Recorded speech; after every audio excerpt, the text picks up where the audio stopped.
Okay. Day 3.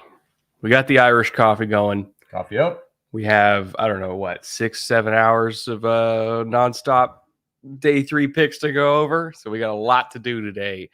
Shout out to everybody who's already here. Shout out to all the Europeans, by the way. It's finally your time to shine. You can watch an NFL related event at a decent hour for you. So good morning from the West Coast. How's everybody doing? Let me see where you are, chat. Oh, we should do that. Well, we'll wait a little bit because there's 77 people in, but later today we'll do the where you at thing in chat. I'm hungover. Oh, we well, got a good day coming. Rally up. We will keep you busy. I already got Jameson in my coffee.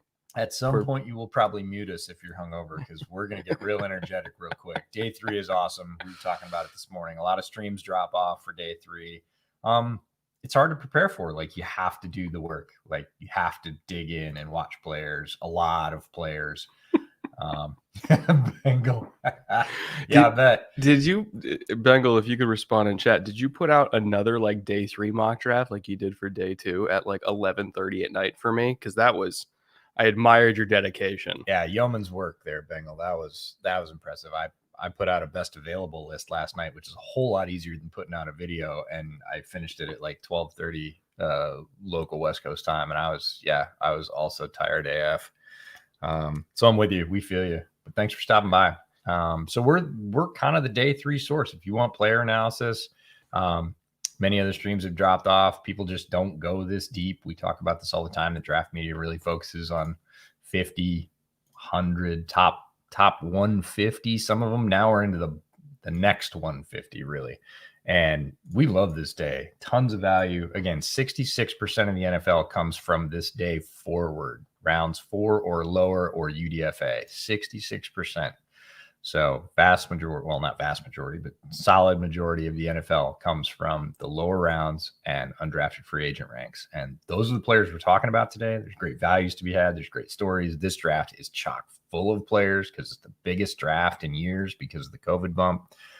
Lots of good stories. We're going to be recapping some of the classes. We were just looking at them, seeing which teams have kind of done the most with their capital, which teams maybe left a little bit of money on the table. Not too many head scratcher teams yet, but definitely some folks in that second category that feel like I could have maybe got a little more. But again, we don't get to see the back 2/3 of a player. We see tape. We see sort of all-star combine numbers. We don't really see medical. We don't see attitude. We don't see a lot of that with most of these players. These teams do. They've had them in for visits. They've met with their coaches. They've met with their high school coaches. NFL teams go real deep on draft prospect research. Yeah, which is why some guys that are still on the board that we didn't expect to be on the board are on the board. 100%. And we will talk about them when their names come off the board because it's a little bit surprising, but also at the same time, not that surprising. So, because there's always some, right? There's always some. We got a lot of Perion Winfrey. A lot of people, I can't believe Perion Winfrey's still on the board. I can not believe it based on tape. The third is why that's right. That's happening. But there's always one. It seems like there's always one defensive lineman edge. Somebody in that broad group that is there in the 5th, and it's like everybody projected them kind of no later than the 2nd. Seems like Perion Winfrey might be that guy this year. But there's guys in other categories too. Bunch of the tackles. Again, variance in our rankings versus the team rankings. Right. Wildly different. He would have said Zach Tom would have been gone by now. I would have said Rasheed Walker likely off the board by the end of round 3. Both are still there. Max Mitchell, who we both really like out of Louisiana. Very versatile tackle, can play left, can play right, very athletic. Kellen Deesh, who I love a lot, that we saw at Shrine Bowl, transfer from Texas A&M, did his grad year at ASU. Again, very mobile tackle. I forgot he's on the board too. Yeah, there's a million of them. There's a lot of value left in multiple positions. And I know Bears fans are, I'm very aware that Bears fans are raging that the Bears went defense for the first 2 picks, even though it was BPA. They got great players. I did not expect them to be as upset about Velus Jones as they are. Right. Velus Jones from Tennessee, who I like as a player, as a complimentary receiver, as a special teams player that's going to give you some burst there. People are upset that he's overaged, that his production was low. Watch the player. He's a physically talented player, and we're not done with wide receiver, folks. Like we spent time last night after we woofed some food, sitting on that couch right there, looking at the TV, and we were just paging through, and Brett says, let's watch day 3 wide receivers. And I was like, all right, I have 3 favorites. Let's go.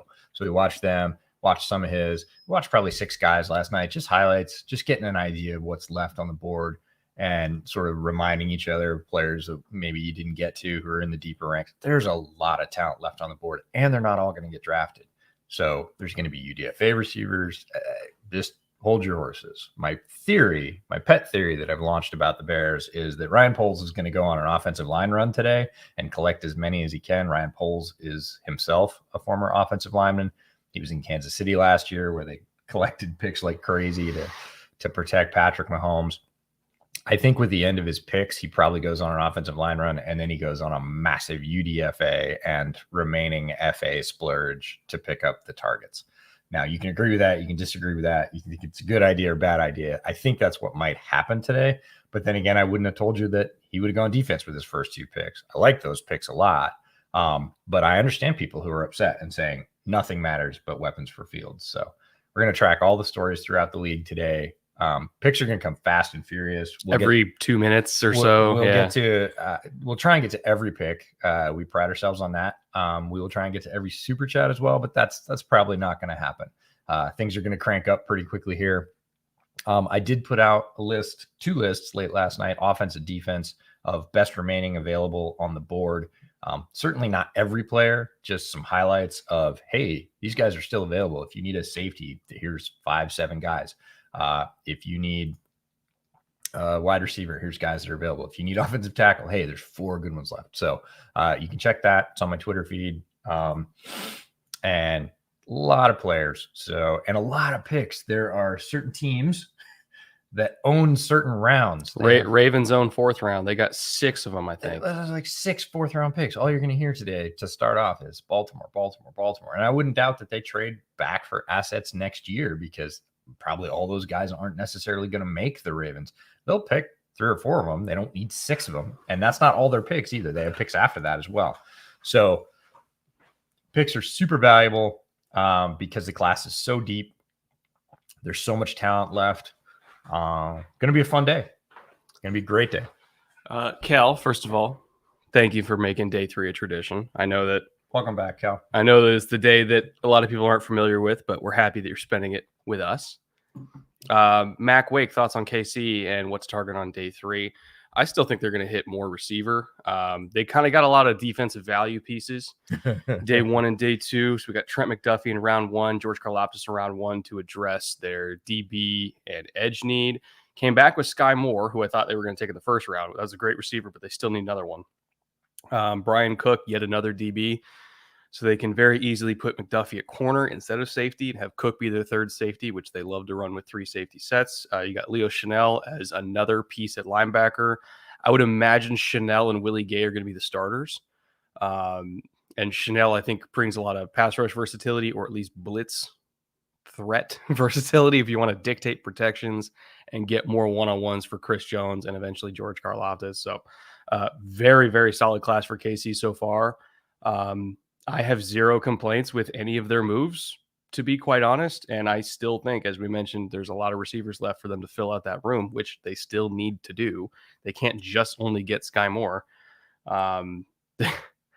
Pick 30 in round 4. I'm thinking, okay, maybe Khalil Shakir, maybe was the NC State kid that we like a lot. Oh, Emeka Emezie, but yes. I think he's going to go real late just because of speed concerns. But he was. I'm not saying around 4, but more so like somebody that they can pick up today and be an immediate contributor. I'm just going to bang the table. I'm going to be my little own virtual GM and bang the table for Emeka Emezie from NC State. He's one of my favorite unheralded receivers in this class. Amazing hands, vice-like hands. Always going to be in contact with the DB and always going to win the catch. He has touchdowns against all your favorite corners that came out of the ACC. Asante Samuel Jr., Andrew Booth Jr., All the Melifonwu. Syracuse guys, yeah. Yeah, Melifonwu, our favorite corner from Pitt last year. He's got a touchdown against all of them. Just a really, really productive guy. Not the fastest. You can call him possession. Built like a truck too. Really solidly built. Looks like a tight end. And he has that Marshawn Lynch core of iron quality where people hit him and bounce off and he stays in the same vertical plane. It's just weird. It's like he's got more inertia than anybody else. His own gravitational pull. He's so dense. So again, that guy's going to go really late or possibly UDFA. Let's see. Shout out to EJ. I was watching the bootleg other guy's video last night, and you mentioned Dylan Parham's ADP being at 90. That's not me. That's just what me. Was it? 90 exactly? Wow. I thought it would have been higher than that. Yeah. Not really shout out. I was just quoting mock draft database, NFL mock draft database, because they are great. They do consolidation of like 300 sources of mock drafts and big boards and whatever else, and then fill in anybody that does a fan mock draft as well. They use that as a data source for like crowdsourcing. So it's a really good picture of like how the player is perceived, not necessarily in NFL draft rooms, because that's very different, but overall throughout a sort of broad landscape of draft media. That's why I like it. Just gives you an idea of the fluctuation of the perception of the value of a player. So cool that it lined up, but that was not prognostication. That was literally me reading a number off a screen. So cool. I'm glad it matched up. And it's a great pick for the Raiders too. Perfect pick for the Raiders. Yeah. I'm really interested as to why he dropped though, because you and I both thought his value was higher than that in Team Circle, because great athlete, really good tape, excellent all-star game performance at the Senior Bowl. I expected early day 2. Yeah. Positional versatility. He was one of our highest rated internal offensive line candidates in this whole class. He would have been like 3 or 4. I had him as 4. Yeah. And he lasted till 90, which is a little bit longer than we thought that might go. We know guards go a little bit later if they're truly just playing this guard and not center. He went 63 picks behind Cole Strange, which I love Cole Strange. Yeah. I didn't expect that to be the order, let alone the spread. Right. Would have said Parham first and closer together. That's why the draft is a ton of fun. So I'm glad you went back. Glad you watched that. Just a shout out to the channel. There's tons of draft content on the channel if you want to check that out. Bootleg Football Clips. The other channel has our player interviews on it. We'll be having some clips from these really deep, long draft day live streams, pulling out great nuggets with our editor over the next couple weeks and dropping those on the Bootleg Football Clips channel as well. So subscribe to that. If you're here watching day 3 and you're liking it, click subscribe, do that. We know there are many of you out there because there are combined. This is going to make me sound great. There are 100,000 combined people that follow us on Twitter. There are 92,000 people that follow him and 8,000 that follow me. And we only have 18,000 subscribers on Bootleg. So there's a lot of folks out there who are enjoying the content in one way or another, but aren't Bootleg subscribers. So change that today. We've been picking up subscribers all throughout the draft, which we usually do. Thank you very much for that. And we've got a lot of picks today. Hundreds. And we have wings at the end of the day. And we do have wings at the end of the day. Smoked wings. Fresh smoked wings. Zachy beat McCarrow for 5 pounds. Thoughts on the Lions haul so far? Pretty hyped, won't lie. I think Joseph and Pascal were underrated picks. I mean, Pascal had his top 15 pick. So top 15 talent in my mock draft in this class. He is absolutely perfect for Dan Campbell in every way. Inside, outside versatility, heavy hands. Somebody with 270 pounds of mass on him with a 37-inch vert. You don't normally see that, but it shows up in his first step. His first step is explosive. He's got powerful punch. Just a tough archetype to deal with, because not only is he 270, but he's also about like 6'2.5", like a shade under 6'3". So not only is he 270, but he's also shorter than a lot of offensive tackles, and he's really strong. He's one of the hardest guys to block in the run game in this whole class for that reason, because he's a extremely tough archetype for taller, slower offensive linemen to handle. I love him. That was probably my favorite Lions pick, and that's saying a lot because they've made some good ones. Like, again, this is the same team that took Aiden Hutchinson and Jameson Williams. Pascal, I think, is my favorite pick they made because of how deep they got him. They got him like 46 overall, which is literally 30 picks after I thought he was going to go. Yeah, I thought he had good potential to be a late first rounder, early second rounder. He went after that. the heavy-handedness and the power. He really is. I had him in the DE classification, not the edge classification, because he plays with power. Like, he is a guy that'll line up over a tackle and play with power. And if the tackle turns aside to him, which is really common in a zone scheme, if Pascal's on your left and you're running zone right, if tackle stands up and turns aside to him, Pascal will cave in the entire damn side of the line. He will hit him up under the shoulder and the ribs and literally push the tackle into the guard, into the center as they're running down, and just cave in the entire side of the line. Might not make the play, but he's got 2 or 3 guys on the ground or stumbling because he just mashes the whole side. And the way the Lions did this, we talked about this yesterday. Last year, they got their interior guys. They got Aleem McNeil and Onwuzurike. And this year, they got Hutchinson and Pascal to sort of bookend. And now they have that defensive line sort of minted. They have other guys as well. We talked about Aquara and whatever else. Charles Harris. You've got not only a solid set of guys that you've picked to fit the way you want to play, but you've got rotational guys that you've picked up in free agency. Not to say they're bad. They're very good players. But now the Lions are going to be a damn mess in terms of offenses trying to go against their defense. I'm thinking of that front going against the Bears offensive line, and I'm praying for Justin Fields' health because they are going to fucking destroy him. It's not pretty. And it's of course, be rough. Campbell's got them all eating ground up nails. So that line's really, really gross. Jameson Williams, of course, is going to heal. He was my wide receiver 1 in this class. That will eventually be a weapon I'm not hyped about facing twice a year at all. I will say, though, Jalen Johnson and Kyler Gordon versus Jameson Williams is going to be fun, at least entertaining to watch. The Bears invested in the secondary, and it's because the Vikings have great receivers, because the Packers went out and got Christian Watson, and we'll get more receivers today, because the Lions have Amon-Ra St. Brown and Jameson Williams now. Like, it's a reaction.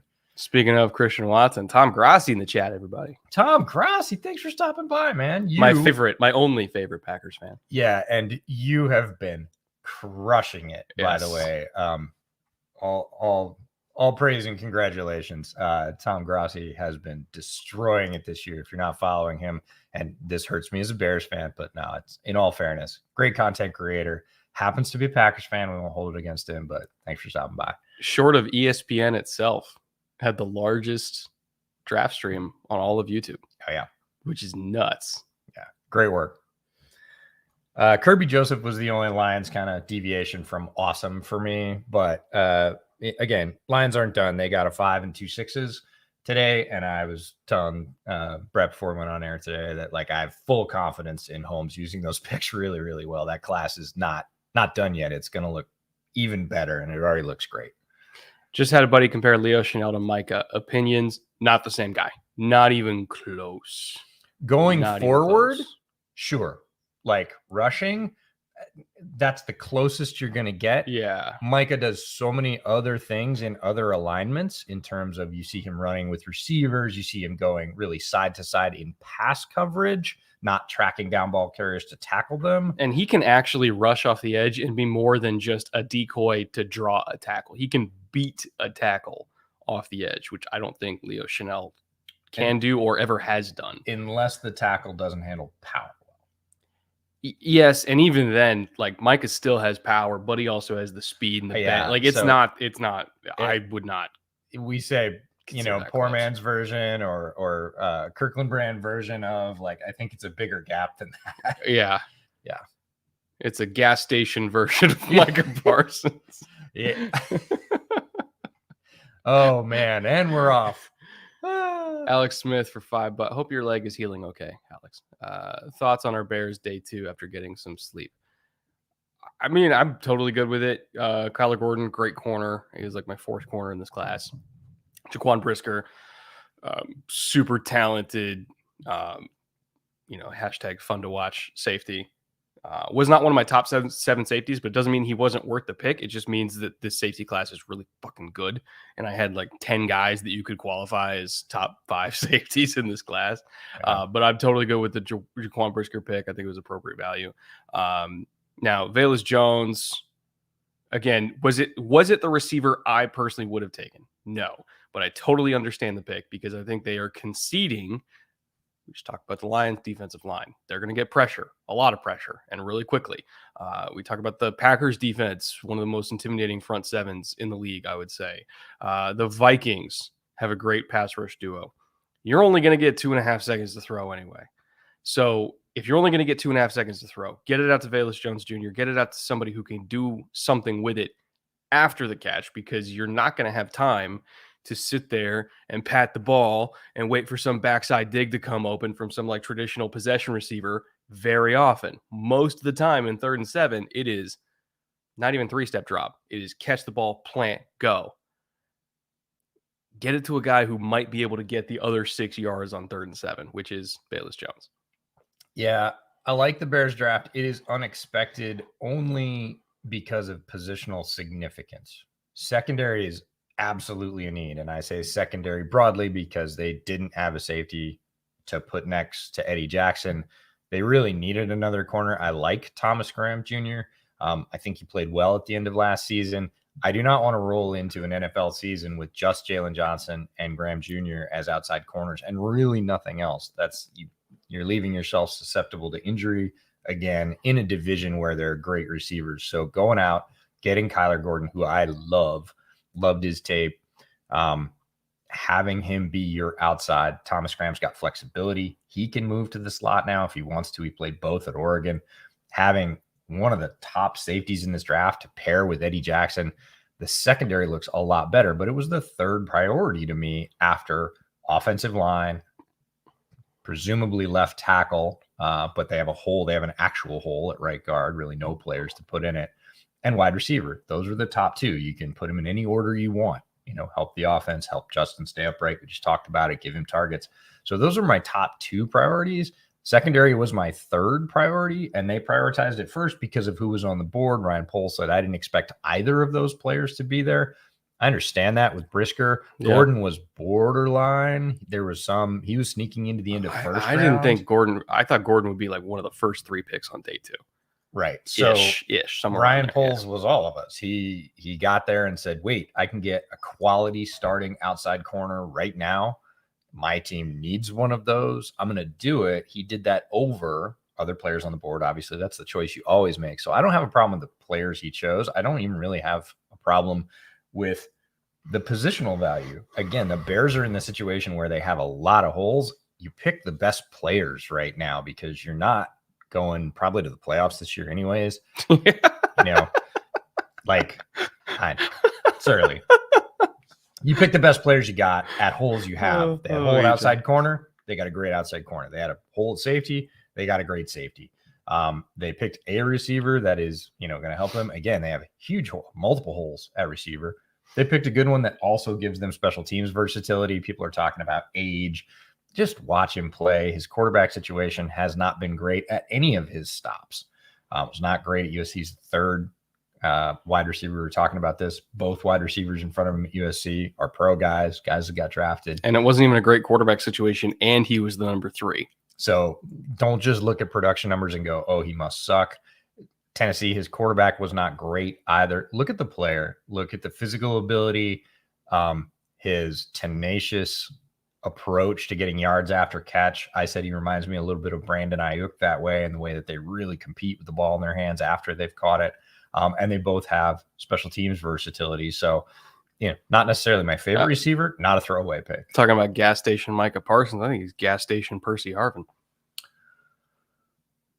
I know that name has to be whispered in hushed tones, but if we're talking about like not even like diet Percy Harvin, like the next step below. Yeah, I just think different player in terms of they do both have really electric first steps, but Velus is like, I never thought of Percy Harvin as like rugged.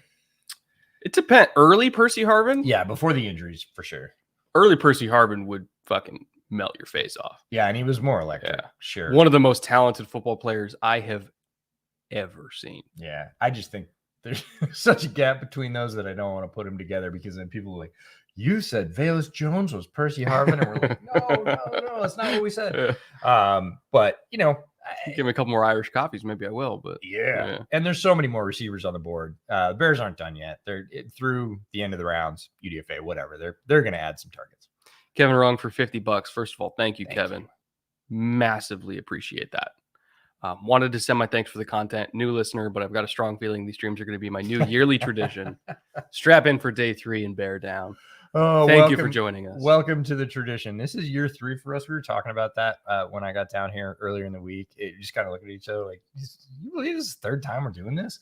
And the first time in person together, I think. Yeah, absolutely. Yeah.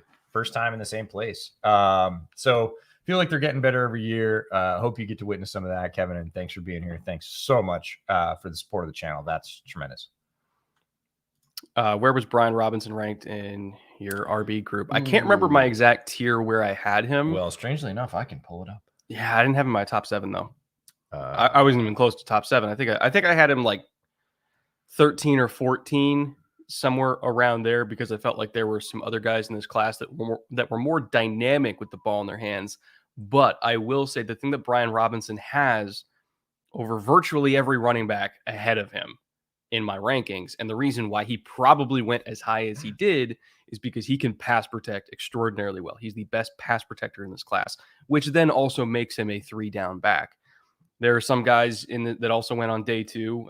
James Cook to Buffalo, who he can do one thing. He can do one thing really well. Brian Robinson can do everything, at least at a good level, which is valuable for a lot of offenses these days, because how many running backs come into the NFL ready to pass protect day 1? A couple every year at most, and he's one of them. He's one of the top 2 pass protecting running backs in this draft. What we said yesterday when he got drafted, he's good at everything. And I mean good at everything. And he kind of gets dropped because of that. People just forget about him because he's not particularly flashy at anything that makes highlights, because usually it's not pass blocking. The one thing he's excellent at is pass blocking, but he's really good at everything else. He's a really good receiver. He's a really good runner. He has very good speed. If you leave him a hole, especially in that offense, he took some screens like 60 yards because they just didn't cover his gap. And he's big, he's fast, he's powerful. He's a one-cut guy. He's not a guy that'll string multiple moves together. He's not particularly what I would call nifty. That's just not his style. You're not going to see a lot of spins. He'll run through you before he runs over you. Yeah, he'll take one good cut, and he does have one good cut that he'll use behind the line, and then it's power and speed. And he has both. So for me, he was my RB6, top of tier 3. Really? Yeah. Oh, I didn't know that. Yeah, I think he and Jerome Ford are really similar. Not surprisingly, Jerome Ford was a transfer from Alabama, played in the same running back room as Brian Robinson, but Jerome Ford has more long speed, and you see that in the really long touchdowns he racked off at Cincinnati, 70 at multiple 75-yard plus touchdowns. Just a little more lightning in Jerome Ford. He's a little smaller. They're both good pass protectors. Brian Robinson's a little bit better. Ford has maybe one move down the field, so he'll give you the initial move, and he might give you a second move down the field. But other than that, they're really similar players. And I think people just forget about Brian Robinson because he doesn't have that. He doesn't have that Kenneth Walker verve, the wiggle, the burst, all that kind of. He doesn't have the sexy stuff. Yeah, but there's a lot of coaches that find pass protection to be extraordinarily sexy. So yeah, he'll play probably early disagree with that. In a rotation at least. But very, very solid player. Physically, mentally, understands the game. Good player. Please consider this a bribe to never eat chips on Mike again. I was almost in tears. EJ, please. We were out of so gotta go get some polenta or something. Yeah, exactly. I 100% agree with you, and I'm mortified that I had to eat crunchy stuff yesterday, but it was that or pass out, so I went with chips. Today, we're just gonna rep Z bars because I love Cliff. Shout out to Kit and Gary. These are softer. They won't make as much noise. They'll keep us going, and we won't pass out. But I scoured the kitchen for something like chewy, and we only had chips, and I thought this is going to be terrible, and it was. So day 1, absinthe. Day 2, chips. We make mistakes. We move on. Stipo from Germany for 10 euros. Greetings from Germany. Thoughts on the Cardinals draft so far? What are some possible sleeper picks at corner and IOL at round 6 and 7? The Cardinals have had a very intriguing draft. We're pulling it up right now. Well, they're one of the teams that went double pass rusher, which they needed to. They had nobody. Yeah. So Trey McBride, the tight end, I get it. They need another tight end. Max Williams is really their two kind of placeholder. They traded for Ertz. Ertz isn't going to play forever. And Trey McBride is a guy that they can kind of he's a lot of fun, plays with a lot of energy. Mm-hmm. Tough, he's great, catches everything, blocker, catches everything, competes for yak, but it's really run you over yak. It's not any kind of dancy. You won't yak. Unless something really went wrong in the defense. You're not going to see him break off a 40-yarder. No, not super fast, high 4.6, low 4.7, but that's fine. He will cave in defensive ends. Very strong arms and hands as a tight end. So great blocker. I understand that pick. And then they really needed more pass rush juice. And they got, in my mind, one of the best defensive ends in this class. Technically, we talk a lot about Cam Thomas from San Diego State. And then they doubled it up with Myjai Sanders from Cincinnati, who is not a DE. He is an edge. He is the rangy, long, speedy, slippery, kind of all over the place pass rushing spider monkey to sort of be the yin to Cam Thomas's yang.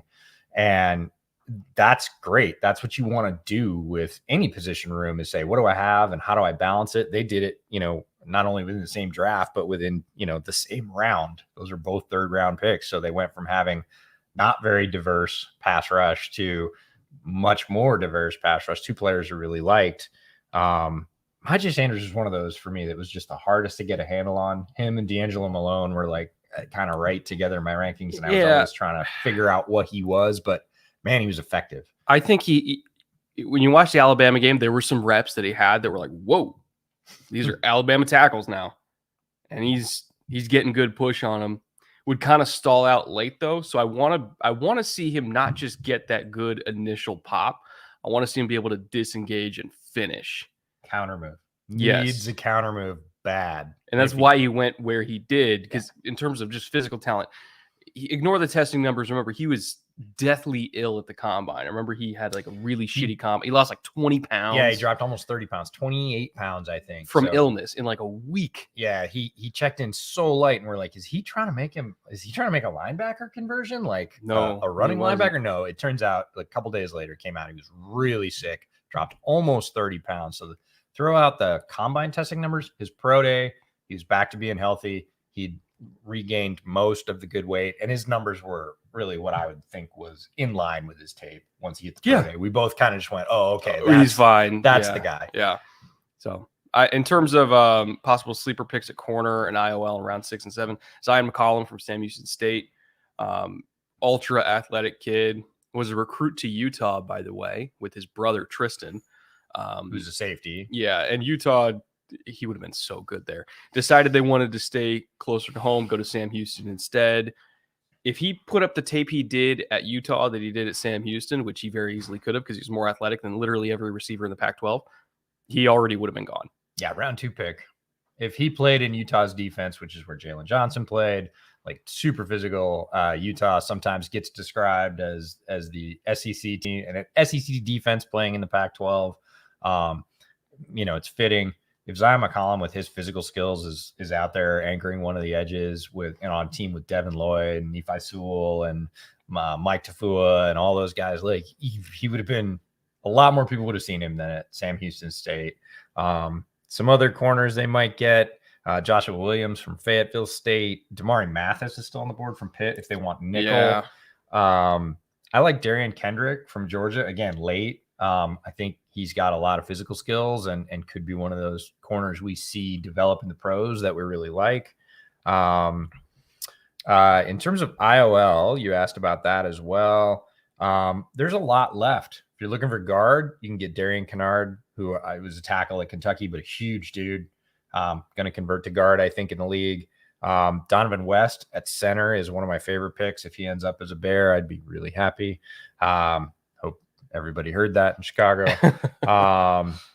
Jamari Salyer from Georgia, Lacita Smith from Virginia Tech. Farther on down, Cordell Volson was a tackle at NDSU with Christian Watson's offense.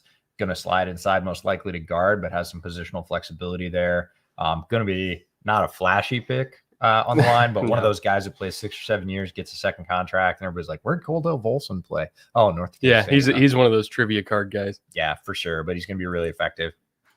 Just vibing for $20. Thank you very much. Also coming back for day 3. Appreciate that. Hey, boys, sorry I missed the stream. I was out at a concert with people who weren't paying attention to the draft for some ungodly reason. What is that? What did you think of the Vikings on day 2? Who did they get again? I can't remember who they took. I think they took Brian Asamoah. They didn't get corner in the beginning, which was your like, if they don't get corner, Minneapolis will burn. And they didn't get corner. But they survived. Because I think they trade. Yeah, okay, that's right. They traded back up for Booth. Yeah, they started with Scene. They traded back up for Booth after he slid. That's probably concerns about the core muscle injury. There's no other reason for Andrew Booth to have slid to the point he did, which wasn't that far. We're talking about round 2, pick 10, 42 overall. But he was a first round corner on tape talent. So again, much like the Bears, upped secondary talent. They went safety corner. Bears went corner safety. And then come back with Ed Ingram, the guard from LSU. A lot of people are confused by that pick. I'm not. Yeah, you were solid on it. He can pass protect. Yeah, and I think it is more about keeping Kirk upright than opening holes for Dalvin. Yes. And depending on your approach to modern NFL offenses and what you think offensive linemen should do, you might look at Ed Ingram's tape and say, well, he doesn't blow guys 5 yards off the ball and out of the frame. I don't want him. It's not why they got that particular player. And again, the Vikings brain trust is new, right? New GM, new coach, Kevin O'Connell. He's probably not looking for maulers at guard. He is probably looking for guards that can support his passing game. And that's keeping Kirk upright, and Ingram could do that. And then they got Brian Asamoah in round 3, pick 2, 66 overall. Little early for both of us. Crazy athlete. Has flashes, especially in coverage and tracking people down to the outside. That's where he makes his plays. Overall, as a linebacker, when you really dig into the tape and go down to down, he's not as consistent as I would like. Doesn't mean he won't be. And he's got tools. I mean, he is a tools kind of a guy. That's why you get Brian Asamoah. He's smaller and really fast. Yeah, he went ahead of Christian Harris. Nope. Which was one of the weirder things to happen so far in this draft for me. Unless there's something on Harris again in that third, but just on tape, that is a flat no for me. Same for me. Yeah. So I'll have to dig in with my Houston people and ask why that happened, because I truly don't know. For sure. Overall, though, I am a fan of the Vikings draft class. The Asamoah pick was kind of for me, but other than that, I think they're doing a really good job. Yeah, as a new GM coach combo, looks like they've got it pretty dialed. This is not a what are they doing draft at all. It's a okay, solid. Yeah. And there are a couple teams that we could probably say that about, but Minnesota's not. And we were just looking this morning. We didn't get through all of them before we started the stream because we were trying to remedy our camera issue. Hopefully we've got a fix for that today. And because we have a fix for that today, it probably won't go out, which is the best thing ever. We would love that. That'd be the ideal result, camera. But we got through maybe a third of the team's draft classes, and there were a couple that we were like, it's really just they're not doing as well as they did last year because they had a great draft last year, and we were hoping for stacking draft upon draft. Ravens are having a very Ravens draft. Like, it looks like a Ravens draft. There were players that we said, that guy looks like a Raven. They just wait. I think the Ravens wait better for the draft to fall to them than any other team in the league. They're just disciplined. They just sit and the board comes to them. Yeah. And then there's a player that fits their system.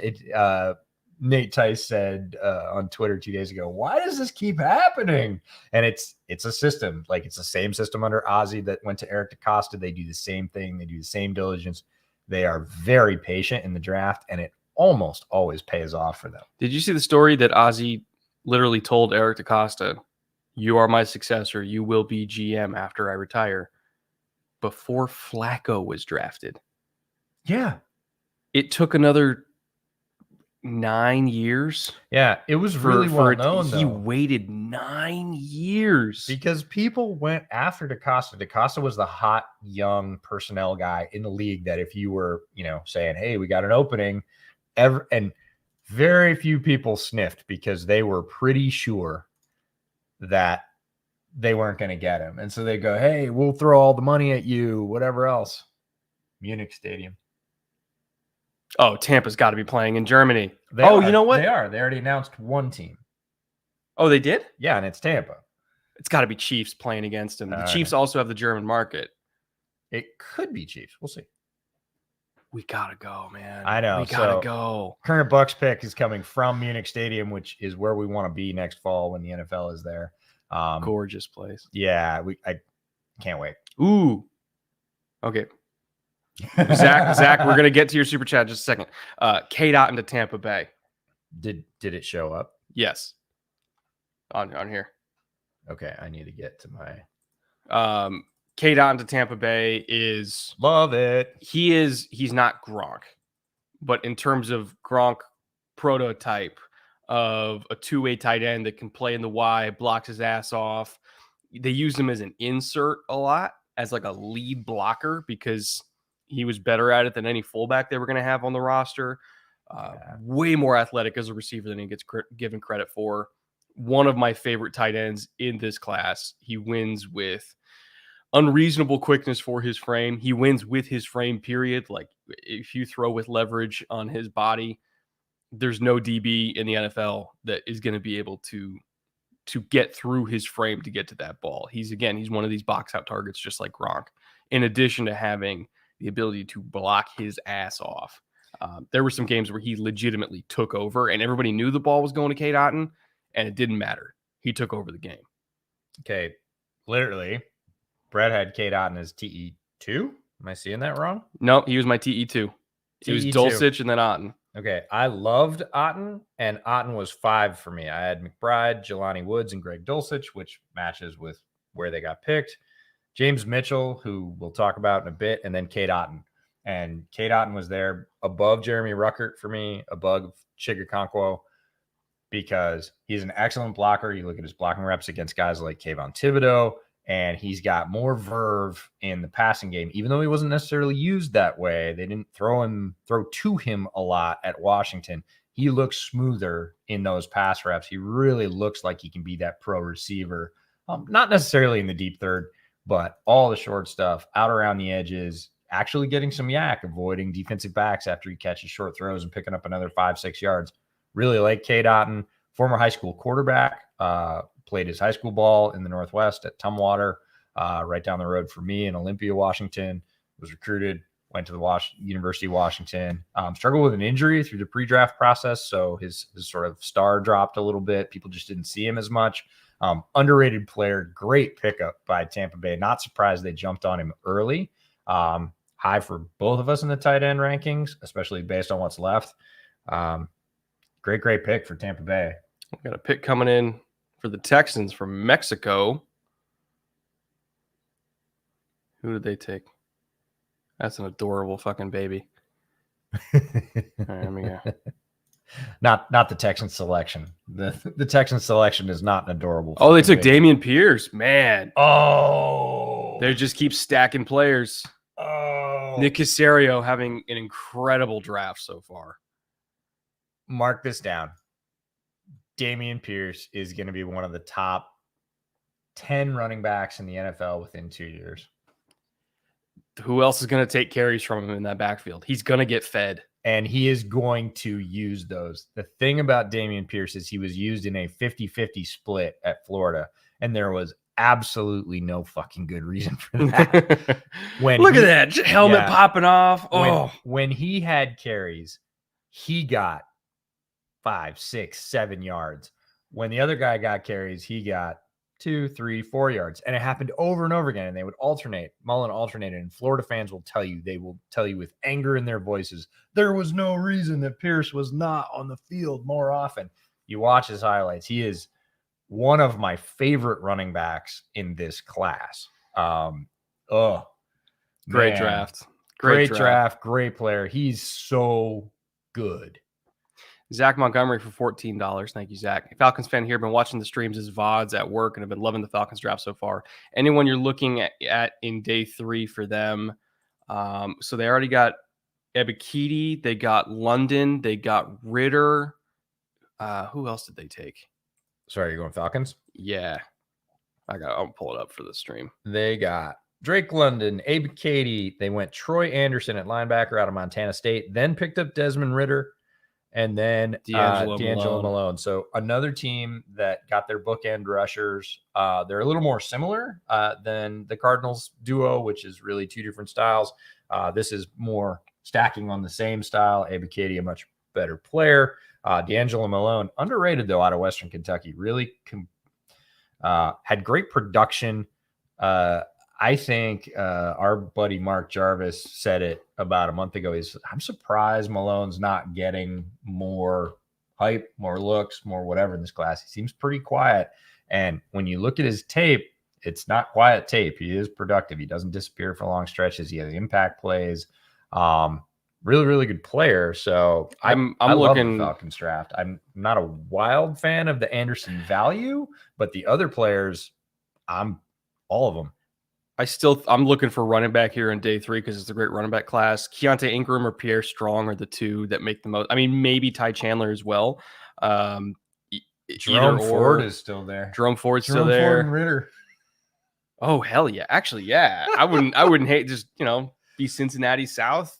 Yeah, they're going to get a running back today, though. Isaiah Spiller still on the board, who I think was kind of overrated in draft media. We talked about this during the day 1. Yeah, the day 2 where it's over under 71.5, and it's 1 something now. No, Isaiah Spiller was a guy I loved his junior tape, and I went back to his senior tape fully expecting that he was going to be one of my top 2-3 backs, and he lost a little shine.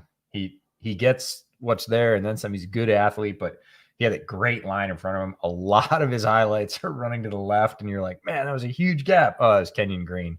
Yeah, Kenyon Green opened a huge hole, and he just ran through it. He's more than that. I'm not trying to limit that, but I think there was a lot about he's just good. People do this. He's good for everything, right?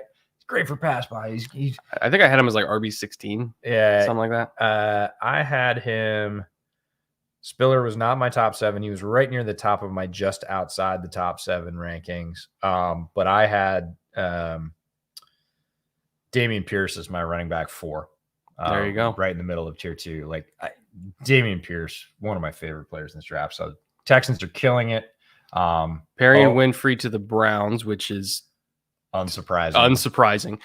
In terms of why Perry and Winfrey fell. On tape, he is a top 50 pick. 100%. One of the best penetrating 3 techniques in this class, former 5-star recruit, kicked everybody's ass at the Senior Bowl. There were literally quotes from scouts. If you look at the Bob McGinn article that comes out every year that said straight up, he does not work hard and that he doesn't want to work hard. Now this is not, again, this is just me literally quoting what scouts have said. I don't know him personally, but the only reason why somebody this talented should go this late is because of that third that we don't have access to. And so if those quotes from scouts are true that he doesn't work hard, it explains why he went in round 4 and not within the first 10 picks of day 2. Yeah. Perry and Winfrey, penetrating defensive tackle, had a great Senior Bowl. I think opened some eyes at the Senior Bowl because a lot of times they played him out of position at Oklahoma. They played him as a true nose or a 1. He really is better as a 3, upfield guy, penetration. One of the things about Perry and Winfrey that's amazing is his arm length. He's got like 35 something inch arms. Yeah. Which is tremendous. He can keep guards and centers off him.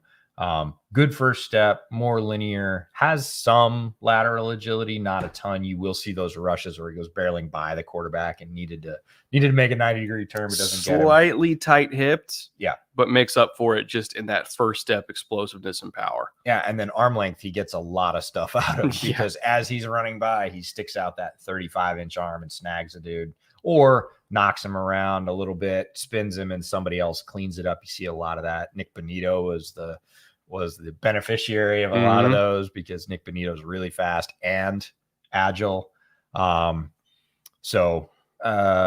Winfrey more talented than his draft spot, but again, things that we don't definitely have access to. We're whispered about. We'll see. We'll see if the Browns defensive staff obviously think they can leverage his talent. I would hope that they do because he's a fun player. Again, played more in position at the Senior Bowl, and a lot of people went, man, Barron Winfrey's better than he looks on tape. And he's one of those guys you go back and go, yeah, well, they were playing him at 1 and 0, not his best life. Move him out to 3 or even 4. Okay, he looks better. Kobe Bryant to Seattle. Value. Looking at their starting secondary right now, and keep in mind, like, this is a defense that will live and die by how good its secondary is. I know Clint Hurt's phenomenal defensive line coach, but this is a defense where there's going to be some one-on-ones, and you got to be able to hold up. And I think Kobe Bryant is a very underrated corner in this class. So right now they're starting secondary. Trey Brown, Sidney Jones, Justin Coleman are the top 3 corners. Kobe Bryant, I think, can beat out one of them, whether you want him to be inside or outside. I think he can beat out one of them. And then starting safeties of Jamal Adams and Quandre Diggs. That's a secondary you can win with. I'm totally cool with that.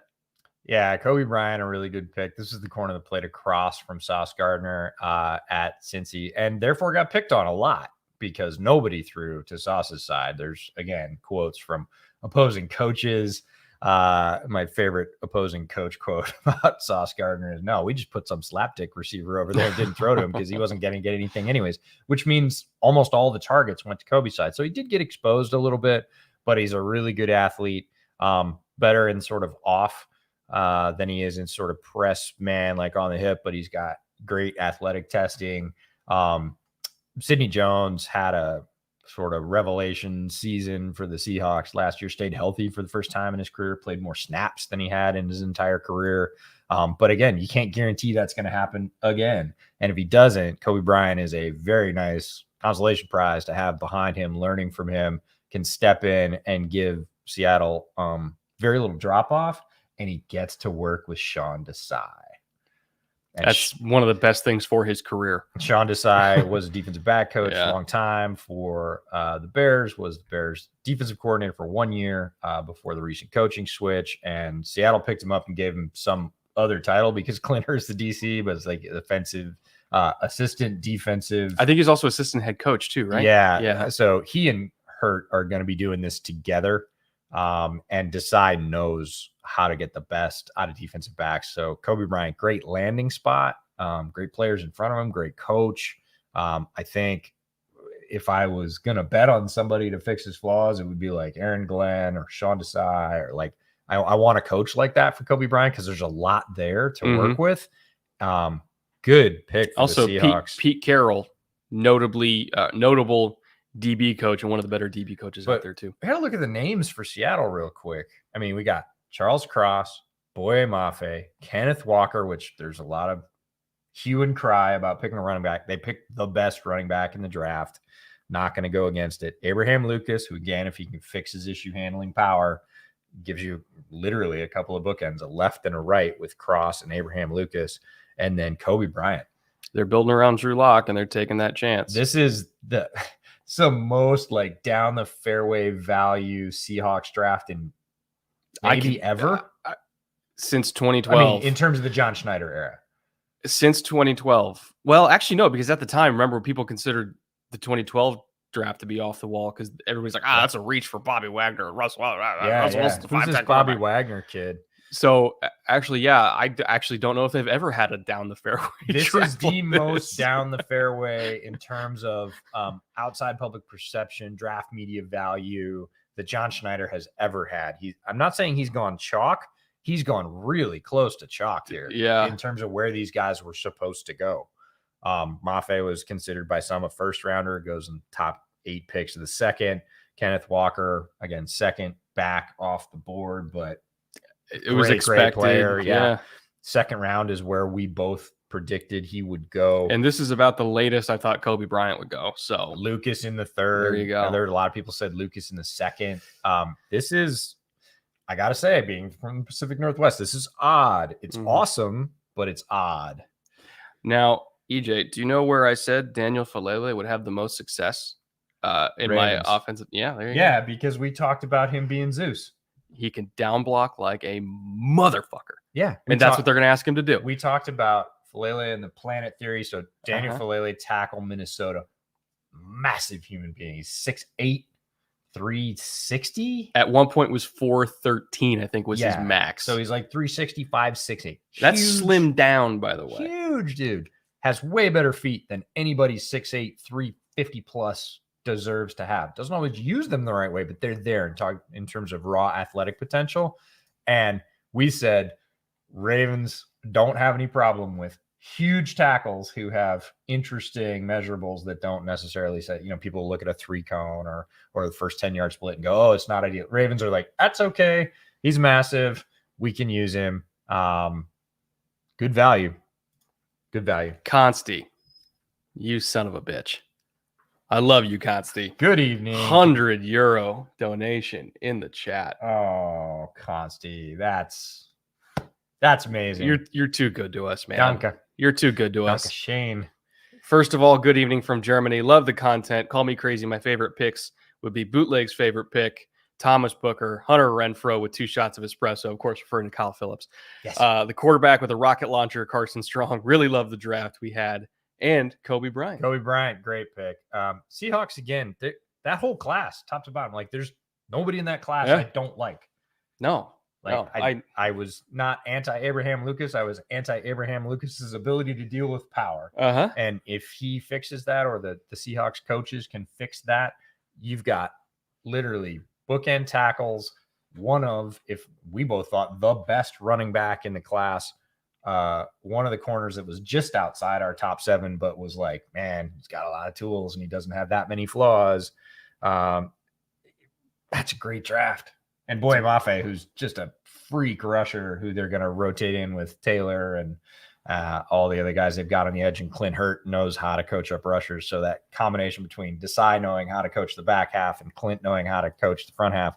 I don't know what Seattle fans are going to do when they have like an aggressive pass rushing defense that's supported by a secondary, because Ken Norton Jr. has not believed in that. So it's going to be a huge stylistic change on both sides. Everybody's concentrating on Russell Wilson being out of town and the offense being different.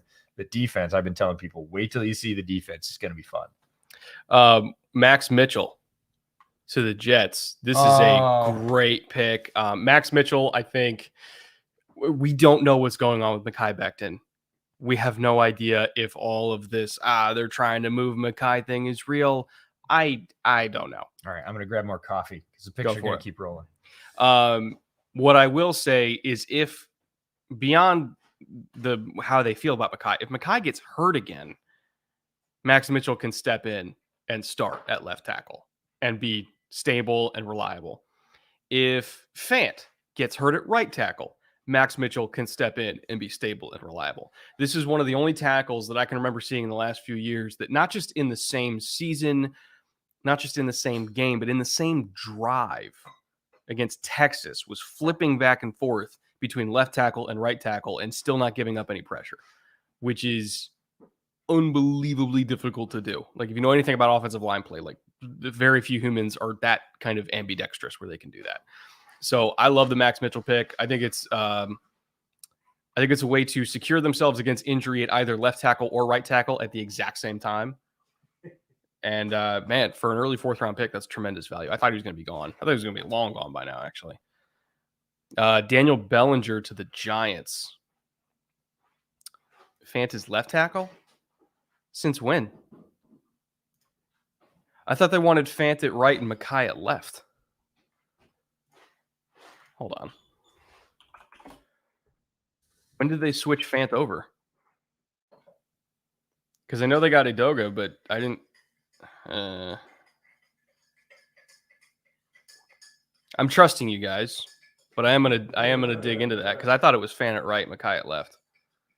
Either way, Max Mitchell can play whatever they want him to, so they'll figure it out and just get the best 5 on the field. Oh, it's open competition. Our favorite 2 words. No, I've been saying that about. That's how we kind of knew that there was smoke with Mekhi. Interesting. Fant played LT all last year. Well, yeah, Mekhi was hurt. So, I mean, of course he was going to play left tackle when Mekhi was hurt. But it's when Mekhi is healthy who's playing left tackle. That's what I care about here. They'll probably sort it out in camp. Either way, they got Max Mitchell there who can fill in at whatever spot they want him to. Yeah, Mitchell, incredibly mobile tackle. Moves like a basketball player, like a big basketball player. But his game against Texas, you want to know what Max Mitchell can be in the pros. Texas full of athletic pass rushers, freaks, just like Penn State, guys whose testing's off the chart. Max Mitchell, early season game against Texas, well over 100 degrees on the field, played the entire first half at right tackle. I lost him after halftime, and I was like, did he get hurt? Because you're just going by numbers on all 22. No, he's at left tackle. He plays left tackle for a quarter, and then for some reason goes back to right tackle and finishes the game. Again, 105 degrees or something on the field at Texas, early season, playing against, athletic freaks of pass rushers. Has great reps on both sides, super mobile, pulling to the other side, leading, hitting linebackers in space. Like, Max Mitchell has things to work on, but there's a lot to work with there. And then Daniel Bellinger to the Giants. This smacks of Brian Dable wanting to go after Dawson Knox. He wants his own Dawson Knox. And Bellinger doesn't. Okay, so Bellinger's really athletic. Doesn't quite move like Dawson Knox in terms of like fluidity. In terms of being able, like, because you know how Dawson's kind of got like a little bendiness to him, a little kind of God, what's the proper term? He changes directions really well for a tight end. I don't see Bellinger doing that, but in terms of when he's up to speed, that he can actually take like a shallow cross and rip it off into a big gain. He's got a lot of speed. In addition to, having size, and you can play wide, you can put him in the big slot, all that kind of stuff. So if they really want to lean into the stuff that Dable was doing in Buffalo, which is quick game, you're hitting drive concepts, you're throwing tight end screens, all that kind of stuff, and just kind of getting a tight end that can run low 4.6, high 4.5, and rip off a big gain for you. That makes a whole lot of sense. Yeah, there are matches when we're watching tape that we go, oh, this guy reminds me of X. Mm-hmm. And then there are matches that when a team picks them and we go, oh, who's the coach? Oh, he reminds me of X. Yeah. And this is one of the second category where I look at Bellinger, I see him going to Dable, the Giants, and I go, yeah, he does remind me of Dawson Knox at Ole Miss. Oh, Dawson Knox at Ole Miss. Because Dawson Knox was not like a super highly recruited tight end. But he was productive at Ole Miss. He was absolutely productive in the offense. He was a mid-round pick. Yeah, I think the same round, actually. Yeah, for the Bills. And he, blossomed in Buffalo. Daniel Bellinger, productive, moves in a similar way, not the same way, but, and I'm like, ooh, yeah, he actually reminds me more of the guy that Brian Dable just worked with at tight end last year. So the pick makes more sense now that it happened, not one that I saw and connected until he was drafted by the same coach. So sometimes it's from the back forwards and sometimes it's from the front backwards. Commies took Percy Butler at 113. I know who's celebrating right now. Who? Galko. That's right. He was a Shrine guy. Oh, he's a Shrine guy, and he's a Shrine guy that Eric Galko loves. We're talking about the Shrine Bowl, Percy Butler. Safety, but safety's a little bit of a misnomer. I forgot he was at Shrine. There was a lot of DBs at Shrine that I liked. Yeah, so it's not just safety. Percy Butler, one of the most experienced and productive special teams coverage guys in this draft, like in the entire draft. What? Oh, fucking Broncos. Oh, sorry. We'll finish talking about Percy Butler. Great special teams player. High fire. A little bit early for him, actually. I would have said 5th to later would be a sweet spot. About the range where I thought we could start having the conversation. Right. Yeah. I mean, when I say a little bit early, I mean like half a round early, which Yeah. at this point, they saw what they were going to get in Percy Butler in really 2 phases, as a defensive, probably 3rd safety, and as a special teams ace, and they wanted to take him off the board. And we get a little bit of a safety run here. Like Dane Belton goes to the Giants right after that. Two Giants picks in three overall picks. Belton, that was legitimately early for me for Belton. For me, it is. Dane Belton, tremendous athlete as a safety at Iowa. Tape didn't match up to the athletic potential for me, the athletic testing. It's to the point where I looked at the testing and I was like, no. Yeah, but Iowa is low key, kind of like Penn State, kind of like Texas. They turn out their strength and conditioning program. Yeah, they turn out guys that test really well. So I think Dane Belton is a guy that tested better than he played. He didn't play badly, but fourth is early for me for the Giants. But again, what are they going to do with him? Is he their special teams gunner? Is he, I don't know their safety depth chart off the top of my head. But the next guy, they have a bunch of dudes. Yeah, the next guy we want to talk about. Well, I want to talk about really badly because Damari Mathis is one of my favorite lower round corners in this draft, and I honestly thought he easily could have gone yesterday. Oh, he's my number 7 corner. Yeah, like Damari Mathis is a dog in coverage. He is here for all that smoke, and he wants it. He is physical. Great. He's going to probably play in the slot at the next level. He can hold up outside, but he is custom made to be a just tenacious player in the slot, support against the run, hassle smaller slot receivers downfield. He'll hassle big tight ends. He doesn't care. Pat Surtain, Darby, Kwan Williams, Damari Mathis. They still got Ojemudia, who I still don't think has recovered from that injury he had. No, but they like him. But they just got dudes on dudes on dudes in that secondary. Yeah, waves of basically anti-aircraft weapons to go against Mahomes. And they all tackle. Herbert. One of my comparisons to Damari Mathis was if he does the conversion, he's Kareem Jackson. Yeah. A guy who can play the slot with physicality and also be a top-tier safety, because Kareem Jackson at his height was one of the best safeties in the league, and he fucking hits. Yeah. I kind of want them to – I mean, he can play corner, but I kind of want them to make him Kareem's heir. Yeah.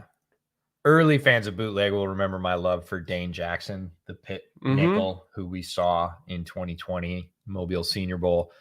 Damari Mathis is Dane Jackson plus a bunch. Like, oh yeah, he is all about it, but he plays the same way, plays with the same fire. He will not back down. Super physical, really athletic, great liquid mover, can keep with quickness, can keep with power. Just a really versatile player. Love the pick, if you can't tell. So we got another Broncos pick about to come in. João Marcos Torres. Thank you very much, João. Cheers from Brazil. Got a lot of Brazilian fans. Love the content, and we love you for being here. Just as a fun fact, a Dolphins pick will announce from Rio by Brazilian soccer player Felipe Luiz, former national team left back. That's fucking cool. I think Brazil is one of the Dolphins' international markets, which is cool. And also, by the way,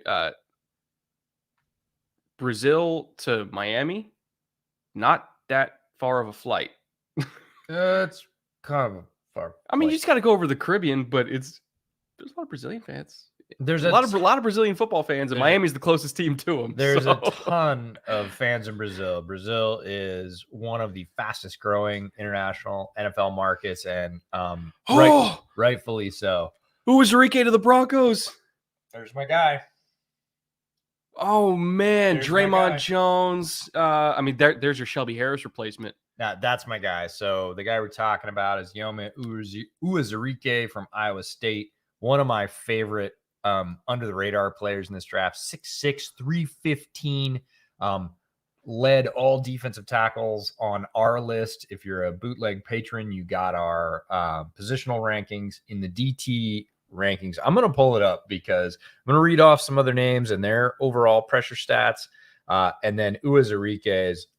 This is one of the exercises that really helps me just putting together stats. I don't scout off stats, but it is instructive to me to look at them and say, well, how did he produce compared to, even though their situations are different? So my DT rankings, first 7, Jordan Davis, Devontae Wyatt, Travis Jones. That's the top tier. Second tier, Fedarian Mathis, then Perion Winfrey. Tier 3, Uwazurike leads it off at number 6 overall, and then Eric Johnson from Missouri State. Now let's go down to the stats. In terms of pressures, Jordan Davis, Georgia Thanos, 14 pressures. Devontae Wyatt, more pressures in the same defense, 26. Travis Jones, 25. Fedarian Mathis, 25. Perry and Winfrey, 29. So really pretty uniform production over multiple programs. Honestly, slightly different types of players in terms of role. Uwazurike, 43 pressures. Can get pressure from inside with his size and power. You can move him out to a 5. He'll overwhelm tackles with length and speed. Love him. Compared him multiple times to a young Akeem Hicks coming out of Regina, the one that the Saints got, not the one that the Bears have had now, that is this pro that wrecks other pros on a weekly basis. Not saying he's that. He does have the potential to be that in 3 or 4 years. Also had the highest sack total, tied with Fedarian Mathis, 9 sacks out of those players that I listed, and the highest TFL total at 12. So led in tackles for loss, sacks, and pressures out of all the players I just read you the names of, many of which went higher in the draft than Uwazurike. So Broncos crushing it in back-to-back picks with 2 of our favorite players, Damari Mathis and Uwazurike from Iowa State. Our buddy wants to join us. Ooh, yeah. We have a guest.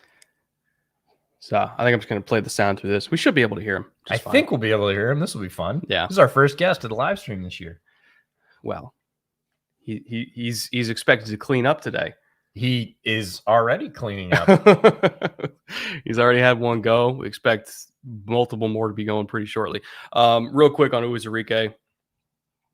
Overwhelming power for a lot of dudes. Like, he is the way he hits people on contact is not just good for college, it's good for the NFL.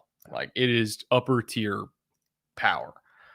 The thing that gets me with him is how well, for a guy his size, he can bend and flatten the corner once he runs through your shoulder and be able to finish the rush. That's why he has so many pressures, because he can finish. It's not just about the first contact with him. It's that he could, like we talked about with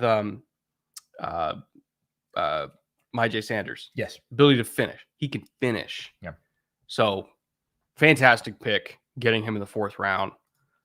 He's going to go with McTelvin, Akeem, Draymond Jones, DJ Jones, Mike Purcell. I think is a good one he can learn from. Purcell's always been a really good run defender. And super heavy-handed. Yeah. And so him and Nick Benito and Greg Dulcich as your haul with Damari Mathis. I know when you got Baron Browning in that defense in terms of just a athletic super weapon to slide around, cover tight ends, pass rush. Heck, he can cover wide receivers if you need him to in the short area. Yeah. That defense is shaping up to be even more fun. It was fun last year. It's shaping up to be even more fun. Who else we got since then? Okay, we're still waiting for Uwazurike after the pick after Uwazurike. Yeah, Jets again. This is, Jets have had so many picks in the top 120. Yeah, we got a shitload of Ravens picks coming too. Yeah, the Ravens are going to catch up real quick, but the Jets, in terms of high number of picks, really were one of our draft controllers. If you haven't checked out our draft controllers podcast that we put out right before the draft, I'm sorry about the timing there. Go check it out. It's quality content. Andrew, $100 in the chat again. Golf clap. Thank you. Really appreciate it. Really appreciate all the support. Couldn't do this without you guys. To answer your question, do you think Seattle can give Locke what he needs to succeed more than Denver was able to? I need some sanity with us drafting RB over Willis. Thank you for all the content over the past month. Have a beer on me. I mean, Denver did objectively have a good roster. Now, they weren't always the healthiest, but I can't say they weren't a good roster. Yeah, I see it. Okay. But to finish the question. I think Drew Lock, if he's going to succeed, just needed a change of scenery, because Denver had receivers. They had an elite defense. The offensive line wasn't bad. They got running backs. It just didn't work. He couldn't fully beat out, anybody else they ever brought in to push him. I think he just needed to change of scenery. Now, can they give him what he needs to succeed more than Denver? I can't say they'll be able to do more than Denver did, because if Denver had a bad roster, they wouldn't immediately be a Super Bowl contender just because they got Russell Wilson. It's the fact that they got Russell Wilson and they already had the roster. Now, can they still give him what he needs to succeed? Yes. But I think it's just it's less about Seattle having a better roster, more about just needing a change of scenery, needing to get away from the environment that I don't think anybody in the building had confidence in him. And I think he needed somewhere where maybe they did believe in him. And Seattle, for whatever it's worth, seems to believe in him and is willing to give him a shot, which I think might just be what's best for him. Yeah, it's the more than that catches me in your question. More than. Can they give him more than Denver? Boy, Denver gave him a lot. Like, you look at the offensive weapons, and we've been saying this for 2 years on Bootleg. Like, Denver's been assembling a track team. They got multiple receivers. They had multiple tight ends, multiple excellent running backs. The offensive line was pretty good. Like, can Seattle give him more than that? I don't know about more than that in terms of what they can surround him with, but in terms of the off the field stuff, the coaching, the support, the belief, maybe they can give him more there. And maybe that's the thing. You never know. Human beings, all of us, are really funny as creatures. And you can't necessarily always tell by just looking at somebody what they need from the outside. Maybe they can give him more of what he needs to succeed in terms of talent around him on the field. That's going to be a tall order because Denver surrounded him with a lot of really quality offensive talent. And it never did. He had his moments, but it never clicked overall. Okay, tell me when we're done. Okay, you can talk about Michael Clemens. Yes! Michael Clemens to the Jets. So, Michael Clemens, we had this... Thank you again, Andrew, by the way. Thank you very much. Michael Clemens, we had this discussion last night about Michael Clemens. I will fully admit in my position rankings for Bootleg that I manufactured a way to make Michael Clemens in my top 7 because over and over and over again, I watched him and I was like, if he's not in my top 7, I'm going to hate it in 3 years. And so I put him in there. He is my 7th. He is tied with Drake Jackson. Yes, that's a manufactured trick. I'm fine with it. It's my rankings. Deal with it. Michael Clemens is a really cool pass rusher. Texas A&M loves to drive people deep. Some people will call him a DE. I call him an edge because of where he plays and where he does best. Best move, driving a tackle with that power deep, long arm move, pushing straight, and then a quick spin to the inside that gives him a very flat angle at the quarterback. I put a still picture, actually, of him doing that on a play where he created a forced fumble. Does it all the time. Adding him to the Jets defensive line and having him coached by Robert Saleh, that is a double perfect hit. Like, we talk about landing spot all the time. Excellent landing spot for Mike Clemens. Doesn't need to be the guy. Is coached by his head coach, who certainly understands pass rushers and defensive pressure. He brings a different ability than a lot of their pass rushers, and what I think is really underrated arsenal of pass rush and size. Love this pick for the Jets. He's got great hands. That's the thing that stuck out to me first, was he's a very good technician, in addition to packaging it with good physical tools as well. But it's using the tools like an NFL pass rusher, rushing with a plan, in combination. Having counter moves. Very good pass rusher. And again, this is a defensive line that didn't even really need him. No, he's just there. So they took him. Yeah, they put him in waves. This is, we talked about them even in round 1. We were talking about like maybe another edge just because they need rotation. Like, they get Michael Clemens in the 4th at 117 overall. Add him to a defensive line that already had plenty of dudes on it. Yeah. I love this pick. This is them saying we want to run the AFC. The Jets East. are in the portion of team building where they literally run out of needs. And so they're just like, fuck it. Who's the best player? Okay, I'm going to read this list off to you, and you're just going to, I don't know, just do a meme face for each pick. Okay. Sauce Gardner. Yeah. Garrett Wilson. Mm-hmm. Jermaine Johnson. Breece Hall. Jeremy Ruckert. Yeah. Max Mitchell. Yeah. Michael Clemens. Not a bad pick. Like, literally, they haven't missed yet. In the entire class, there's not a bad pick. They've already picked 7 times in the top 120 picks. Ugh. 7 times in the top 120, and they haven't missed yet. We're starting to get to the point where I'm like, how are they all going to make the team? We're getting to the point where I'm thinking about, that Saints draft? Yeah, the good one. The one? The one. We're there. they're done picking. They don't have any more picks. Are they done? I Like think- completely? I think they're done. Well, fuck. I mean, But you mint that and they all work out half the way we think they might. And they won't. It's the draft. Things happen. The hit rate is 1 out of 3. I think their hit rate's going to be a lot higher than 1 out of 3 in that draft.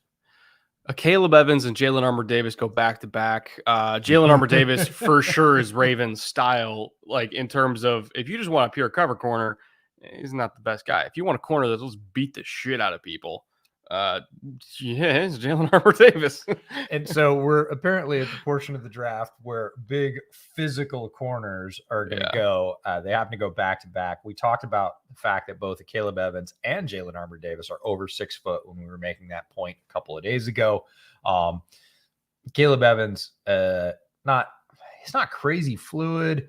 He does work really well in zone. He uses his size very well. I think that's probably, he's 6'2". Yeah, he's a big dude. Yeah, and Jalen Armour Davis is again what I'll call a forward-facing corner, best with his face towards the quarterback, coming forward to make plays. You'll see a lot of physical plays on tape where he's coming forward to hit dudes, pressing them. Not as good when he has to turn and run deep down the field. He's not a great turn his head corner, not a great play through the catch point at full sprint corner. That's not his game, but the Ravens don't need him to do that. They need him to stand up, basically play off man or, zone, drop, and then drive on the ball, click and close, use that physicality, hit receivers at the catch point, try and jar balls loose. Like all that is very Ravens, very physical corner style. He's going to have to work on penalties. He is early sometimes. We were watching him last night again. Definitely draws some flags. But there's a lot there to work with. The physical skills are really good.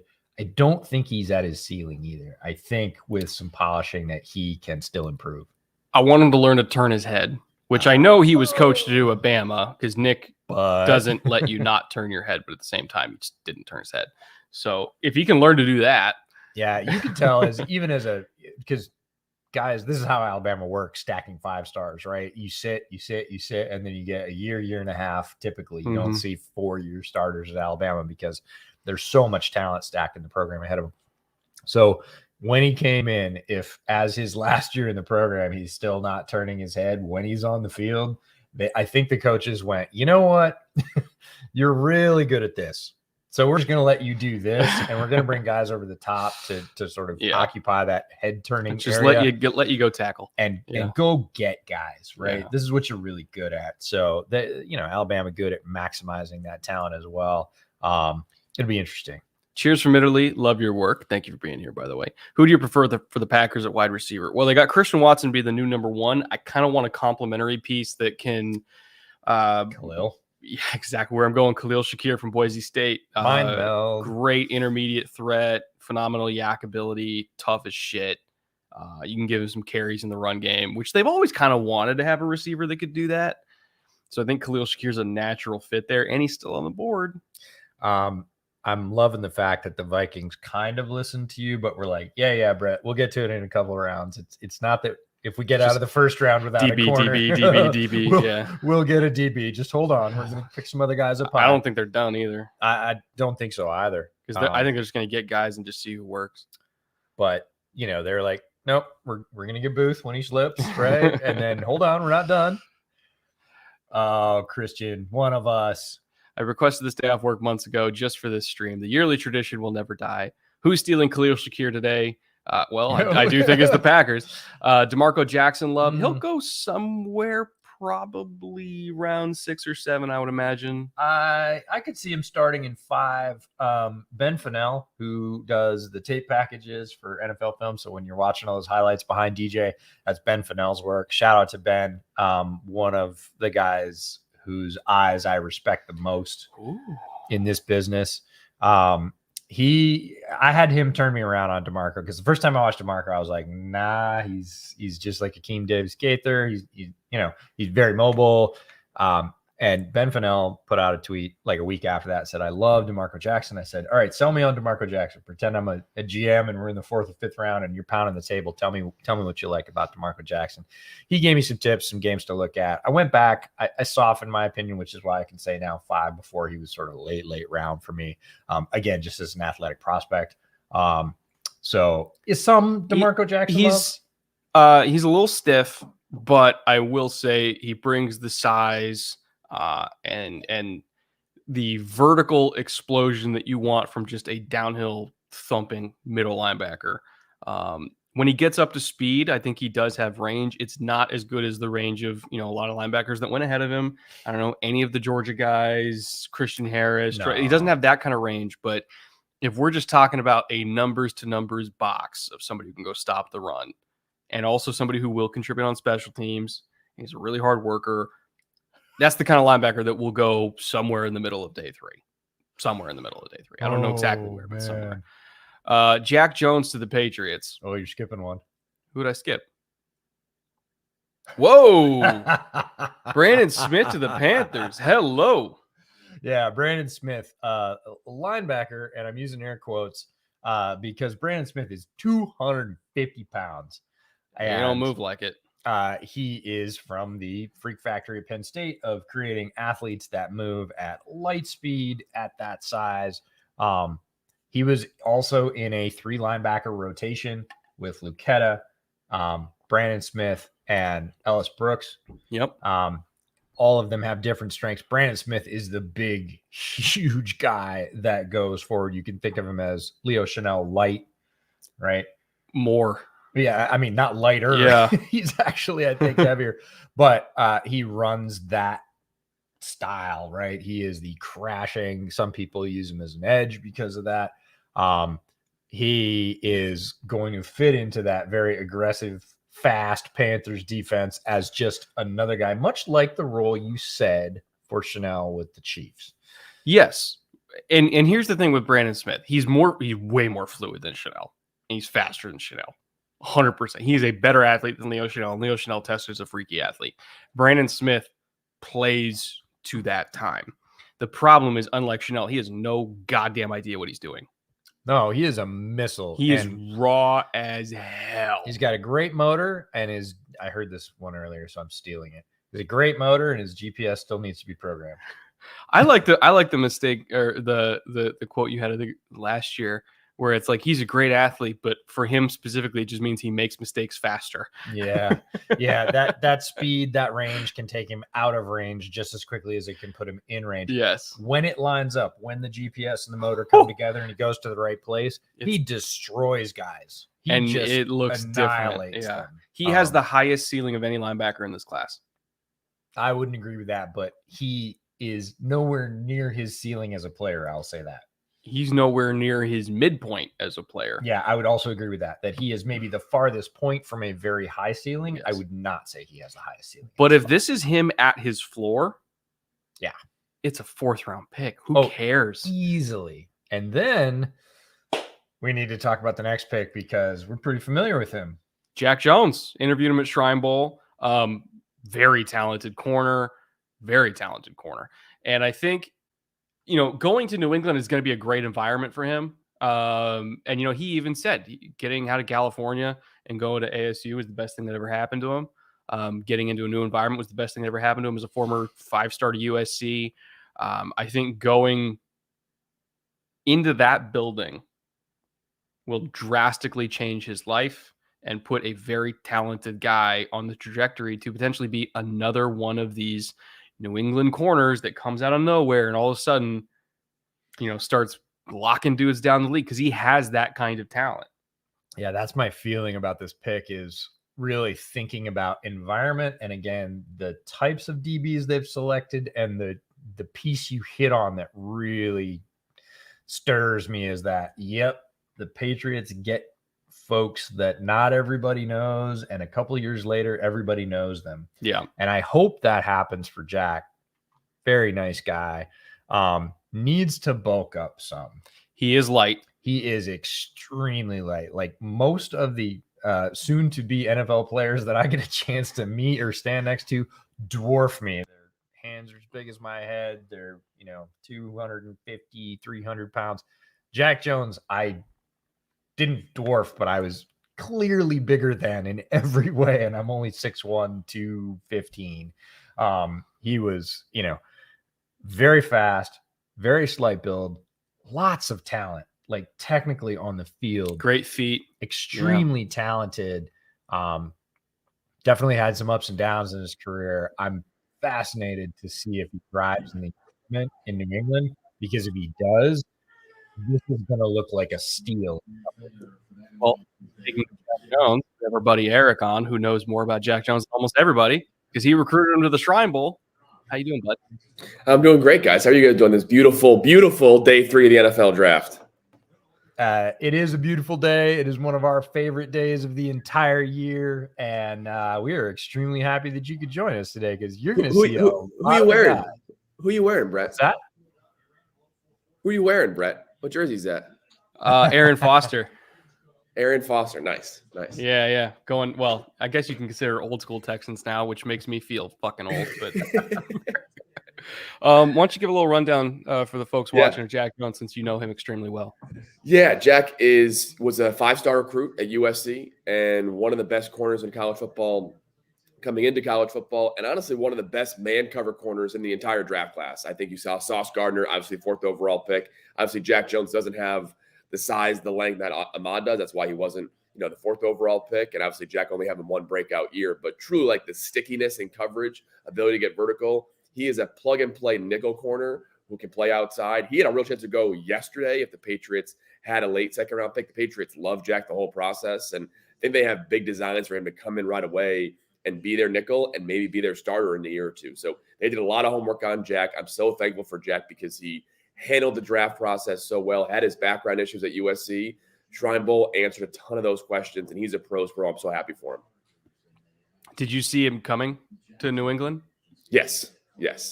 Yeah. Really? I was going to be surprised if he wasn't a Patriot. So there's a couple team player fits that, like, I don't want to say necessarily, but they're going to be good fits. If I'm still on when I think a pick coming up here is one of our guys, I'll let you know. But the Patriots, you can tell, right? They got their guys on draft day, right? They wanted Cole Strange, for better or worse, at 29th overall. They want Jack Jones, and they're going to want him. What do you think about Jelani Woods, one of our favorites in this entire class? Good player. Yeah, going to Jelani Woods and Mo Alley Cox in the same team. How do you handle that? Yeah. I was surprised that the Colts took him. I don't think they were really necessarily looking to absolutely add a tight end in this draft class. I think he just surprisingly fell to them. And I think a lot of teams right after that were expecting to get tight end. I know 3 or 4 teams that were pretty mad that their teams and their GMs didn't go back up to go get him or take him before they traded back. So he's a plug and play guy. I think he's the best tight end in this draft class. I think he has by far the highest upside. I think he has the highest upside of any tight end in the last 2 years besides Kyle Pitts. So he could be a special player for the Colts. So. Who's the next Shrine Bowl guy you think is going off the board right now? Because we've had like 5 or 6 so far.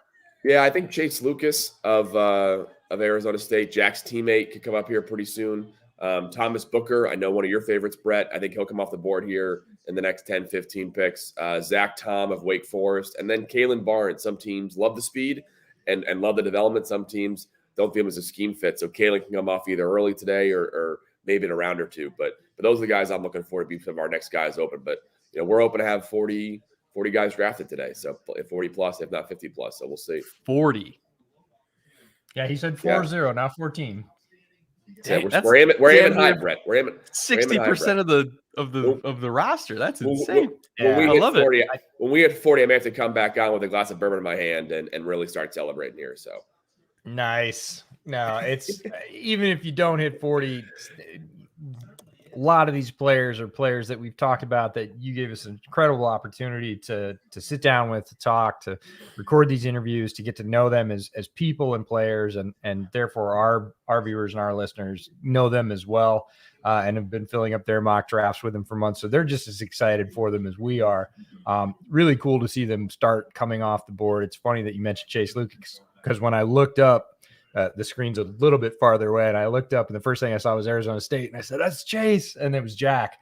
The other one. Yeah, so great pairs of talent, and you did such a tremendous job this year overall at the Shrine Bowl, pulling players in that, again, maybe a lot of sort of the larger draft media did know about, or certainly the public wasn't as familiar with. And then combine hit, a lot of your guys went through the roof.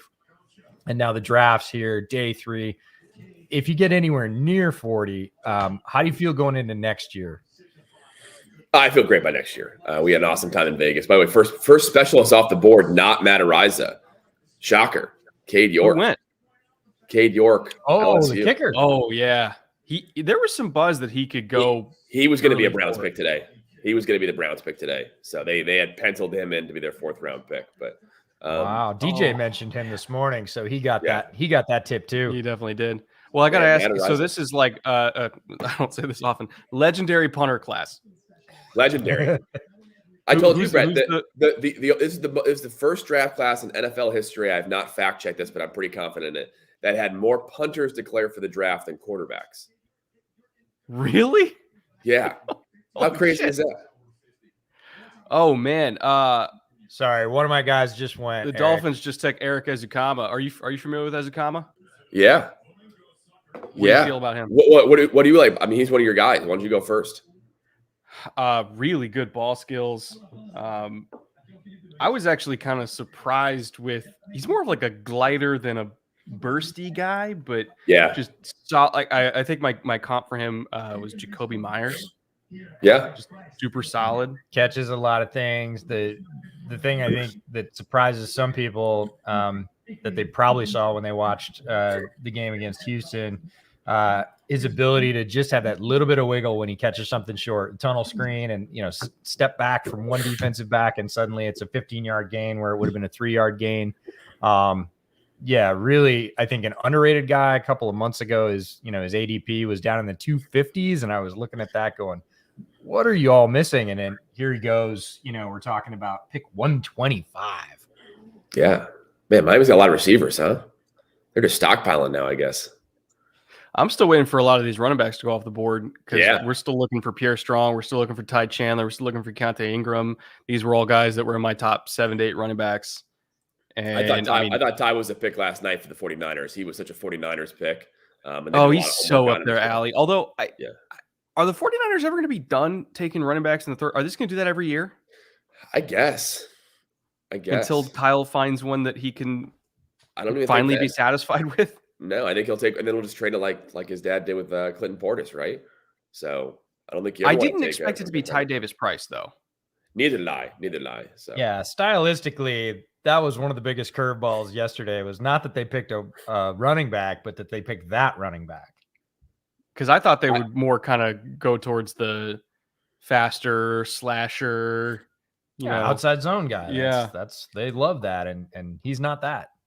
I don't think the Niners did this, but I remember people talked about a couple of years ago when Kyle Shanahan took, was it Joe Williams, just kind of off the Niners board, just said we're taking Joe Yeah. Williams.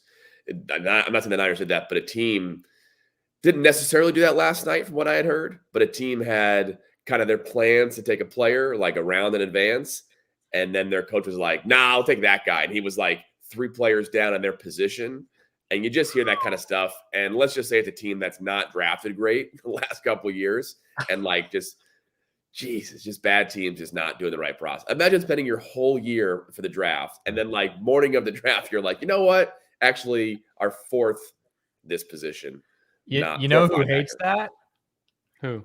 Scouts. Yeah. Right? I have been out there grinding for 9 months away from my family, living on road food, living in motels to get you all this data. We came together, we dumped it all, we weighed it, we had our arguments, we got our board, we're set. And you what?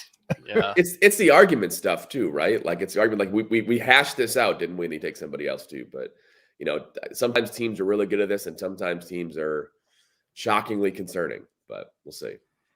There's been a couple drafts in the last 2 days though that I thought like every single pick was amazing. Like Houston, Caserio, I don't know any of the Texans scouts. Hats off to all of them. They put together a phenomenal class. Also like very on brand for Texans. It's the hardworking locker room guys that also happen to have a lot of talent. The Jets have nailed every single pick. Yeah. I mean, they're taking Michael Clemens in round 4 just because they can. They don't even need him.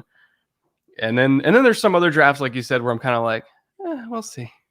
So, We'll see. so on the Jets too. So they considered Jermaine Johnson a week ago for the 4th pick and the 10th pick. Yep. I mean, he was genuinely, I promise you, in discussions to be that pick. It was the 4th pick was Sauce, Icky, Evan Neal, Jermaine Johnson, Garrett Wilson, and I think Drake London were the guys they considered at 4. And then they thought, all right, well, if we do this and this. So by the time it got to pick, right before the Texans pick, the Jets were calling, I think it was the 14th overall pick. Hey, can we trade it for Jermaine Johnson? They didn't say Jermaine Johnson. They were trying to trade it for Jermaine from the 14th pick of the draft on. I mean, they desperately wanted Jermaine. They think he's worthy of the 4th overall pick. The fact they got 3 guys they considered at 4 in the first round is amazing. So I don't argue with that. Yeah. Yeah, those are the stories. Thank you for telling that story, because those are the stories, all of those stories, and they're going on in every draft room around the NFL right now in terms of the weighing and the balance and the things that almost happened. We heard a great one yesterday that it was 2 days ago now, that sort of played into the Cole Strange situation and something the Patriots might have done last year that would have made it so they didn't pick Cole Strange this year. That's the fascinating sort of back fabric of the draft that just makes it such a cool process. This is fun. So as you guys know, the Patriots absolutely love the Shrine Bowl. And I was just tipped off. I don't know who it is, but apparently the Patriots might be taking another Shrine Bowl player right now too. So I'm seeing Pierre Strong. I think it's Pierre Strong. Wow. I love it. The dog loves Pierre Strong too. That's so good. Pierre Strong's one of my favorite running backs in this whole draft class. Man, talk about surrounding Mac Jones with talent. Oh, they're going for it.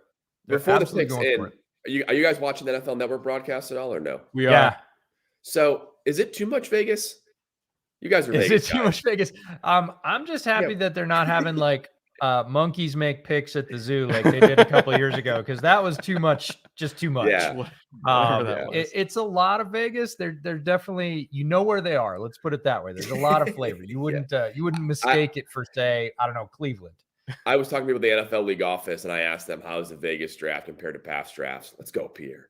And they said that Nashville still might be their favorite and how it was pulled off, but they said Vegas is. They said, one person I talked to said, I think we're going to regret going to 3 cold weather cities the next 3 years and leaving Vegas after how this went today. So it was awesome. Great time. They did an amazing, amazing job. This is what Vegas does, though. They do this kind of event. Yeah. No, it's really coming through on the broadcast. It's all the major NFL offseason events happen in Vegas. People are saying, guys, that the best events in the offseason, all-star games, especially draft. Is that what they're saying? People are saying that, man. People are saying that. So you guys are staying in Vegas, right? I can't confirm or deny that at this time. But come on, I cannot confirm or deny. Well, actually, we will wait to see where the game is next year, but we will be there because it was a great experience for us to get to meet those players, have them talk about other players on their teams or that they played against. We just released the Chig interview right before the draft, and I was reminded that when we asked him who was the best player you played against. He was like, man, Micah McFadden. I knew he was good, but he was in on every play. And we got that from every player. And that really helped round out our perspective on the entire class. So incredibly valuable stuff to us and the stuff that we put together for our listeners and viewers. So can't thank you enough for that opportunity. Absolutely. We got a 40-minute interview with Thomas Booker. Come on. Guy won't shut up. Well, no, it's more just where else are we going to get that? Shout out to Book. He's watching. I checked in with him day one. I said, if you're not super busy with your draft party, you can stop by. He goes, oh, I'll be there. So Book's watching. Shout out to Booker. No, he's the same with NFL teams too. Teams, I think there was one team at the Shrine Bowl that just said they could talk to him for 2 more hours. I mean, they were all on T-Book for sure. So who's your? I'll let you guys go powder blue because I'm pretty sure they're obsessed with them. And we had Neil Farrell go to the Raiders. One of my favorite sort of space eating run stoppers in this entire draft. What'd you think about Farrell? I think he's a bit limited. I think he's a good player, right? I think he's a plug and play guy that can be in this area. Yeah, right there. I think he's great there too. I think some teams still really value that. A lot of teams have not, right? I think, when we look at the Shrine Bowl roster, we kind of wanted to have an identity. So we took a lot of big nose tackles, right? The Marquand McCalls of the world, because those guys still have value sub package wise. But outside of that, we allotted guys like Uwazurike who could play a bunch of spots. So it's interesting to see that some teams still want that traditional, A gap nose tackle in a 4-3, like Neil Frick plays in 3-4 as well. But he wasn't a fit for every team for sure. But he's a good player and a great kid. So this is one that I'm super fascinated by. Charlie Kohler to the Ravens. He does not fit the prototype that I normally associate with them because he doesn't block. But if they just want a big slot just to beat somebody else to go convert third down so that Mark Andrews doesn't have to do literally all of them by himself, Charlie Kohler's the guy. You know what's interesting? I talked to a lot of teams before the draft and then, yesterday morning before day 2. A lot of teams have decided, you know what, we don't need to have the pass catching tight end and the blocking tight end. We don't have to have these like different pieces. Hey, we use Mark Andrews a lot. Let's just get another Mark Andrews in case he gets hurt, or we have double those guys, right? The Chiefs are going to do that as well with the tight end. Who else? The Broncos had a tight end as well, who's just Dulcich. like their other tight end, right? It's just like, hey, you know what? Instead of being like these rudimentary, we got to have a blocking tight end and this tight end, let's just take the guys that we know work in our scheme. I think that's probably Charlie Kohler as well. He's Mark Andrews light. And if Andrews gets hurt, we got a guy. If he doesn't get hurt, then we'll put them both in the slot and play 5 wide with 2 tight ends, and you're still happy. So I love the pick for Kohler. He's a great player as well. Yeah, he's the third down option, right? Third down and Kohler. Like, he is really good at getting out in space, finding that little crack in his zone, turning in his numbers to the quarterback, making that catch. Like, he's going to do that over and over again, and Lamar's going to love him because of that. Like, that is it's a somewhat narrow skill set, but he's so good at that. Oh, man, Jake Ferguson with the Cowboys. I hope that's real because he is literally Dalton Schultz. Who's your top guys left on your guys' board? Which position? Matthew Butler's up there for me for defensive tackle. He's one of my favorite 3 techs in this class. Yeah. I would say... Jerome Ford's still there as a running back. Oh, Calvin Austin's there. Calvin Austin is way up there. Otton's already off the board. Shakir and Austin wasn't, especially Shakir. And I like Shakir and Austin, by the way. I think they're both more around this area for us, but this is where teams really had those guys. I think even Wandale, I was surprised he went that early. But I think a lot of teams we said that about Wandale. Love the player really early on the slot. I'll say this: we had the speed era of receivers, like that being the only skill that matters, is kind of behind us. I call it the Mecole Hardman Cooper Kupp effect, where like everyone wanted Mecole Hardman and said, "Oh, the slot guys who can't run." I'm not sure about that, and we've kind of swithed back. So I'm not sure those guys will be valued the same way they were a couple of years ago. But. Yeah, somebody brought up John Ross in my mentions overnight around one of that, and I was like, the pure speed thing, not so much. Mecole's the one. Mecole's the one that a lot of scouts from other teams bring up as like, see, like you can't just draft speed. It didn't really work out for him. So somebody was in my mentions yesterday saying Tyquan Thornton is John Ross, and I'm like, no, that's a totally different skill set. No, different player, way different player. The Patriots and a lot of teams. I mentioned the red zone stuff. I think I tweeted about him a couple of times, but that's the stuff where like teams saw like for Tyquan, hey, this guy can win in the red zone and has speed. Like if you have just those 2 things, we can build the rest.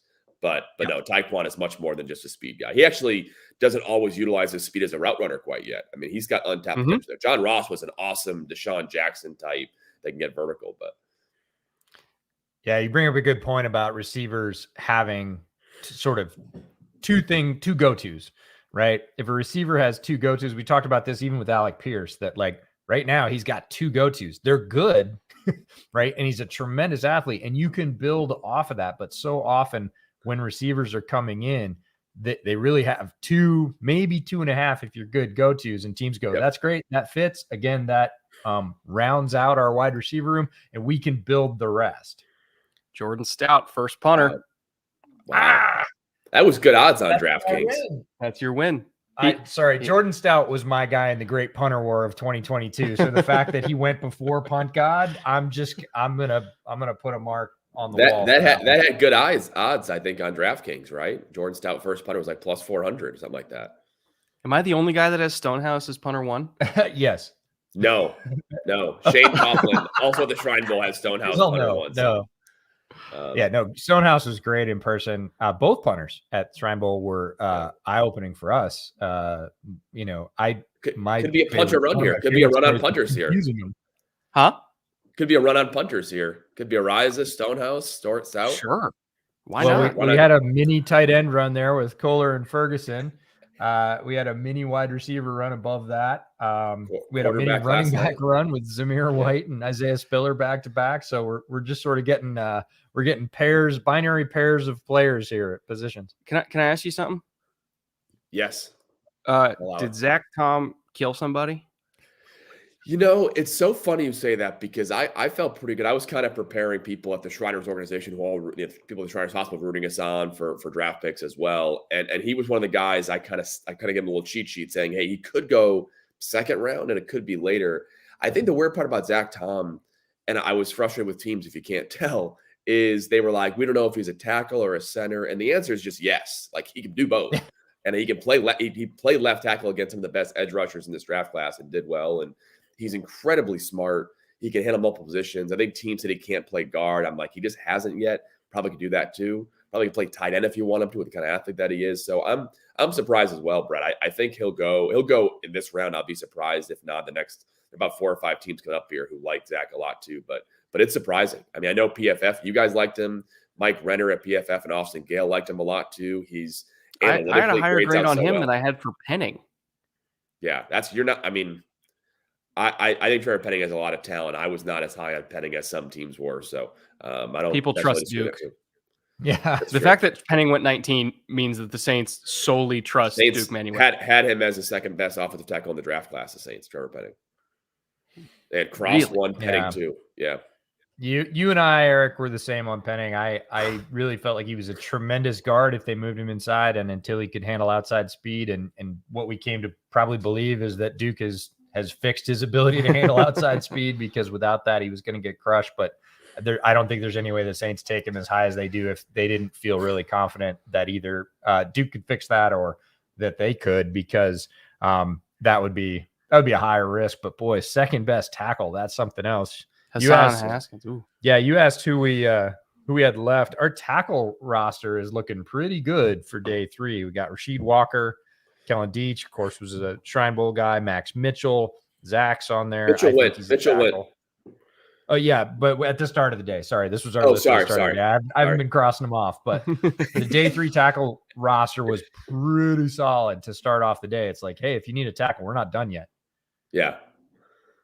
There'll be a couple. I mean, Deach will go here pretty as well too. But you're right, the tackle spot. There's only about 4 or 5 guys left, I think, at tackle that teams really trust to be guys they can trust as a rookie. And Deach is one of those guys for sure. And obviously, Zach Tom will say it a million times, but for sure. Do you have any insight about what happened with Deach at Texas A&M? Like why, for whatever reason, it took till ASU to become what he is? No, I don't know. And I think Kellen was surprised as well. And speaking with him about it, he didn't have any, from his perspective, he didn't have any glaring reasons behind that. But I think he tells me that he just wanted to play right away. And Arizona State was a program that he had talked to coming out of high school. And it felt like, hey, if I'm not going to be here, I can go there as well too. But I mean, he is a, no nonsense. You guys talk no nonsense kind of kid. And I think he just wants to go somewhere and play. And, I think it's funny. I know I talked with him before the draft a little bit, and he was kind of genuinely asking, hey, why would I go here? Why, just out of curiosity, I got him a great player. Why not? And he's like, is the arm length a big deal? And I'm like, for some teams it is. And he's like, I don't get it. He's like, I'm a good pass blocker. What is arm length matter if I can't be a good pass blocker or tackle? So I think he'll go here, hopefully the next 10, 15 picks. But I agree with him. I think that arm talent or arm length is becoming a little bit overrated when it comes to, especially this part of the draft. If a guy's a good pass blocker, just take him. If it translates, great. Maybe David Bakhtiari. I mean, he has that kind of athletic potential. Yeah, he's such a good mover that, again, I think that mitigates. If you have a guy that has short arms and he's pretty stiff in the hips or doesn't have great feet, then you get concerned. But you get a guy like Deach that can literally tackle pull to the opposite side of the formation, hit a linebacker in space like routinely. That's a really athletic guy. He looks like a basketball player. I was really surprised that he was over 300 pounds. I was like, that guy's got to be one of those, 295, 290 tackles. Nope. I was worried about that. 300 pounds, and he still moves like that, still has that athleticism. So arm length for me is give him a chance at tackle because I think he can do it. I'm not so concerned about arm length. Yeah. Packers took dubs here, which to me means they're just leaning into we're going to run the ball, and when we throw it, we're throwing it 40 yards down the field. And I think that's perfectly okay. That's a fine approach to have when your quarterback is Aaron Rodgers. That's their first skill guy? No, that's a Christian. Well, they traded up for Christian Watson. Right. That's right. Besides Watson, that's right. Going to be awesome for them. And then Dubs as your technically number 4 because they love Lazard. You still have Cobb there. Rodgers. Oh, right. I forget about Amari Rodgers for good reason. But Dubs is your 5. I'll take that. I'm not sure Dubs had played special teams though in college, and you got to kind of do that when you're the wide receiver 5. So that's the kind of stuff now that teams don't. I think on the outside sometimes, but at this point in the draft, that's why you'll see like some really good talent go undrafted, because if you can't play special teams, then you can't be a 5th receiver in the NFL and not play special teams. So we'll see. Well, he's not a receiver, but it's a perfect segue. Talk about Percy. I know he was one of your favorites. Yeah. Well, I will say, I joke all the time. I hate when people mention the first thing with Percy Butler every time is special teams, just because it feels like we talk about a big man in the NBA draft and they say they run the floor well. You're like, well, what does he actually do well? And Percy he's played both. He's played cover 2 and cover 3 safety in college. He's played free and strong. That's Louisiana defense really moves guys around in that scheme. So I think he can play from the nickel to the single high. That's what I think his real value is for NFL teams. But special teams wise, he's the best special teams defensive player in this draft class. And I think NFL teams, Friday night, I thought he was going to go because a lot of teams were running out of guys. They had his top 2 round grades. And again, special teams and elite athleticism, one of those things that are just another punter. Who went? Not punt guy. Jake Camarda? Yeah. Wow. I mean, I guess I told you, punter was coming. We're at the part where I say disagreeing on punter rankings and saying no, it's my punter 5. Next 25 minutes on punter discussions right now, if we can. Yeah, the punter run, the great punter run of 2022. But it's funny, the punter that everybody was talking about, his over under was just a few days before the draft was 120. Talking about Ariza? Mm-hmm. Really? Yeah. Wow. Yeah, Dane said, I think it was 117.5, and Dane said, well, I had him in the top 120. I guess I'm taking the under. And if you told me that we would have had not only one punter, but 2 punters in the top 130 or 135, I would have been like, I don't think so. But here we are. And no Sam Howell yet. Yeah. Oh, I didn't even notice that. He led off. I did the rankings by offense and then by defense. Of course, I started with quarterback, and Howell's just sitting there. And boy, if you look at his 2020 tape, I understand 2021, his receivers left. He ended up becoming more of a runner to help his team. They went hardcore to the RPO. They did it before, but they really that became their centralized piece. You look back when he had Daz Newsome and, De'Ami Brown, that 2020 tape could convince me that Sam Howell is a legit guy you could give a chance to. And people seem to have forgotten that, I guess. Yeah. Yeah. I thought by now he'd be long gone and this be kind of where EJ Perry hopefully hears his name called, but Sam still being there is pretty shocking to me too. I mean, just as like a Chase Daniel 2.0 with a much better deep ball. I will say, who gets to having 5 drafted first, punters or quarterback? Could we get to 5 punters? We could. I mean, 2 down. We're in the midst of the great punter run. So we're in the midst of the punter run right now. So it's a tight race. I remember a time when I had to pay $40 for Brett to do kicker analysis, and now he's doing punter rankings. I want my money back. Well, when we have a legendary punter class, and I get to sit behind them at practice and time 5-second hang times over and over again. And if you notice, he's not really doing rankings. No. Brett, when do you release your top 10 punters for 2023? Is that right after the draft, or is that? I got my dynasty punters coming out mid-June. And then I got my 2023 punters coming out in August. Dynasty punters. That's the name of my new podcast. I would love if you did a dead serious top 25 punters for 2023. like totally serious, like, you know, high production value, like just like 25 punters. I'd love it. That's gonna be my April Fool's video next year. Slater Punter rankings. Slater would be What you've all been waiting for. No, we love the punters. Oh, that's amazing. Jesus Christ. That's a great idea. Oscar, Brett, I'm once again urging you to make Fatty a permanent co-host for your channels. This way you can write cat food off in your taxes as a business expense, and we get to see more cat. I await your response with bated breath. Okay, Oscar, I need to take issue with this. You mean, does he get my chair, or you mean in addition to me? Because if you're talking about displacing me for Fatty, hey, I understand why you might want to, but I'm going to take offense at that. Fatty's vicious, though. I'm not going to disturb him. He will. I think you're underrating me in that category. Yeah, well, he's got sharper nails than you. It's true. He does have sharper nails than me. Oh, yeah. Fatty's very Spencer Burford to the 49ers. I love that. okay. Hell yeah.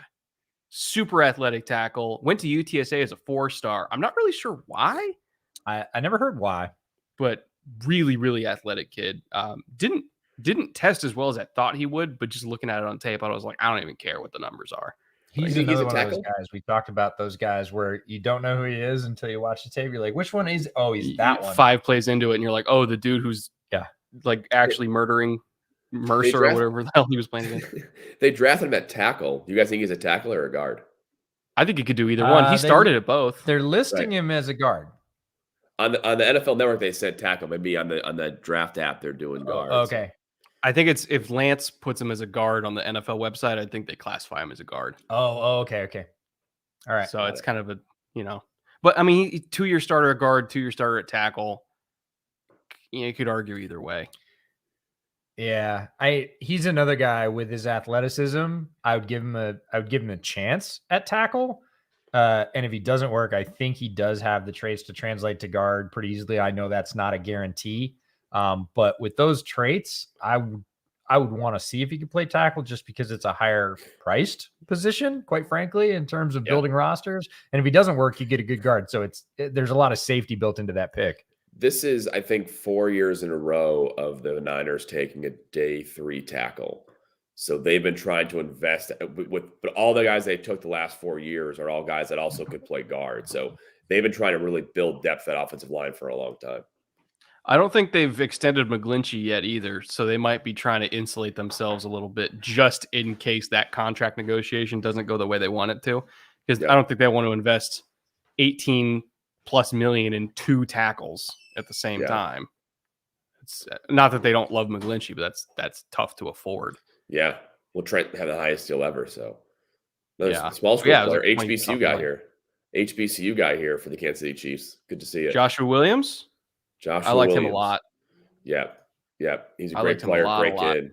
A lot of upside, but I know I'm super happy to see. And one thing we did for the Tribal this year, I know the Senior Bowl did some stuff as well, which I'm happy to see, is really promoting HBCU players before the events and at the events. So awesome to see the NFL League office. I know it's happy to have Josh Williams go off the board here around 4, but super talented guy. I think that's probably why we should go. He's probably a year of a redshirt year, but 6'2", long, ball skills, despite the drop there on NFL Network. He's got real upside to be an NFL starting quarterback and a great kid. So the pick is in for the Bengals. The Patriots are on the clock. What Shrine Bowl guy are they taking now? Is it going to be Kyle Phillips? Who's on the clock? The Bengals? The Patriots? Patriots. Bengals submitted, so Patriots are on. I think we got a Shrine Bowl guy here. We might be a Shrine Bowl guy here in Cincinnati or New England. I just got a text. I get a text from people, either Shane or people in the league, just saying yes. So I just know a Shrine Bowl guy's coming, but I don't know who it is. So could be Ryan Stonehouse. Could be punter run. Oh, no, the punter run would continue. Why not Zach Tom? I agree with you, man. I agree with you. He was a top 5 tackle in this class for me. Yeah. I had a higher grade on him. It was in terms of like OT4, I had the top 3. And then my OT4 was like, you could either do Ryman or Tom. And I would have been good either way. Different Shrine Bowl offensive lineman, not Zach Tom. Deech? No. It's got to be Deech. No, honestly, this player Volson is a guy that I think was the best guard / tackle we had. Definitely the best guard at the Shrine Bowl we had this year. And I thought we have a top 100 grade on this player, who I won't spoil it yet. But there it is. Oh, Volson went. I think he is a plug-and-play NFL starter. I had multiple teams tell me last year that they thought Volson was a better prospect than Dylan Radins coming out. So he is – this is – I thought he might go late day 2, but awesome fit. Wow. Okay, so is he competing at right or left, do you think? I think he'll be the depth at left, but I think he'll push Jackson Carman. I think that's what their hope is. They wanted to add another interior offensive lineman in this draft class to push Jackson Carman. They've thrown free agent dollars and high draft picks the last 2 years at offensive line, but they want to have depth, right? I was joking with a couple Shrine Bowl players earlier this morning on the offensive line, Volson not being one of them, but a couple offensive line guys. I was like, hey, don't worry. It might be later, but every single playoff team always says, I wish we had one more lineman. Like, teams always want linemen. I think the Bengals saw that case in point last year. Well, inevitably somebody's going to get hurt, and you're only as good as your worst guy in the front 5. Yeah. So it makes a whole lot of sense. I would have accepted either him or Deach there and been totally cool with it. So that's a good pick for Cincinnati. But left and right tackle in college, Volson. And guard at the Shrine Bowl. So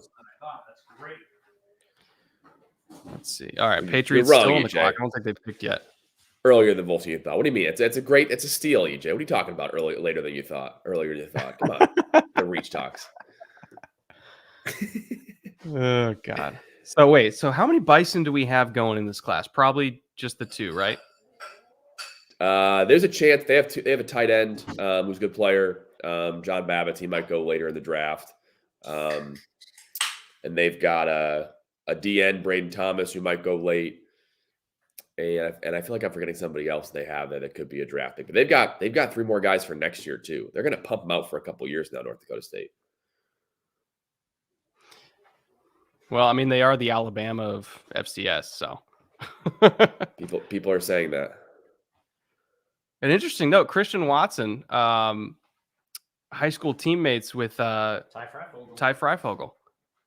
He'll go today. Freifogel was one that got offers. Weirdly enough.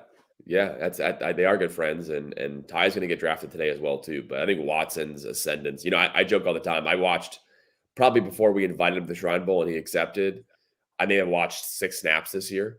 I was like, yeah, Christian Watson special. I joke all the time, but sometimes scouting ain't that hard, right? It's just like, you know what? You watch this guy. He's 6'4". He's clearly a 4.3 guy. I'm done. I'm not going to waste my time. I got like a million other guys to watch here, like Christian Watson, 2nd round grade, and. I think he was always going to go 2nd round. He didn't need to do the combine or the draft process. He's a special player, Christian Watson. So Green Bay got a good one there. And he went to the fucking Packers. God damn. Yeah. Man, it happens. He gets to play with a great quarterback, which we talk about landing spot being super important. Aaron Rodgers makes everybody look great. Making Christian Watson look great is not hard to do. That's a really good combination. I'm excited for Volson. Volson was one of the guys that I've been sort of banging the drum for throughout the process as yes, look, he's going to go in the later rounds. He is going to play 8-9 years in the league. He's going to sign a 2nd, maybe a 3rd contract. And everybody's going to say, where did Cordell Volson play? And it's going to be like North Dakota State. Like, he's that guy that is just, he was a tackle. He's probably going to play guard. He can play both a little bit. He's going to be probably not your starter, but the sort of ultimate sub, and he's going to have a long career. Well, they'll have another top 4 round offensive tackle next year too. They had Radins last year, Volson this year. Cody Mock is a guy for next year too. So they are O-line U of the FCS and one of the best programs, obviously. I mean, they're one of the best programs developing NFL talent. About top 40, top 50 programs in the country of developing NFL talent at this point. I think they've had more draft picks than Texas over the last 5 years. So make of that what you will. Oh, Jesus. That's so embarrassing. Whoa, the Patriots took Zappy? Really? What? Really? No, they wanted a quarterback today. Yeah, but that one? Wait, are you getting trolled or is this real? I think it's real. Okay. No, it wouldn't surprise me. They wouldn't surprise me if they actually did take him. They liked EJ Perry quite a bit. They want a quarterback. Again, when you have a rookie quarterback, you want a veteran guy, or when you have Mac who you can trust, you take the upside rookie guy. Damn. We'll see if it's him or not. All right. Now I'm starting to get a little bit worried about Sam Howell. Yeah. Well, I don't know. I think sometimes we never get to know. I'm with you. on pure talent, if you told me Bailey Zappi was going to go ahead of Sam Howell, I would have said, I really don't think so. Yeah, Zappi is. We should talk about Zappi a little bit. Super quick decision maker, transfer into Western Kentucky, had a legendary production season for them. Was the guy throwing to Jarrett Stearns, who was a Trimal guy. Like, just ball comes out really quickly, makes the decision really fast. The limitation with Zappi is his overall size, and he just doesn't have what people say is an NFL arm, right? Because the windows are going to get smaller. So decision making in terms of knowledge of the game, he's just sharp, super fast in that regard. And that's why he's so productive. But when you really start to go and look at the throws on tape, there are just some that he leaves that, you go, okay. The next tight window that he completes a pass into will be his first. Ouch. I like Bailey. I thought Bailey has some Taylor Heineke to him, but I don't disagree. I think there's a narrow path and be long-term successful. I think he'll hit it, but I think it's not there's a lot of outcomes that aren't great for Bailey. There he is. Bailey's happy. Pick for the Patriots. So, well, man. This is the kind of pick where I'm like, okay, this is not competition for Mac. This is purely backup, which is fine. Yes. Yeah. You need those guys too. Yes. Can confirm per sources that this is not Mac Jones competition. So. Per sources, the source is common sense. Okay, cool. Yeah. Pittsburgh on the clock. Who'd Pittsburgh take? Well, somebody had a question about Pickens to Pittsburgh yesterday on Twitter last night, and we said it on the live stream. Like, some teams just pick position groups extremely well, and Pittsburgh has picked wide receiver as well as anyone in the NFL. If they are comfortable with George Pickens, his tape is clearly excellent. Everybody had access to his medical and recheck, so they can be as confident as they need to be, I guess, as a team with that. No qualms about Pickens to Pittsburgh. He lands in a spot that is really beneficial typically to wide receivers.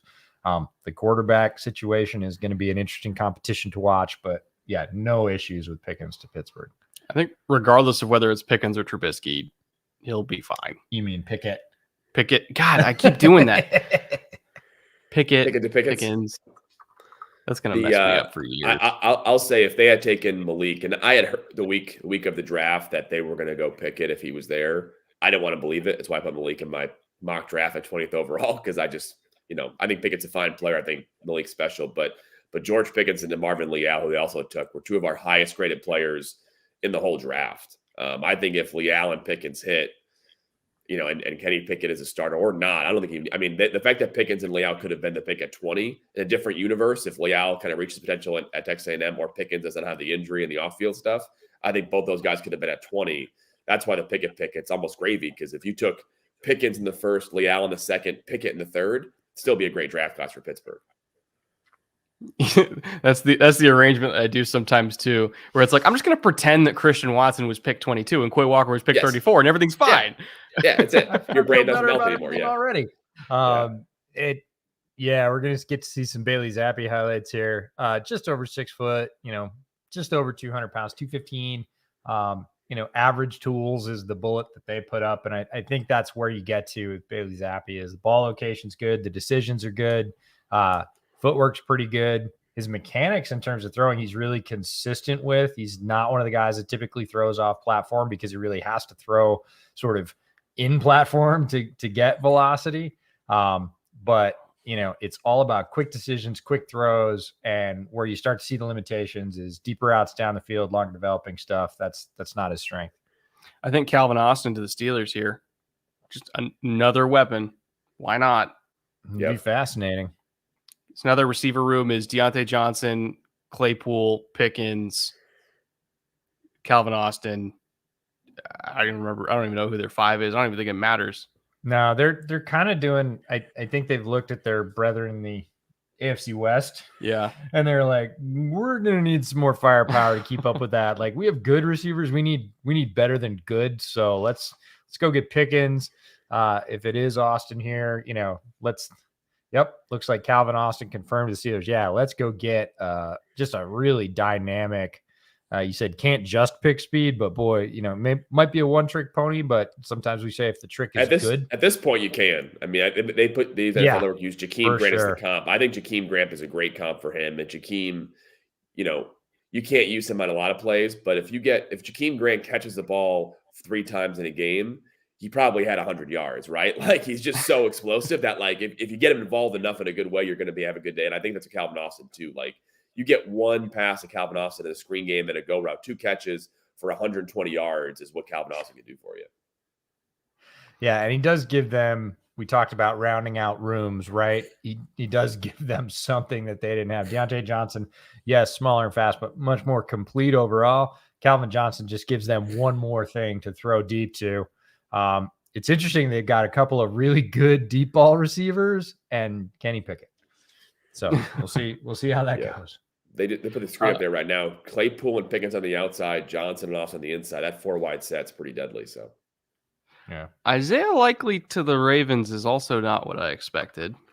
Yeah. With considering some of the other tight ends that were on the board. Are they just kind of leaning? Yeah. Are they just leaning into 13 personnel, but our tight ends are our receivers? They could. I mean, I was expecting a lot of teams had that too with Dulcich about like, hey, we'll just use him as a receiver. So I think we are going to see teams want to go more personnel groupings, or your opinion, right? We're going to go 5 wide, but it's going to be 2 or 3 tight ends. Like teams want to do that just because in a no huddle world, right? You could just quickly go to 3 tight ends and go to 13 personnel or just go 5 wide. So I think that's part of it, but I'm surprised by 2 tight ends in the 4th round here. If you are going to do that though, I'm just surprised it wasn't Chig because he does all that too. Yeah, they like him too. Other stuff. And he's local. He's local. So that would have been fun. But the Ravens here have the luxury of doing it because I think they have 6 4th-round picks. Yeah. They might take another tight end. They can just keep cranking on whoever they want here and get as many flavors or types of tight end as they really want. So the fall is over. The fall is over, Brett. The fall is over. Is it Zach Tom to Green Bay? It is. It is Zach Tom to Green Bay. No, still might beat him hard. He means Sam Howell. No. Sam Howell pushing Aaron Rodgers. Finally with Zach Tom. What a great value. They wanted him. I know Green Bay. They did a lot of homework on him. I thought he might be their pick yesterday. I think Green Bay wanted to leave. Thought about, when I talked to people there, they had said, hey, we might take Zach Tom and Tyquan Thornton. And by the way, Tyquan Thornton was not a reach there. I thought he might go in the 3rd, but I had talked to teams Friday morning, and they were like, he's our top receiver. 2 teams told me he was their top receiver left coming in above Christian Watson. Don't shoot the messenger. I'm just telling you, like that's what teams had told me. So I was not surprised he went 50, but I think the Packers thought about leaving yesterday with Zach Tom, and to get him right here at the end of the 4th is incredible value. They're almost having like an upside down draft for me because they took 2 guys after the 1st round that I thought very easily could have been 1st-round picks for them. We just need to understand who's upside down. Let's pretend Zach Tom went 1st round. Zach Tom went 1st round. Let's pretend Zach Tom went 1st round. Yeah, that's it. Yeah, try both 1st-round picks. This started out as a very concerning draft for Green Bay, but I think Goody has more balls than me and more patience than me, and he somehow pulled it off. It's been a great draft for them. Goody has more balls than me. Get on a shirt. That's the quote. Yeah, it's the quote of the day. I mean, not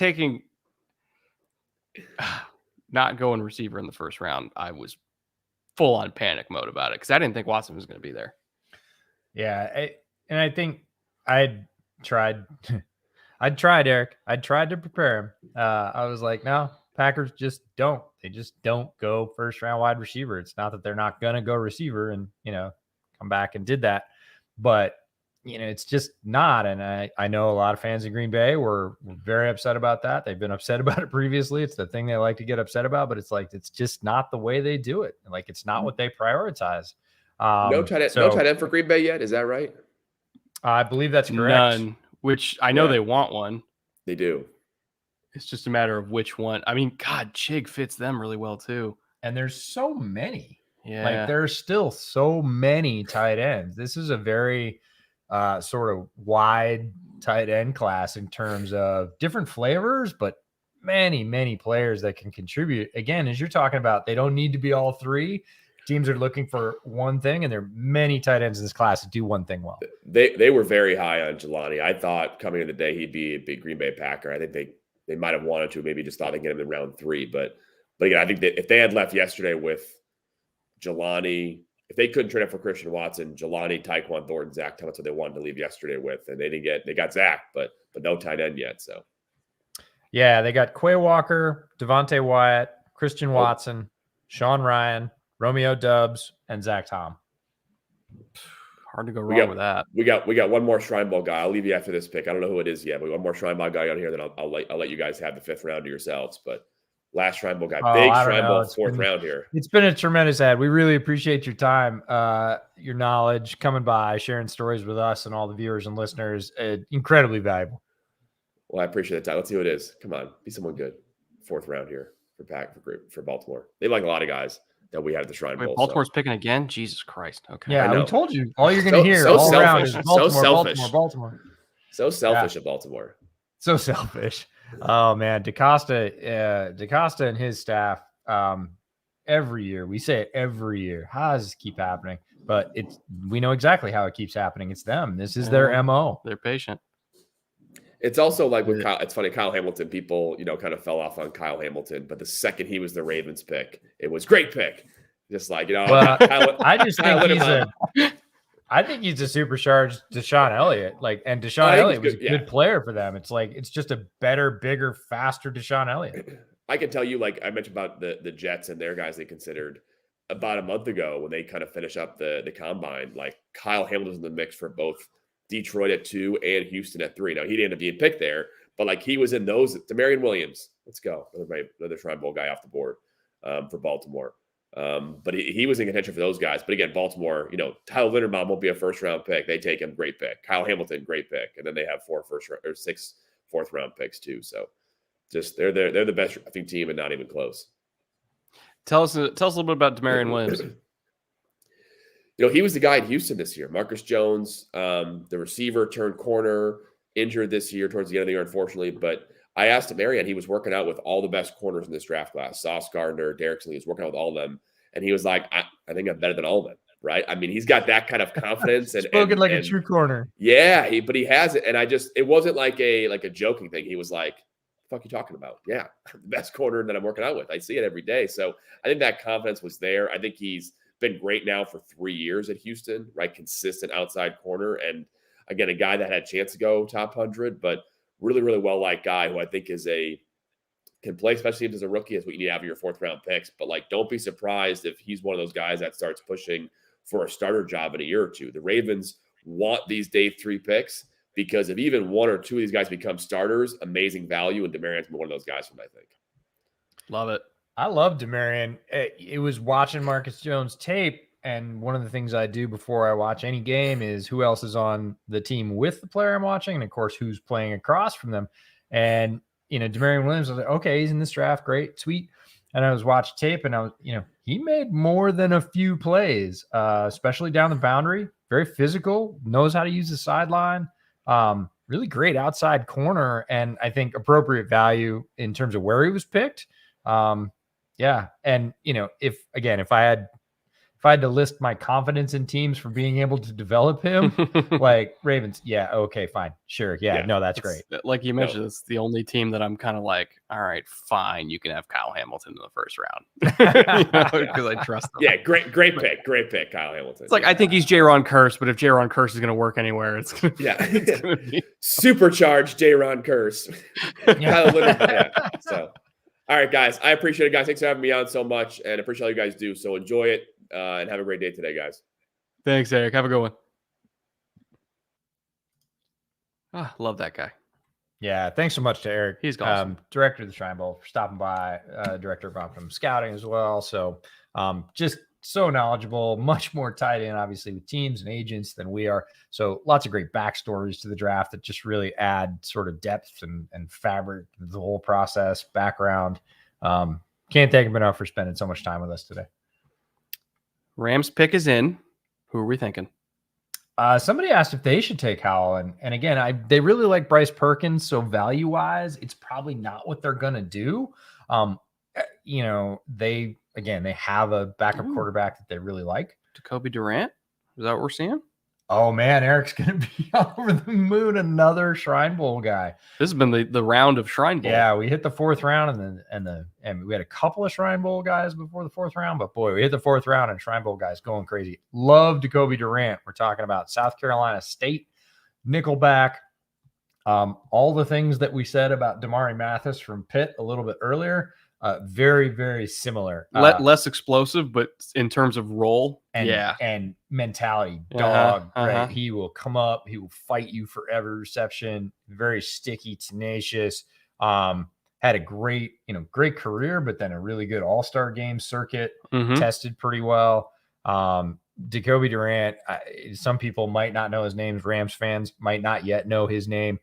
Should get to know his name. He might not have a big role this year, but he's going to be one of those guys that 2 years from now, 3 years from now, rolls in as a low-cost replacement, plays extremely well, and everybody goes, oh, Jacoby Durant, where did he play? Oh, South Carolina State. Okay. The Rams do get value on DBs, though. Like, Les Snead is very good at finding DB value, especially on day 3, which, to be fair, he trades all of his day 1 and day 2 picks anyway, so he has to find DBs on day 3. But he's been pretty good at that over the years, and he's been with the Rams for a long time now. But I've always liked his day 3 DB takes, even if they don't always work out.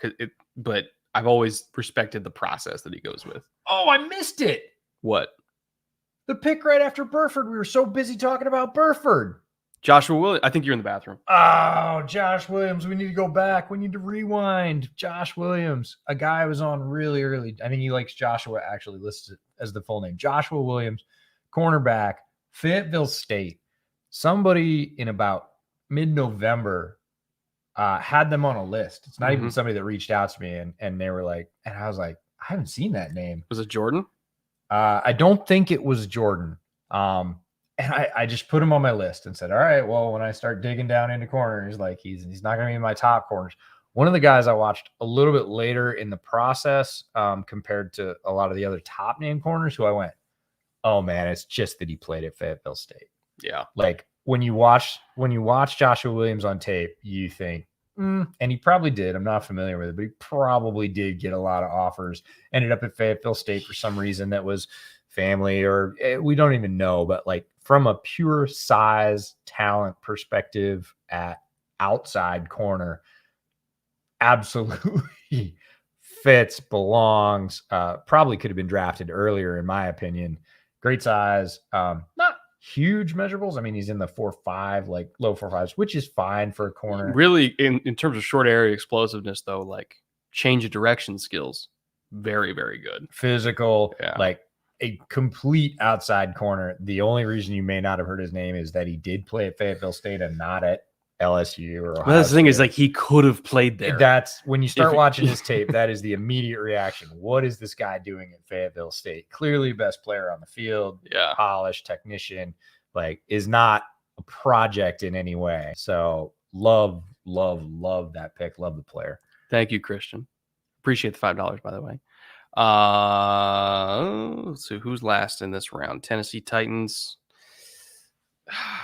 Could see Chig here. Why hasn't Enagbare been picked? I thought there was a medical thing with Enagbare. He's not. I don't know if there's a medical thing or not. I would say I would have guessed that he would have been picked in the 4th round. I really like Kingsley, or he used to go by JJ, currently goes by Kingsley Enagbare. People say defensive end, people say edge. I believe I had him as an edge after watching tape, but he is a bigger defensive end. Great change of direction for a guy in the 260s. Gets lateral really, really quick. High motor, very high motor. Yeah. Plays with a lot of intensity and strength. Does disappear for bits. Right. He does have sections of tape where there's Chig. There he is. All right. How about it? I gotta tweet that out. So Chig Okonkwo goes to the Titans. I'll let you talk about him. I'm gonna tweet out our interview with him. He is so fucking Mike Vrabel. Like tough, gritty, not the biggest guy, but blocks his ass off. And one of the comps, like even going back to when we were doing the shows in Vegas when we were at Shrine Bowl, and I was like, man, he's got so much Delaney Walker to him. Yeah. Because Delaney was also that kind of size, 6'2", mid 240s, somewhere around there. And Chig played at about 242 to 245. Slimmed down a little bit for the combine to sub 240 so he could run really well. And he was the fastest tight end at the combine. But in terms of that, smaller but still rocked up blocking tight end that had a lot of potential as a receiver, that was with Delaney Walker.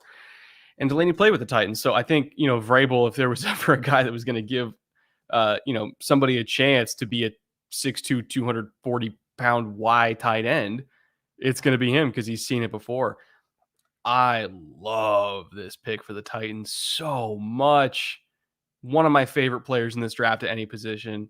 Really nice guy as well. Great interview at the Shrine Bowl. Talked to him for a little while. Really enjoys blocking too, which is big for anybody that's going to play on the Titans roster because they prioritize physicality and the want to more than a lot of other teams. And also he loves he's really good at blocking on outside zone, and that's what they like to do with Derrick Henry. It's funny because I never really thought of him, or I never really thought of the Titans when I was going through like, oh, who would take Chig? But now that it's happened, I'm like, fuck, it's perfect. I remember what I said at the top of this stream is sometimes you're watching and you see a player and you make the connection and you say, this player is a Raven, or, oh man, wouldn't this player be great for the Packers or the Chiefs or whatever? And sometimes it doesn't happen until they get picked, which was what happened with the tight end that went to the Giants. And I went, oh yeah, Daniel Bellinger kind of reminds me of Dawson. Now I see it. So sometimes you make that connection forward. Sometimes you make it backward. This is kind of a reverse connection for us. We didn't mention Tennessee in all the times we talked about Chig. We talked about him being Getsy's new Josiah DeGuara in Chicago. When we talked to him about his what? Yeah, sorry. What? Brett's being distracted by Vegas. Oh, why is there a dinosaur on the okay. I'm not sure it's All right. Vegas. All right. But when we talked to him and we said, who do you watch? Do you remember the two tight ends he brought up? Kittle, I think, was one of them. No, I don't think it was Kittle, but the second one was the one, and it was Jordan Reed. That's right. It was Jordan Reed. And you were like, Jordan, oh, good pull. Both of us were like, yeah. And he's like, yeah, when I started watching, when I was getting into high school, which again makes me feel super duper old. He's like, when I was just getting into high school and starting to figure out, like, I was a young player making the jump to Maryland. And I was like, who plays like me? Who looks like me? And he's like, Jordan Reed. He's like 6'2", 240. That's me. Right. So, and he's like, ooh, I love the style that this guy plays with. Jordan Reed was great tight end. Oh, here it is. There's the Sam Howell pick to Washington. So love Chig, love the player. Really interesting fit with the Titans. Definitely his mentality is going to be right down the middle of the fairway. The Vrabel, tough player, loves to block, super mobile, versatile, right? They're going to be able to move him around. He can play a little bit of fullback, a little bit of tight end, a little bit of slot receiver. He ran a 4.5. He was the fastest, quote unquote, tight end at the combine. And I say tight end in air quotes because I really think he's really more versatile than that. Tons of special team experience. Eric talked about that at this range in the draft. He's like, oh yeah, if you don't play special teams, you don't play at Maryland. So special teams experience, great blocker, great receiver, tough, coachable, wants to get better every day. Chig, if you're out there listening, amazing, great fit. Celebrate, live it up. Sam Howell back together with De'Ami Brown. Yeah. When they took De'Ami Brown, obviously all of the throws where they're like, oh my God, De'Ami's amazing. They were coming from Sam Howell. So if he's sitting there, I guarantee you the fact they took De'Ami Brown and have vivid memories of how good Sam Howell's deep ball was in 2020. Okay. This is our shout out. This is our plug. If you don't listen to the Seahawkers podcast or the Field Goals podcast, both put together by Brandon Scholes, that comment came from Brandon. He's got a great brain for football. Also one of my favorite collaborators to work with in all of the football space because he always makes me sound great. He's tremendous with production value, much like yourself. So shout out to Brandon. Great deep pull. Yes, De'Ami Brown, one of the top receiving threats that the Commanders took last year. They reunite him with the quarterback. I was just talking with Eric about that 2020 tape, right? When he had De'Ami Brown and Daz Newsome, when he had more capable receivers. Sam Howell's bombs away, one of the prettiest deep balls in this draft. Didn't get to do it as much this year at UNC because those guys left and went to the NFL. He morphed into more of a runner. He had an incredibly productive quarterback rushing season, both from touchdowns and yards perspective, but didn't really look like the NFL quarterback because everything was RPO and he was running more and he just didn't have the receiving threats. He has one who's a sort of comp to Jordan Addison, right? Small, super fast. Love that guy, but really interesting move for the Commanders and the value. Getting him in the top of the fifth. That's way Top of the fifth later round for than I Sam thought. Howell. If you made me bet over under 2 rounds earlier, Even right? me, who was kind of like whatever on, because again, he was in the type of offense where it's tough to evaluate. Very tough. Even for me, where I was like, okay, Chase Daniel maybe. Even for me, top of the fifth is a good value. Yeah, if you'd given me over under the end of the third, so 2, because of the position he plays. I'm sorry, Chase Daniel's been in the league for a long time, and if he's Chase Daniel, this is one of the best 5th round picks in the entire draft. Yeah, so Commanders fans, look forward to a really good deep ball, a super tough quarterback who is a really dangerous rushing threat as well. Legit runner, but has accuracy in the short area. Decision making is what's going to be the knock when you start digging into Sam Howell tape, not always getting through progressions, not always making the right decision when he does. But boy, when he sees it and throws it down the boundary, he does it as well as anyone in this class. Are the Rams trading back for? They're trading for Troy Hill, who they just let go to Cleveland last year. I think they very much found out, like, oh shit, we shouldn't have let him go. He was a really good nickel. Oh wait, did Kennard just get picked too? Kennard got picked. First of all, thank you, Brandon, a lot. Appreciate you just as much as you support us. Kennard did go to the Chiefs, which is classic Chiefs value. He's not even going to play. No, they're reloading a loaded O-line. If they get hurt, now they're fine. Yeah, no. He's going to play guard for them, but it'll be a backup guard and probably a very good backup guard for them. So they're insulating themselves from injury so that Pat Mahomes never gets touched again. That's a great pick for them. So the Troy Hill thing, do we have compensation yet? Chat's going bananas. I love it. By the way, future pick going to the Browns. 1,200 concurrent viewers at the moment on the stream. Thanks to everybody who showed up. Thanks to DraftKings for sponsoring the draft live stream all weekend long. They're a new sponsor for us. They still have action on the draft. If you want to go check that out, get over to DraftKings.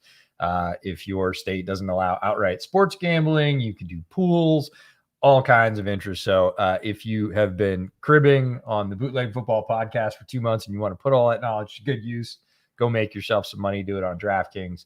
And thanks to everybody else. Super chats, questions. Love having smart fans that interact with us, that ride with us on day 3.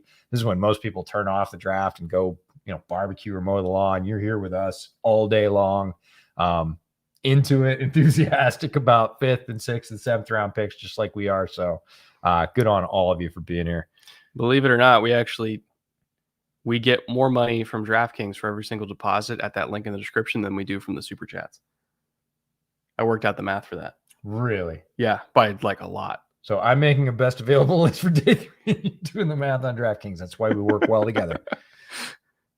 This is a ton of fun. This is one of our favorite days of the entire year. Day 3 of the draft is for the people that study, the people that listen, people that want to find value, all the above. People that just want to have a good time, stop by the draft stream, pick up a ton of knowledge from Eric Galko, who's I can't believe he took like half hour to come on for us in a busy day for him. That's huge. Yeah, and it's a celebration for him as well, right? Because folks that he knows so well that he invited to his game that came and didn't come, right? He invited people that didn't come to the Shrine Bowl. He's known many of these guys since high school. I can't even count the number of guys that we asked about. And he's like, well, in high school. And we're like, how do you know that? He's like, well, I was, in scouting, I was scouting him for college. And, I've known about him because he's Blank's brother for the last like 8 years. Yeah. And he's known many of these guys since they were 14, 15 years old. So thanks again to Eric for dropping by, dropping the knowledge. Really, really cool. I thought I saw Is that a massive drone? Your wife says hi. Oh, hello, wife. Hi, Beck. Appreciate you being here. All right. Did we miss any picks? So we got Hal, Kennard. Who did the Giants take at 146? Do we have that one yet? I don't think we do. Not yet. So Darian Kennard, don't want to skip over him. Really large human being who played tackle. Strong. Yeah, big dude, like big in every way. Yeah. Heavy-handed. That's the projection to guard was about power. He showed that against plenty of players in the SEC. I don't think I saw too many places. Isaiah Spiller went to the Chargers? Yes. I mentioned that one. Oh, I totally missed that. Oh, That's okay. an interesting pick behind Eckler. Yes. Just because he's, get a bigger physical back, He's complementary piece. I mean, he's never going and to they start have over a Eckler. good number 2 back, but he's not Isaiah Spiller. Yeah, So- and he will never start over Eckler, but he doesn't need to. Just take the fourth quarter body blows off of Eckler. Yes. And let Eckler do everything else. That's a great complementary piece for them. Yeah. I like that a lot. Again, value. Yeah. Right? You're getting a back that many people last year, preseason college rankings, Isaiah Spiller was like RB2 in many of those. Yeah. Because of his production last year and coming into this year. Oh, yeah. Micah McFadden and DJ Davidson back-to-back to the Giants. okay. DJ, I'm okay with. Now, DJ is a different player, but Micah McFadden is, again, we just talked about Chig as the last pick in the last round when we asked Chig face-to-face at the Shrine Bowl in the interview and said, who's the best player you played against? He was like, Micah McFadden. And he said, I'm going to say Micah McFadden because Yeah. there's obviously a lot of people he could choose. They played against Penn State. They played, a lot of great players. But he's like, I'm going to go with Micah McFadden because I knew he was good going into the game, but he made damn near every play. He was in on almost every play. And I didn't know he was that good. He is constantly in the backfield. Yeah. I didn't have him. I had him like just outside of when I did the linebacker ranking video, because I'm not going to go through 40 linebackers. I had him like literally just outside of the group of all the group that I went over. This is a lot earlier than I thought he would go, but I love the instincts. I love the physicality. Tackles like crazy.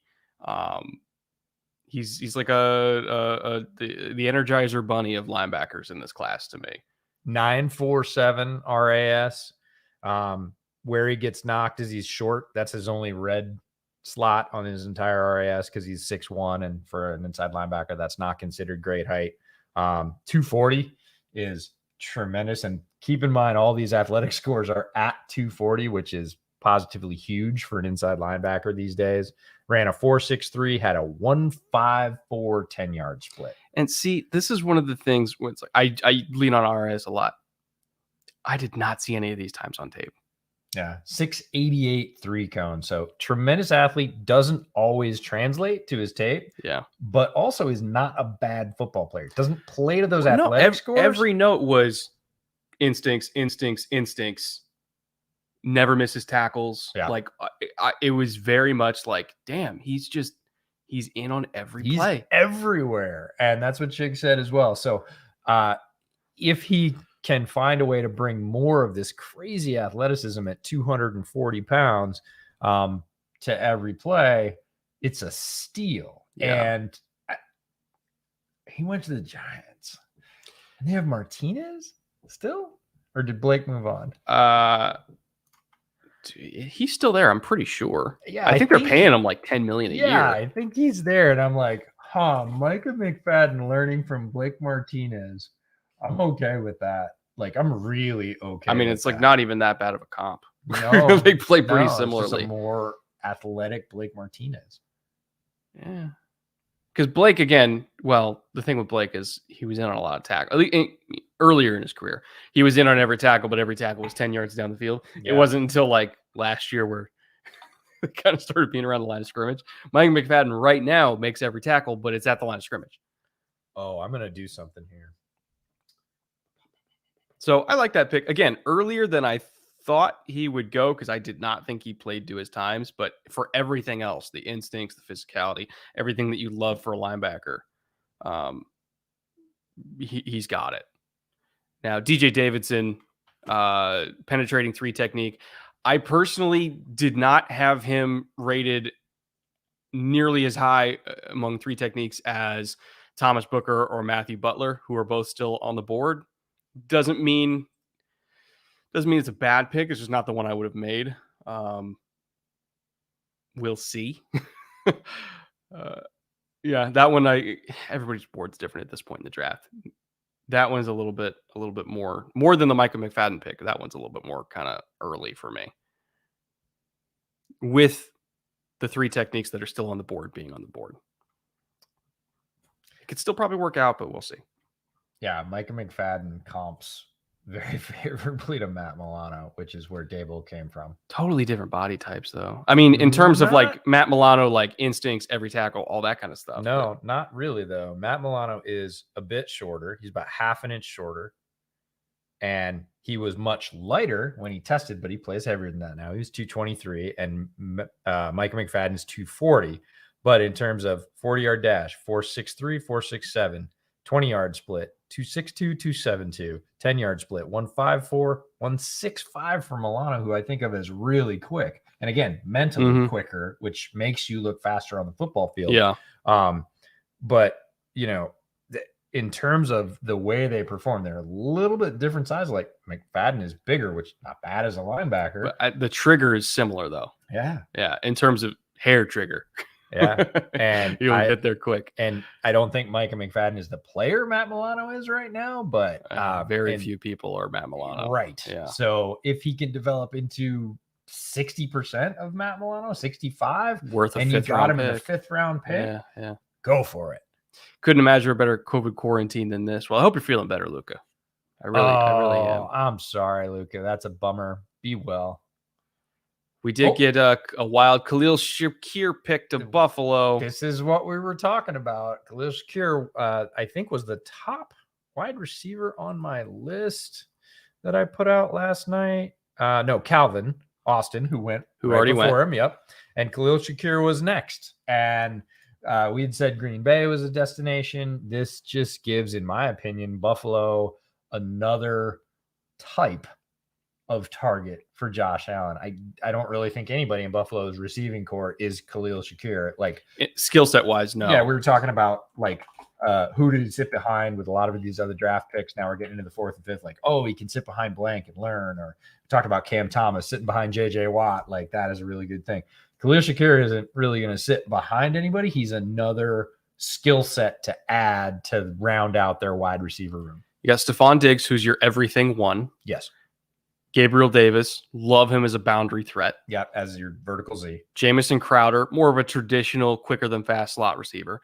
Isaiah McKenzie, more of a really fast, everything on the move slot receiver, like your vertical slot receiver, since that's kind of who's on the smaller side. Yeah, its own thing. And if anybody, if he'd be sitting behind anybody, it would be that. It would be. But he's not the same. But he's not the same because Khalil Shakir is more. He's a yak threat, but a different kind of yak threat because he's a tough runner. The acceleration he has with the ball in his hands is way different than most other people in this class. Like he goes from 4.55 to fucking 4.38 when he's got the ball. Yeah, he runs differently with the ball in his hands. Some guys just do. Khalil Shakir was sort of at the top of this draft class list for that category of, man, he looks faster with the ball in his hands. First things first, Cole Turner to the Commanders. Which I love. Solid value pick, former wide receiver. This is Carson Strong's tight end. He's 6'6". He is uncannily agile for a guy that size. Like you see a lot of Brett just ascended. I am getting a Thomas Booker jersey fucking tonight. Yes, and you should. Oh my God, I am so this is is that true or is that a wish? I'm sorry. They did trade down. Yes. Oh, we both got what we wanted. I got Thomas Booker. And I got more picks. You got more picks. I love Thomas Booker. Oh my God. I would have loved for Thomas Booker to be a Bear. We talked about him being a penetrating 3-tech for the Bear, but a great fit with the Texans. Congratulations to Book. One of our best interviews ever. Certainly one of our best interviews at the Shrine Bowl. Incredibly intelligent player. I came out top 5 in all defensive linemen at the combine in terms of athletic testing. Thomas Booker, and I say this with full confidence, will be a CEO of something someday. He is one of the most organized human beings I have ever met. He is intelligent. He is well-spoken. He also happens to be a great athlete, was part of the Rushmen at Stanford. That's what they called their defensive lineman there. Good heavy hands, predicted that he would have a sack in the Shrine Bowl game itself. He got it. I think he had 2. It was late in the fourth quarter, but he got it. Yeah, I don't want to skip over Cole Turner because he gives them something in their tight end room that they don't have. He's going to be a red zone threat like crazy. Again, really tall, really good catch radius, and just does the most acrobatic, athletic things when you throw him, bad balls sort of out of the envelope. Cole Turner comes down with them left and right. If you want to see what he's capable of, watch the final drive in the Fresno State game. So Nevada versus Fresno State. Carson Strong marched him down, and it was all Cole Turner. It was like 4 throws to Cole Turner to go 80 yards to win the game. So that's the best of Cole Turner. But boy, Thomas Booker, we were following him. We wondered where he was going to go. Going to give him a quick shout out on Twitter. I'm Booker's amazing. Ecstatic.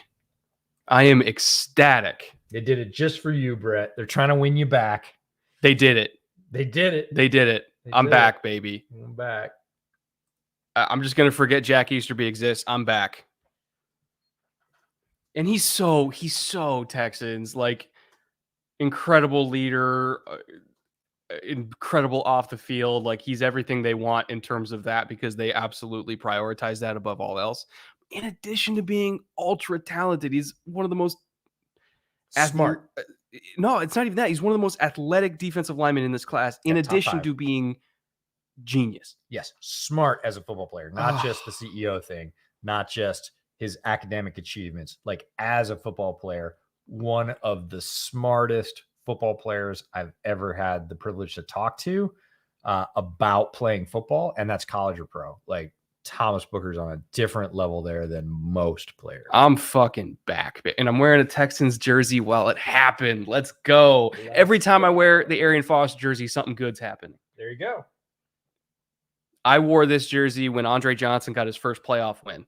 Woo! And I've had it that long. Have you washed it? Sparingly. Okay. All right. Oh, my God. I'm so fucking happy. This is the best Texans draft I've ever seen in my life. In my life. And I was there for 2006. This is where we got Owen Daniels. So we got the Jets Mario. draft and the Texans draft are approaching that like haven't missed category. They haven't missed. Yeah. Which is all you can ask for from a draft class, to be perfectly honest, for everybody watching. Like if you're saying each pick fits scheme, value, they're just getting all of that. And there's no like, I'm not really sure why they did that, or I'm not really sure why they did that early. You're looking at stacking a great class. Are they all going to work out? No, they're not all going to work out. It never happens. Do they have the best possible chance to work out? Starting to feel like that. Falcons got their running back, Tyler Algier. They wanted a hammer. They got a hammer. They got a hammer. Tyler Algier will run over this BYU running back. Not a lot of wiggle. Not his game. He is coming after you. The first time I watched Tyler Algier, I said, you know what I said? Pete Carroll. Yeah. I was like, that's a Pete Carroll back. Pete's going to love him. He is a guy that will take contact, runs really well inside, good contact balance, good feet, good in a short area. We talk about this with defensive tackles and guards all the time. Running backs need it too. The ability to operate in a very small space. People say in a phone booth all the time. In that compact area and be effective. Like that's Tyler Algier's game. He is not an outside zone runner. He is not a home run threat. He is not a guy you're typically going to run on wheel, right? You're going to give him the ball between the tackles and let him run people over. That is Tyler Algier's game. So gets to the Falcons. Arthur Smith, the head coach, obviously knows what to do with bruising running back. Ooh. Also, one more note on Algier. Yeah. Might be the best vision in this class.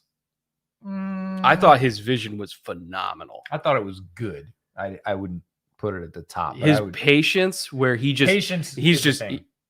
waiting. He knows it's coming. He knows that backside double's about to peel off, and he fucking hits it. Oh, Algier's good. Good pick. Delaire. Okay, we're getting to one that I didn't do yet. Turner Yell. I knew that this was going to be off your list. Did not get to him. It's a little early for the Broncos. But again, we talked about this earlier. You're getting to the range where you need special teams value. I think he probably provides that. I didn't dig into his special teams history, so I didn't get that far. But whoa, Tariq Woolen to the Seahawks. Hello. Brandon, start celebrating. Holy crap. Has there ever been a more Seahawks corner on the face Seahawks of this corner, earth? Right? The old Seahawks cover 3 corner. Like he's their mold, but they're not playing that defense anymore. That's Sean true. Desai stamped that pick. That's true.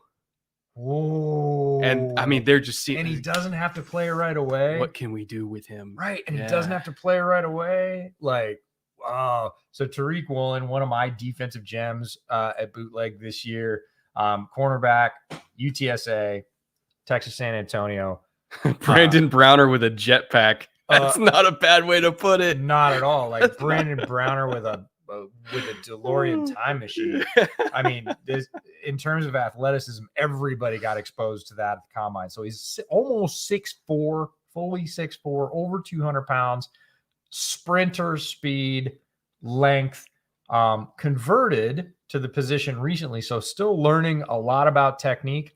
But the thing that encourages me that he's not just some tall, fast corner, we talked about this, that can't play, is that he's learning how to play, but he's got the want to. He will come up and physically destroy you on screens. He'll do the things he can do right now. Like he will dig in, he will engage. That's the harder part to teach, the technique. Does he need work? He does, but like down the boundary, good luck, right? He can keep with you step for step. That gives him ultimate confidence that no one in the world is going to run by him. And then on top of that, he's 6'4" with long levers. So yeah, he's going to keep with you. And his sort of goalie shadow as a corner is huge because you got to try and throw it over him as a quarterback. And he's right there because he's dead fast. Usually a guy that tall is like using that length to make up for 4.6 speed. Yeah. He's got like low 4.3 speed. It's not he's really out a of fair phase. Combination. It's remarkable how often he would get out of phase and then immediately not be out of phase. Like his recovery speed was very similar to who's the kid Tennessee took in the first round out of VT last year. Freak of nature, had the knee injury. Oh yeah, but he's tiny. I know you're talking McFarley. about. Yeah, Caleb. No, he wasn't tiny.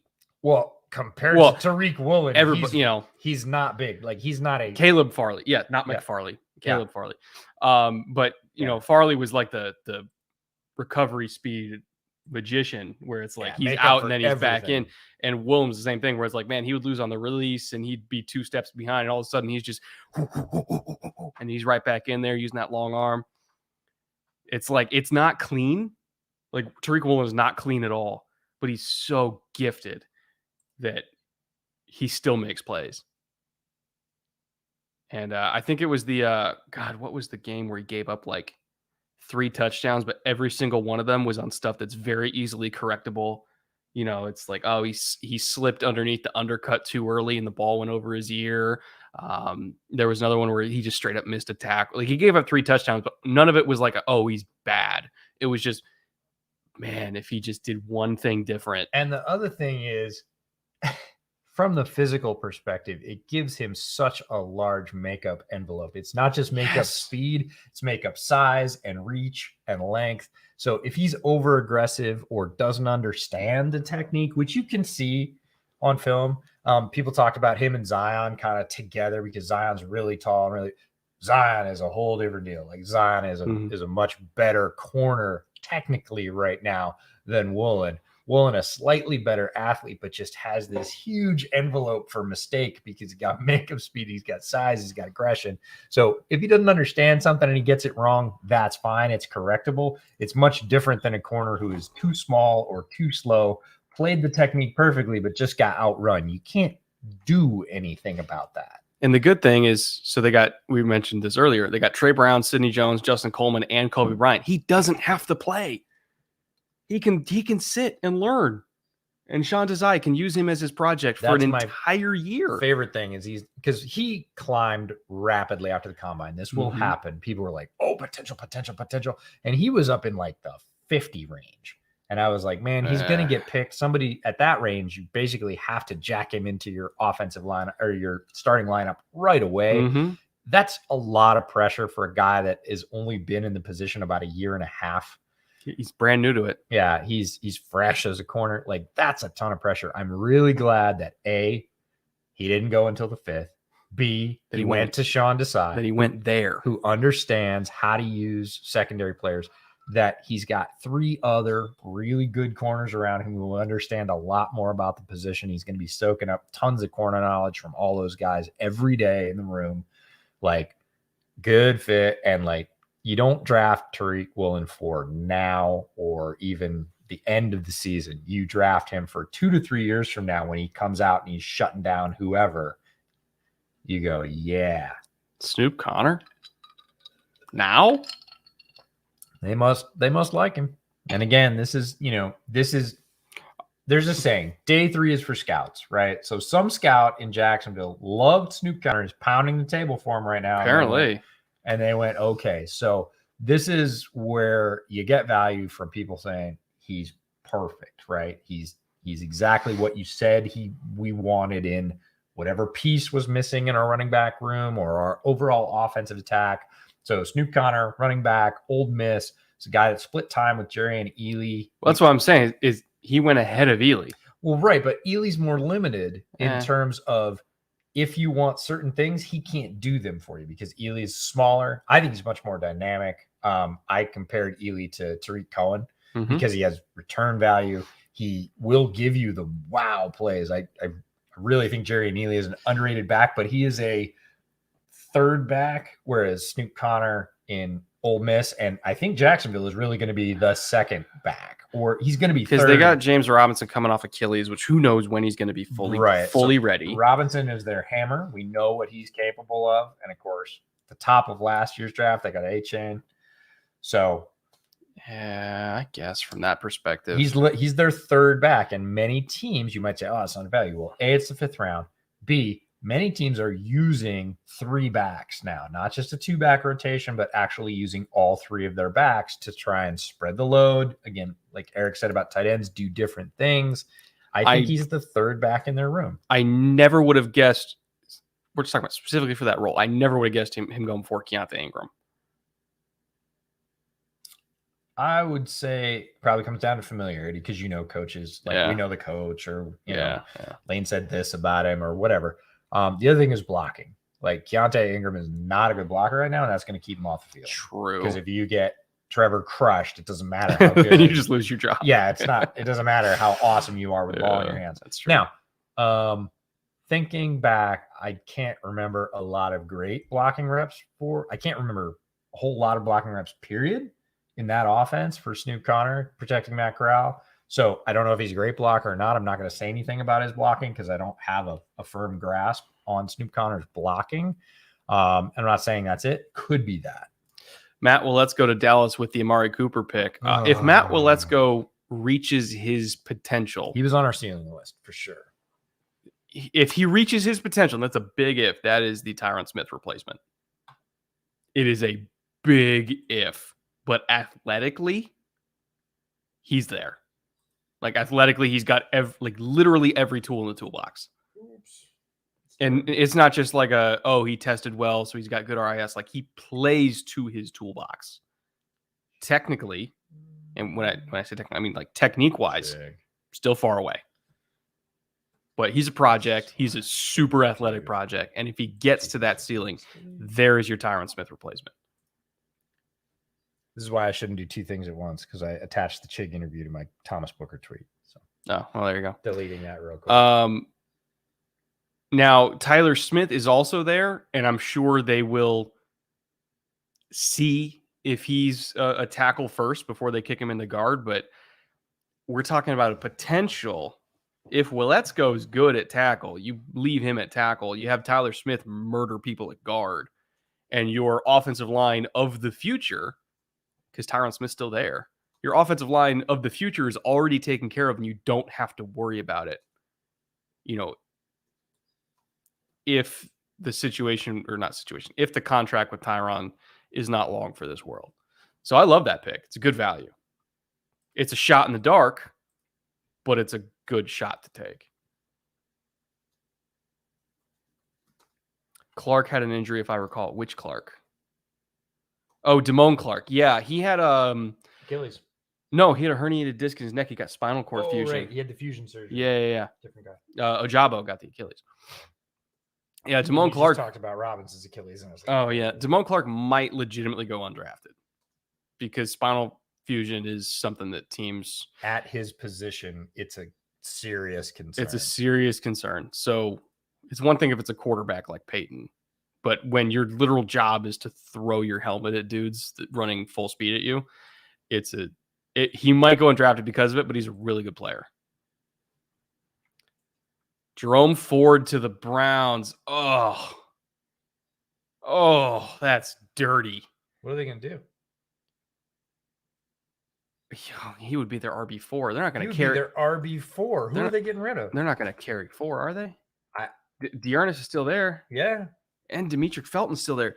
They're not going to carry 5. What are they doing? Well, they're taking value, but it's more what are they doing with Kareem and what are they doing with Dearness? That's my thing, right? You got Chubb, Kareem Hunt, Dearness Johnson, which is one of the best and prototypical 3 running back rooms that I was talking about teams in the NFL using. You got Demetric Felton, who's a gadget player from UCLA who could have legit come out as a receiver. He was that good running routes. They used him that way at the Senior Bowl. Nobody could cover him. And now they take Jerome Ford, who's like my running back 4, I think. He was top 3 for me. Yeah. And so now you got a 5 running back room if you're considering Felton not like an offensive. At this point, they're just like, oh, he's a good player. We have to take him. He's a great and player. They're going to figure out the rest later. Wow. Something else. All right. Zion McCollum to Tampa. Oh, that's so good. That's dirty. That's so good. I love Zion McCollum as a value in the 5th round. All right. For all the Texans fans listening and everybody else on the stream, I just corrected the Thomas Booker tweet. It now links correctly to the Thomas Booker video, not to the Chig video. Sorry about that, Book, if you're watching. I doubt you are. I bet you're celebrating. You should be. He should be. I think he's back in Maryland right now with his family. Yeah. Yeah, I would be if I was him. So Zion McCollum is a developmental corner behind Sean Murphy-Bunting, Jamel Dean, Carlton Davis. I mean, they have a type.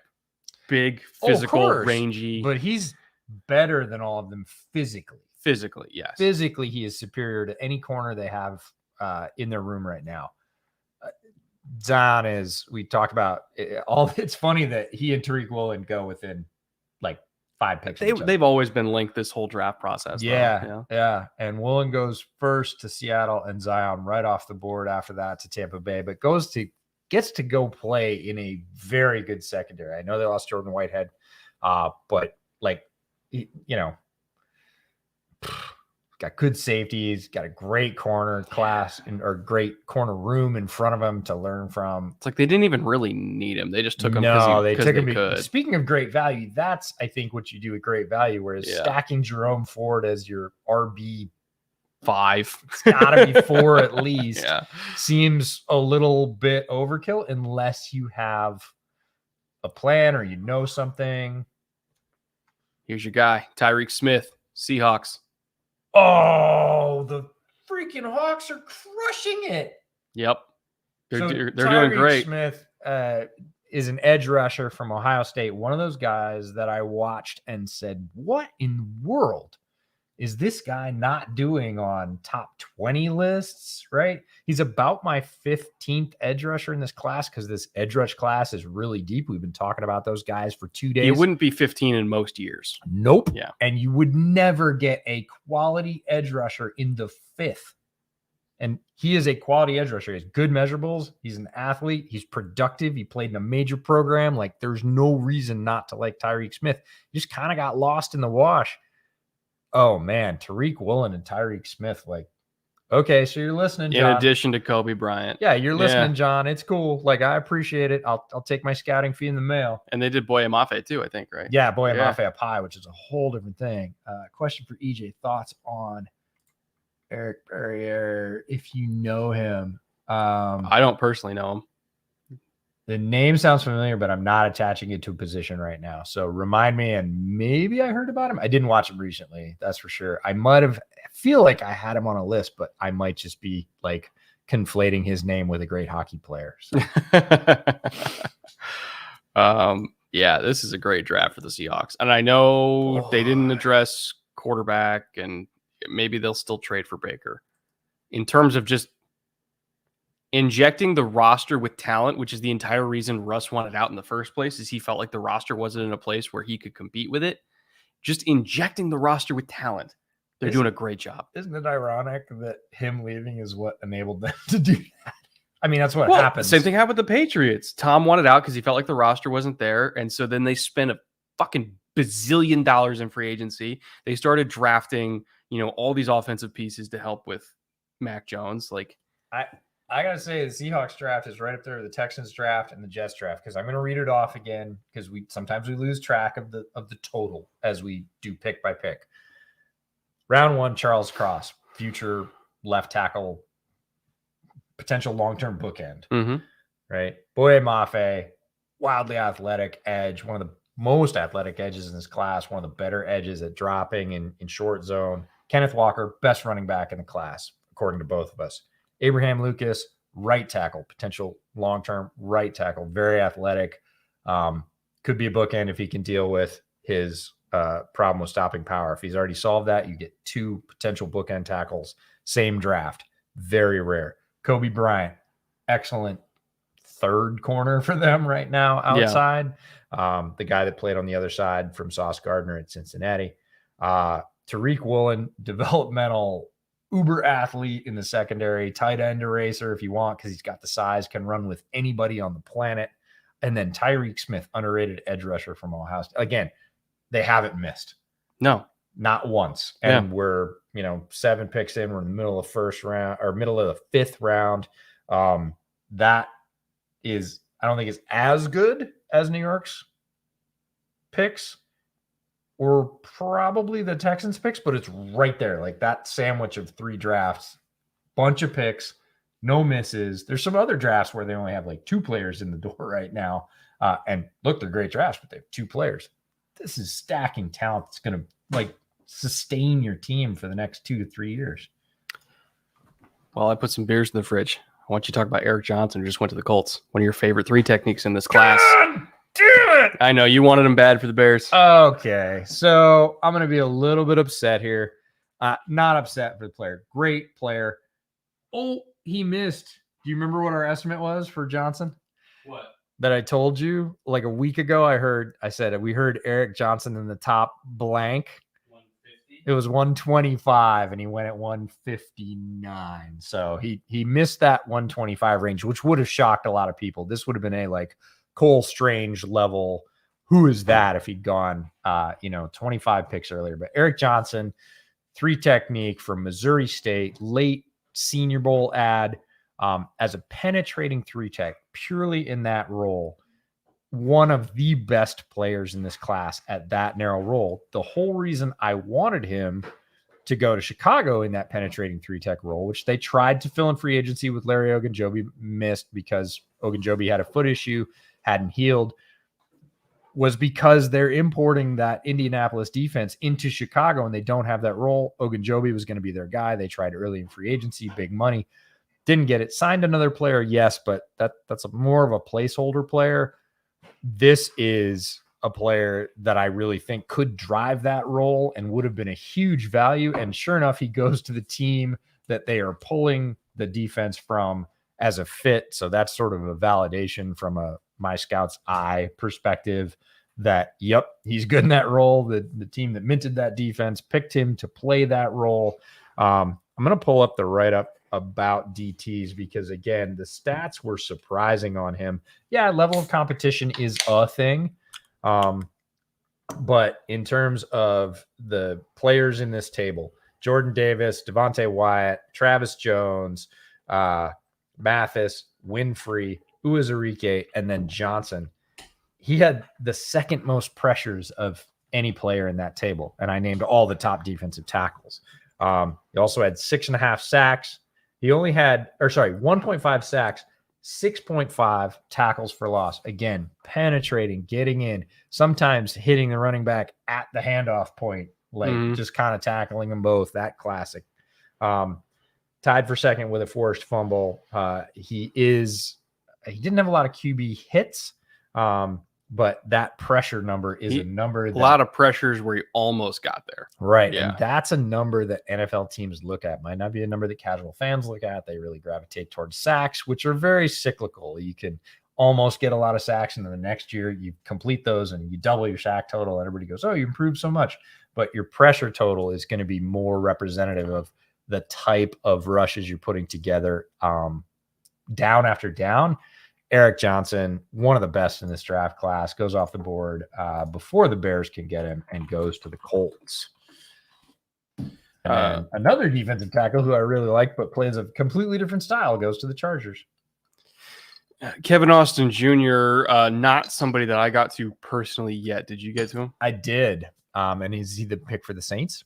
No, they're just asking for opinion. Oh, Kevin Austin Jr., really good athlete. Played in a huge program at Notre Dame. Yeah.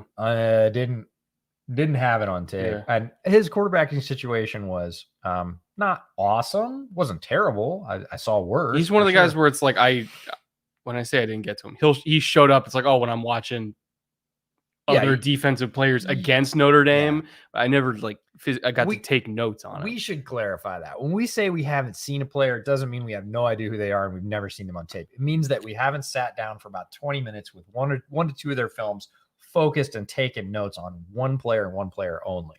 So while we maybe have done that, I've done that with 125 players. I'm also taking notes on all the other players in the game. I got a little over 200. So my total is like 450. If I, control F'd my draft database for a name and pulled out a highlight according to them, as opposed to a full detailed write-up. When we say we haven't seen somebody or we haven't gotten to them, it means we didn't do a write-up on them. Doesn't mean we haven't seen them. So Austin Jr. is one of those guys that great physical measurables, played in a huge program. You would expect some more production. When I went to the tape, I was pretty underwhelmed. I was like, it doesn't look like he's got all those tools. And people will point to the Notre Dame offense. I understand that. Certainly we made the same argument for Velus Jones, the receiver that the Bears picked that was at Tennessee and before that USC. With Velus, you could see traits every time he had the ball. Right. And even this is the other thing, even on reps where he didn't get the ball, right? Yeah. Routes where he was down the field and it opens, that's a touchdown if he just throws it. Didn't see as many of those for Austin Jr. Did it glaringly, come on, he had him beat. Just throw him the ball. He's in stride. He's going to take that. Some smaller flashes just didn't really pop on me for tape. It's not that I hated him, but there's so many good receivers in this class. He didn't really end up in my rankings. I'm going to take this one. Atita Ogbonia for the Chargers. We saw him live and in person when we were at UCLA practice last August, right before the Hawaii game. We were down there looking at Dulcich in person. We were looking at Sean Ryan in person. We saw Quint Lake, Kyle Phillips, and Ogbonia also was another one we were looking at. And the pop, the absolute maniacal pop that he has out of his stance. The power is real. It is real. And I think that he fits exactly what the Chargers are looking for right now at that 4-eye position where it's just, I'm in the B gap. Fuck you. Go somewhere else. You know what I just thought of? Huh? You know who is there? Who else is there? No, who was there? Who? That day. Who was there that day? What? Chargers. You're right. They were there. The only pro team we saw was two guys from the Chargers, and I asked our contact at UCLA. You're right. They were there. And I said, these guys are scouts. Who are they from? And he goes, oh, it's the Chargers. They're here all the time because they're right across town, Yeah. And I was like, oh, that makes sense. there was 2 guys from the Chargers there the day at practice that were there. Only 2 other pro scouts we saw. So that's funny. Not certainly. I totally forgot about that. I did too until right now because we're just kind of walking around, 2 guys taking notes, and they definitely, had team apparel, the bags and whatever, but you couldn't really see the logo. I said, who are those guys? I know they're scouts, but who are they? And I didn't know if they were like, all-star game scouts, or you just never know. Yeah. And our guy said, no, it's Chargers. They're here all the time because they're right across town. That they're just showing up on a Saturday. You think we get a wild Kyle Phillips pick then, just because they can? I have a place I would like Kyle Phillips to go, and it's not the Chargers, but that's okay. Slightly a few states over. It's a little colder weather. But no, Ogboni had a great Senior Bowl, showed up there, and that blast was on display. He displaced some of all the much higher interior offensive line guys who got drafted a while ago, and it was like, okay. So huge player, 325, 330, I think. Scroll. Sorry, guys.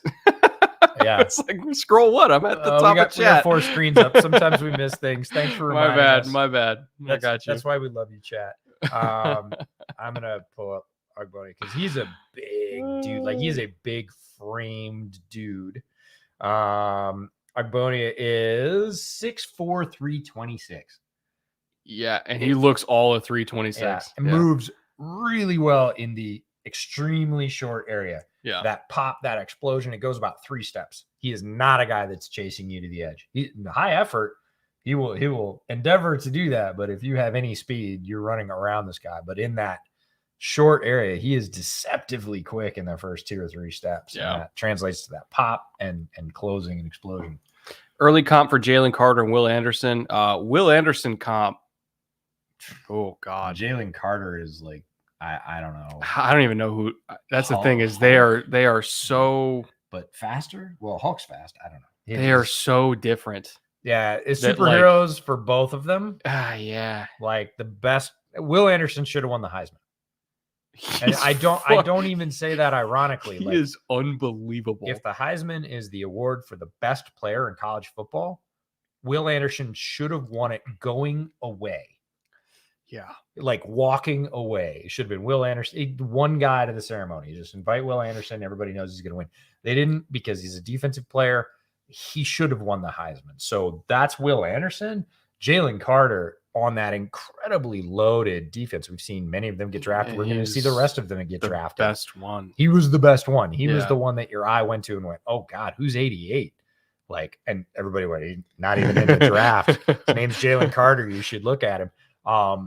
Yeah, so both of those guys are superheroes in the defensive class next year. Like, if they stay healthy, they could go 1-2. Keep in mind, I loved Quinnen Williams a lot. I think I might end up with a higher grade on Jalen Carter than I have on Quinnen Williams. And given the quarterback class next year, they will not go 1-2 because there are more quarterbacks that are highly guarded. But even if some of they them might be out, the best players, they might go 1-2 on defense. Yeah. Oh, I would be shocked if they don't. Yeah, they might both go top 5 overall, even with the quarterback class. They're that good. So crazy. But we'll get to 23 later. Alex Tracy, have a great day. Bought a new car and got to enjoy a bootleg watching day 3 of the draft. It's a pretty good day for you. Dude. Where would you generally rank the Ravens draft so far? Really Keep up the good. great content. It's classic Ravens. They're going to take value. I took issue a little bit with the tight end picks, but I think if they're going I think if they're going for a certain vibe of like, we want tight ends where we can go empty from 13 personnel. That's what. Oh, Kyle Phillips of Tennessee. God damn it. God damn it, Kyle. They got another one. It's the total South Park. God damn it, Kyle. That's a great pick for Tennessee. We'll get to him in a second. Yeah, he's gonna be great. For the Ravens, I think they want the ability that they can go into 13 personnel and then spread out to empty and go 4 verts out of it, which is not the approach I expected. I'm not saying it's the wrong one. Yeah. I think that they could have also done that with some other tight ends that went off the board later, but their value is their value. Either way, day 1 and day 2, they crushed. So they had a great. What are you looking for? I'm trying to get over here so I don't have to watch that stupid little scrolling tweet anymore. Oh. It's driving me bananas. All right. Other picks. DeMarco Jackson. We talked about him earlier. Coverage linebacker, I think, from App State. Very limited. Well, coverage. He's not as good as the other linebackers they already have on the team with Werner and obviously with No, they like something about DeMarcus Jackson. We'll see. He plays special teams. Well, special teams for sure at this level, 161. Montreal Washington is. I bet you didn't watch him. I did not. Yeah, Montreal Washington. I have Samford tape, but I didn't get a chance to watch. Was really interesting. I have not again focused on Montreal Washington. I have seen some highlights. What I noticed about Montreal Washington was he's super high up on Lance's ranking. So Lance Zierlein of the Athletic, yes, NFL.com. He's NFL.com, but I thought, he does the pod with Brugler. So and Brugler's Athletic, yeah. Lance and Dane do a pod together. So he does the rankings, all the rankings that you see on NFL.com. He's been doing it a long time. His dad is a longtime coach. Lance is an extremely knowledgeable guy. He had Washington like up high in his wide receiver rankings when I was scrolling through the NFL.com rankings last night. And I was really surprised by that because he was ahead of some other much bigger name wide receivers, but Lance is also tied in. His dad has a history with the league and he's been working with NFL.com for a long time. So he's one of those guys that does have sources. And I thought, well, that's weird. I haven't seen Montreal up on anybody else's wide receiver list. And here he goes before a lot of those names at 162 to a team that has a loaded wide receiver room. Yeah, but it's not like Denver even really needs him. This is a pure, like, we like that guy because can he play special teams? He's gonna have to. He's gonna have to because he's like wide receiver 6. Yeah, that's the only way to make the roster. Legit wide receiver 6. So interesting. Kyle Phillips. This is a team that needed another wide receiver. They needed a separator, somebody who could just beat man coverage on third down and get open, keep the chains moving. Treylon Burks is not that guy. Treylon Burks is the big play threat. Robert Woods is coming off an ACL, but he is, top tier number 2 receiver in the league. Also gives you a little bit of everything. You can block, you can catch, you can run, assuming he's healthy. Kyle Phillips is the third down separator. He is the catch magnet. And this is one of the places that honestly Kyle Phillips could get 70 catches as a rookie. Who else are they going to throw to on third down? Tannehill is going to love Kyle Phillips. Like 100%. That's the guy. LOVE. Love Kyle Phillips. He will be open every single time. Every single time. Yep. He is already that polished. We talked to him. If you haven't watched our interview with him, here's a plug. Head over to the Bootleg Football Clips channel. Give that a subscribe. That's where all our player interviews are dropping. When we talk to Kyle Phillips, we talk to him about who do you watch? And everybody says Devontae Adams. All wide receivers say Devontae Adams. It's the first name out of the mouth. Because they know he's the greatest technician running right now in the NFL. He also named a couple of other receivers that he gets comped to more physically. Renfro is one of them. We asked him about how he puts his releases together. He's one of the few guys I've ever talked to that's a wide receiver that talked about 4 things.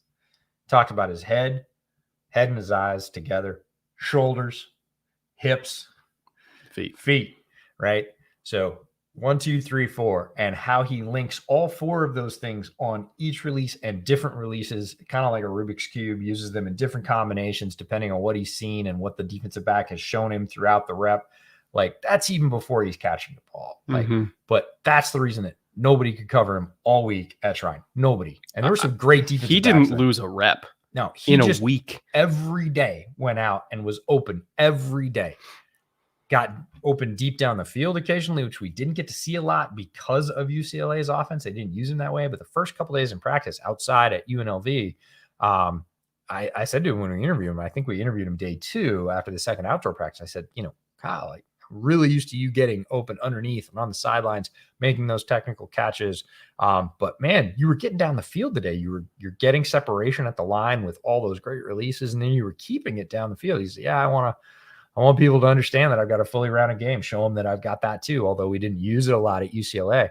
Loves to block. We asked him about his favorite play. He said, I'd play at LSU, where I sprung Britton Brown for long gain down the sideline. Or no, Zach Charbonnet for a long gain down the sideline. It wasn't just a block. He buried that thing. And he was beaming. He was like, buried it. It was so fun. This is a guy that is ready to contribute right now out of the gate as a wide receiver 3 and is, with a guy like Tannehill who's established and understands that, 700 yards as a rookie, and people 70 catches. Somebody might say that's not very many for a rookie. Hell yeah, it is. Look at how many receivers league wide had 700 yards last year. The number's smaller than you think. if a rookie can come in and do that, Kyle Phillips can do it. What do I think about the Lions draft? I think the Lions are having a fantastic draft. I think that this is back-to-back, and they draft for their identity in back-to-back years, which is we are going to absolutely annihilate you in the trenches on the offense and on the defensive side of the ball. This is back-to-back years. They've double-dipped at defensive line talent. Last year, they double-dipped at defensive tackle. There's a better edge class this year, so they double-dipped at edge. You get Aiden Hutchinson, you get Zach Pascal. In addition to already having Charles Harris and the Aquaras, they will be able to come at you in waves. And I think this was already a Lions team that was way better than their record. Lions fans know this. They did not lose games by much last year. They had many games where somehow, by the grace of the football gods, they snatched defeat from the jaws of victory. Like the Ravens had to kick literally an NFL record field goal to beat them. And that's the Ravens. The Lions will not be as bad or have even remotely the same record that they did in 2022 that they had in 2021, especially after this draft. They have trench talent on both sides of the ball, and I think they have a competent quarterback. So I love it. I love what Detroit's doing. Zero complaints. No notes. Kyron Williams. To the Rams. Okay, they lost Sonny Michel, right? Isn't Sonny Michel a free agent? I honestly can't. It's not even about that. It's more so just, it's not about the taking the running back. It's about which running back they took. No, I would agree that there are running backs that I would prefer. Kyron Williams, running back, Notre Dame, has a really sort of jitterbugging style. Do they want him to just be like a third down? If we're talking about third down back, receiving back, fine. He can do that. And again, it took me a while. I knew that he reminded me of somebody, and I couldn't think of who it was. Who is it? Go back for the Bucks. Work done? Work done. Kirkland brand. Yeah, again, work done. Gas station out. Work done. Yeah, work done coming out of college. We're not taught. We need to be real specific about comps, not work done the pro as he developed and became a very good NFL running back. The style was all about the size and the style. And I was like, my eye has seen this before. Where is it? And because work done was a while ago now coming out, went back, actually found very grainy Florida State footage and was like, yeah, it's the same thing. Like it's the same movement, style, and pattern. Not saying anything about production, about potential, about whether or not he's going to develop. When you watch Kyron Williams run, it will remind you of Work Done's running style if you saw it. So we'll just leave that there. The Rams, again, cleaning up on late picks in day 3. That's what they do. That's how their entire personnel strategy is built. Have the Bears made a pick today? No, they trade down twice. I got picks, remember? Again? No, they traded down twice earlier. At least that's what chat said. I mean, I'm okay with it. They needed picks. You got Booker and I got picks, remember? I'll take it. And Matthew Butler's still there. There's a lot of players that are still there. But we're going to talk about the hometown guy going home. Ezezi Otomewo. Yeah. Love this pick for Minnesota. Especially for Minnesota. And with this pick, or with this system that he's going to be in as a 5 technique, I think he's going to play 5 for them. That's what he's built to do. Yeah. Extremely explosive, long. He unfortunately got hurt in the pre-draft process twice. He had a special pro day after the Minnesota pro day, his own pro day. And looking up his numbers that I had somebody send to me from his personal pro day, it was, here we go, 35-inch arms, 35 and a half in the vert. Again, he's like 6'5", 280. Now, he did have a 5-second 40, but he pulled his hamstring in the middle of it. So, again, he got hurt in the middle of his second pro day, which is unfortunate. But 7.23 cone at that size, 4.39 shuttle. Like, this dude is a gnarly athlete, and that shows up on tape. Extremely disruptive. Love him at 5 technique for them.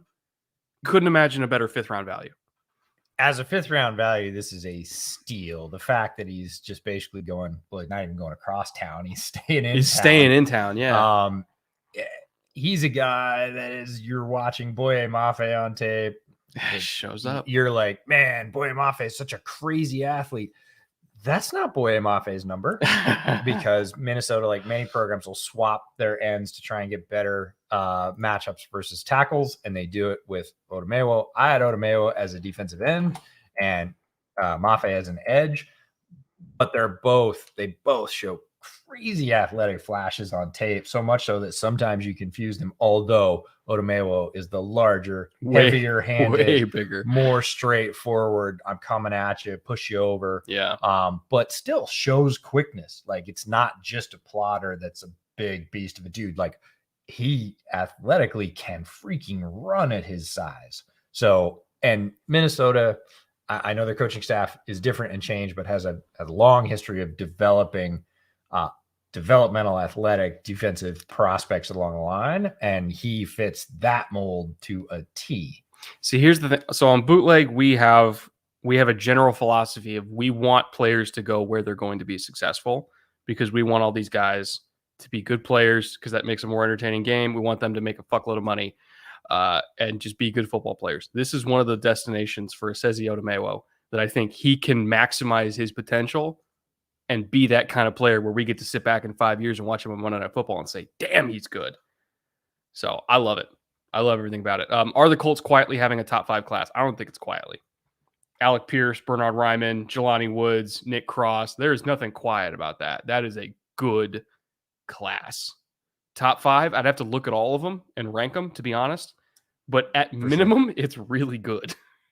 Yeah, very, very solid class. So, Bears are on the clock. Oh, Cowboys got Deron Bland. Where? I actually put him now as I see it. Safety. He played corner at Fresno. Hitter. Like Deron Bland will come up and blast you, which is why I put him at more of a. You can put him as star. When I was writing notes, I can't. If I open up my notes and I Control F, great tackle, it probably shows up like 15 times. Yeah, no, Deron Bland will come up and smack you, which is why I have him more as a safety, as a corner. But he is physical. Mm-hmm. Lots of highlights of him blowing people up on tape. Tyson Anderson, I like a lot. I had him comped very close to JT Woods, who's a safety. Phenomenal athlete. Getting him in this late. I had him very close to JT Woods. Lotto pick. And, he had some great reps at the Senior Bowl. Tyson, now we're talking about undercutting receivers from the safety position.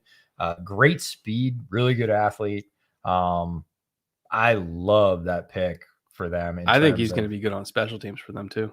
He starts on special teams right away, but literally third safety, right, with who they took up high. Look at the movement on this pick. Arizona to Philly to Houston, Chicago, Cincinnati. This pick's been all over the league. This pick gets around. Yeah, and they have 168 and then they have 174. Yeah. So right after 174, when I react to that pick, the second Bears pick coming up, I'm going to hop off and do a quick reaction with Windy City about 174.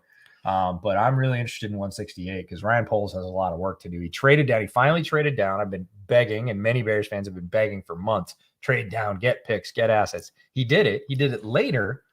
Bo Melton's still there. He needs two things. We agreed on this yesterday when he took, secondary players, top 2. We said offensive line and wide receiver were the top 2 needs. Perfect question for for Fitzy to ask. $10 if you were Poles, what's your move at 166? Well, here you go. Yeah, it's offensive line or wide receiver. And if it's tackle, Walker's still on the board, right? Which one? Rashid? Oh yeah, there's like Rashid Walker. 10 Walkers in this class. Did Deesh go? No. Kellen Deesh is still there. Like, there's some tackles here that you could take with reasonable expectation that they would play later this season. Not right the off. Southern Utah kid, Braxton Jones, still there too.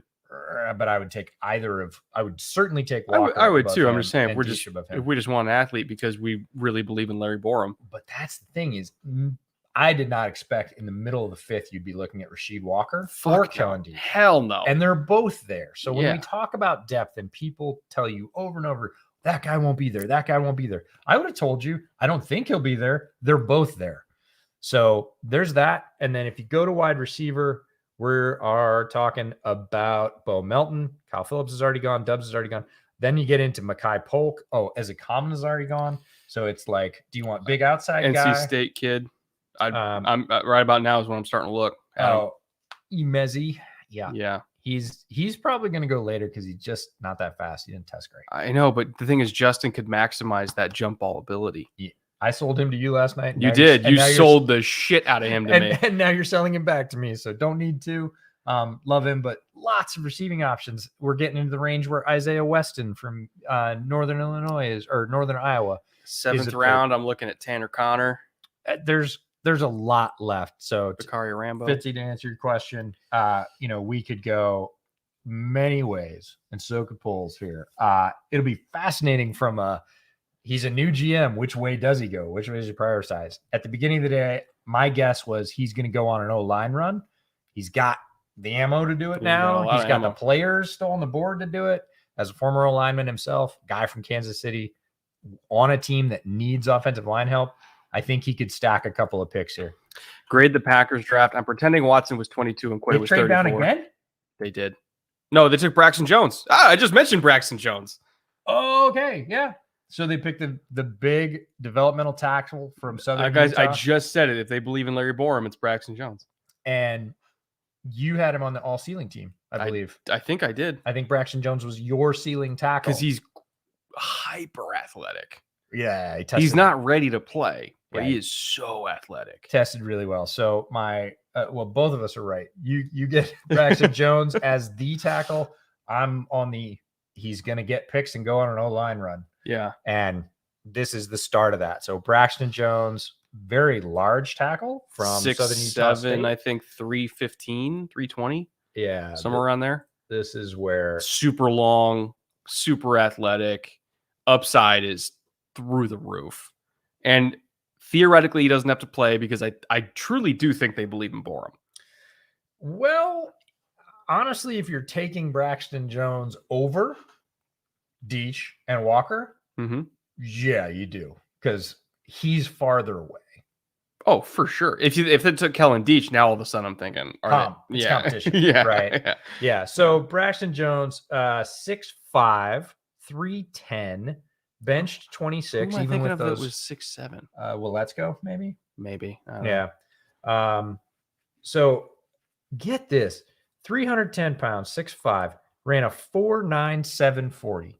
So Ryan Poles said lighter and faster when he was asked earlier in a press conference after he took over as GM about the Bears. He said, well, we're going to have to change some body types in there. I need guys that are lighter and faster. They are famously going to an outside zone running scheme. You just got a 310-pound tackle that runs a sub 540. Look at the 10-yard split, though. 169. You know what Aaron Donald's 10-yard split was? 169. 167. Oh, okay. But still, it's a 6'5", 310 tackle with the same 10-yard, almost the same 10-yard split as a 285-pound Aaron Donald. Yeah. Come on. So his size grade as a tackle, believe it or not, even at 6'5", 310 is okay. It's yellow. His composite speed grade is flat green elite. Yeah. The 3-cone is great for his size. Like he's very explosive. Yeah. So you're looking at getting an idea, getting a picture of what Ryan Poles means when he says lighter and faster. Look at the arm length. Yeah. Super big arm length. 36, I think. 35.3. 35.3. That's insane. That's one of the longest arms in the class. Yeah. So guy with a great frame, tons of upside, is definitely not near his ceiling, which is why he was your all ceiling team pick. I picked Let's Go from North Dakota. They believe that not necessarily this year. This is going to be a developmental year. So they may well start Borum. I think they probably will. They kind of have to. Yeah, Borum has more experience. We're talking about Larry Borum from Missouri, a 5th-round pick last year for the Bears that actually started at right tackle last year. Left is, a lot of people have said, is a more natural position for him, a better position for him. Tevin Jenkins, their early round pick, flips over from left back to his more natural right position that he played at Oklahoma State. Bastards. I know. Real quick, grade on the Packers draft. So far, I'm giving him an A. I, just like you, I'm pretending Watson was 22 and Quay was 34. At that point, I'm great with it.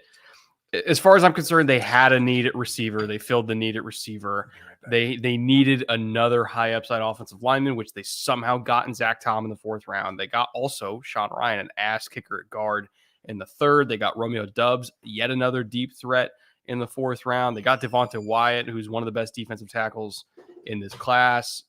And they got Quay Walker, who I personally did not see linebacker as a need. I thought they were okay there, but they still got him anyway. I can't complain about this draft. I complained about it after day 1 because I truly did not think they were going to get Christian Watson. I did not think that was possible. Now that they got Christian Watson, who's going to be the number 1, let alone getting Romeo Doubs on top of that, that to me is a phenomenal draft. One of the best drafts I've seen the Packers have in a while. Not that they're like an objectively bad team at drafting, but they have had a couple questionable ones in the last few years. I have zero questions about this draft. They did a great job. So in Goody, we trust, I guess. Let me catch up here.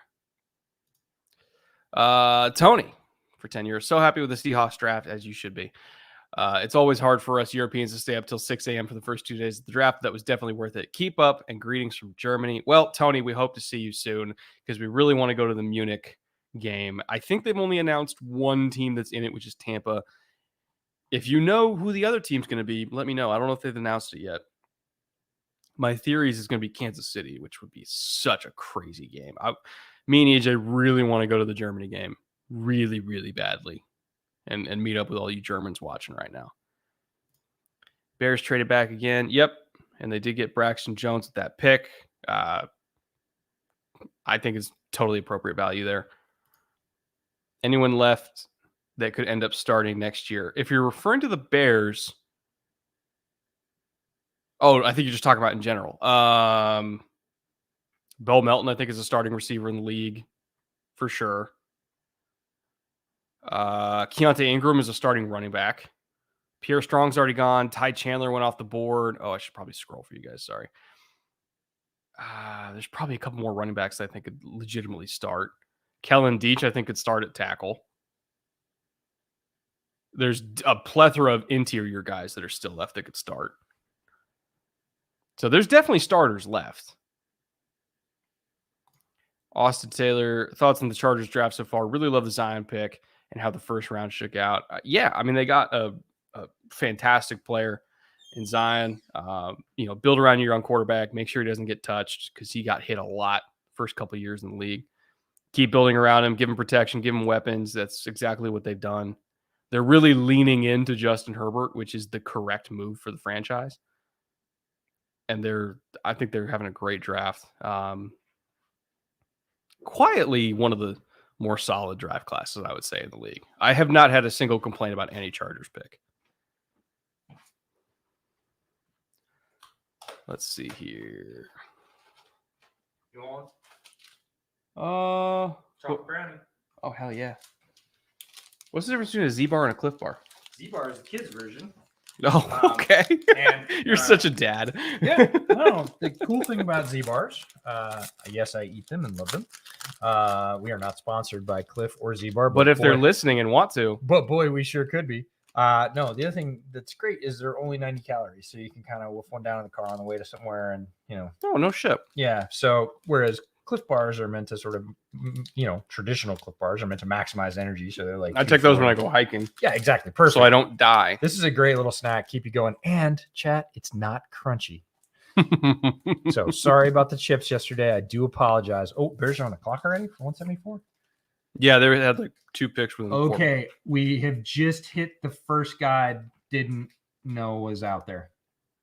Womack is the first guy in the draft at 172 that I didn't have on any list. Well, if you watch Tyson Anderson, then you technically watched Womack because he was there. Yeah, but I didn't even list him. So I did watch Tyson Anderson. I probably saw Womack, but I didn't know I was watching him. So I didn't get him either. If you're keeping on chat, 172 is the first. They call it Stump the Truck at NFL.com. Mm-hmm. Like we just hit EJ's Stump the Truck at 172. First guy I don't have anything to say about right now. Sorry about that, 49ers fans. These are good. They're lovely. Okay. All right. Oh, Wattenberg. Send Kit and Gary my love. Yep, I will. Wattenberg, the center for Washington. We got to see him at Shrine Bowl. He's all right. Went. Shrine Bowl. I totally missed that. Yeah. Was Braxton there? No. No, it was Burford, I think. Was Burford No, there? you might be thinking about Burford. I don't think Spencer Burford, UTSA. Was that your guy or was Braxton Jones your guy for all ceiling? Now I can't remember. I mean, they both have really high ceilings. Indeed. That's the thing. We put out a lot of draft content. I can't remember exactly what we did. Quick before the Bears pick, because I'm going to react to that. Then I'm going to jump off and talk to Windy City. But Ty Chandler to the Vikings. I have Ty Chandler rated higher than anybody I know. And I am going to submit that the Vikings running back room is as good as any in the NFL now. Well, let's list it out. Dalvin Cook, elite. Alexander Madison, great number 2. Underrated elite. Kenny Nwangu, I mean, at least for returnability, fine. But Ty Chandler is a number 3. Honestly, I don't think he's number 3 in that room. I think he's number 2. He's going to be fighting for number 2. Who would I rather give carries to in the absence of Dalvin Cook? Let's say he hurts his shoulder for the billionth time. Who am I giving carries to that I know can score in any given play? Alexander Madison or Ty Chandler? But Madison's really good. Madison is solid. He's really good. Steady. But if I need a play right now, I need 40 yards right now. Who am I giving that screen to? It's Ty Chandler. I'm not disagreeing. I love Ty Chandler. I think Madison is underrated, and that's why I would make that statement. I know it will surprise a lot of people. I love that pick. Minnesota's having a really nice draft. Really nice draft. Appreciate the draft coverage every year. Thank you, Tanaran. Wait, Tarnoyan Warrior? Correct. How do you feel about the Titans draft? AJ Deal is growing on me after the initial shock, and I feel great about Willis in the 3rd.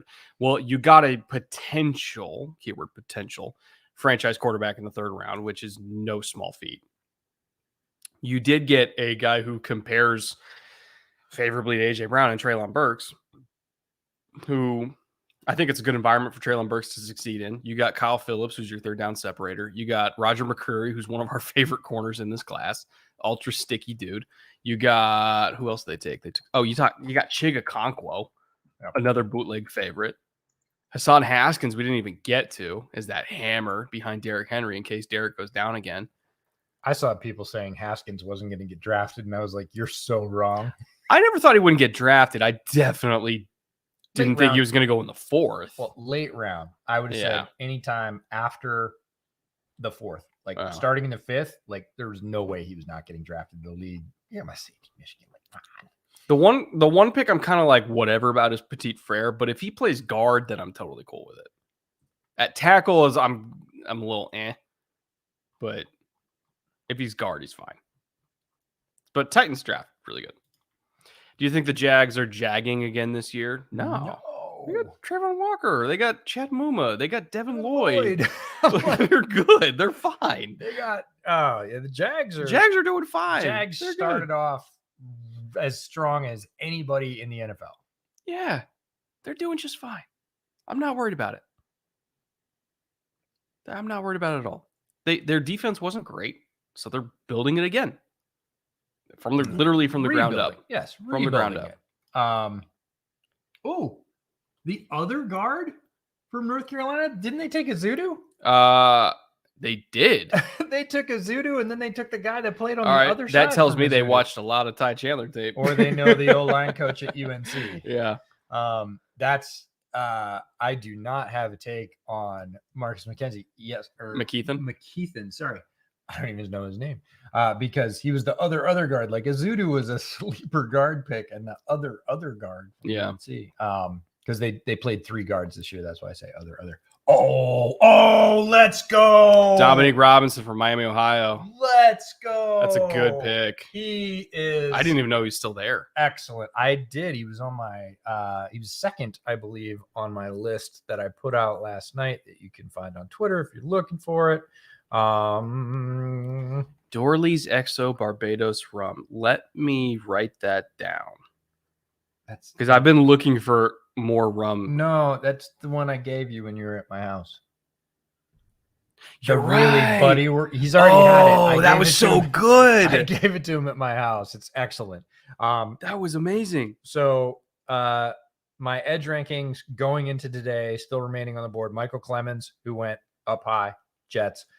Dominique Robinson was 2nd. Tyreek Smith was 3rd. Really? Yeah. Oh, how about that? So Dominique Robinson, Miami of Ohio, played with Sterling Weatherford there, was a Senior Bowl guy, had a sort of good underrated Senior Bowl. I know a couple of my colleagues over at Windy City are going bananas because Danny Meehan and Brandon Robinson loved Dominique Robinson. I know Robert Schmitz thought he was good seeing him in person down in Mobile. So Dominique Robinson, I am happy with. It gives them another. They've got Quinn. Just another guy. They've got Quinn. Travis Gibson looked pretty good in limited action last year. He's the guy now that Khalil Mack's gone. Dominique Robinson is preparing for when Robert Quinn moves on after his contract so that he hopefully will be another productive guy in that rush rotation. Great athlete, pops on tape, definitely can bend, but plays with power too. Not a small guy. The bend for his size is pretty good. Yeah, and he's got some pretty poppy highlights, really. That's DTDE. I had him as edge. Straight up edge. I had him as edge. And he is 6'5", 253. He's got some length, knows how to use it. Yeah. Had some really nice highlights at Senior Bowl. Yeah. In the one-on-ones. Absolutely. Yeah. So I'm down.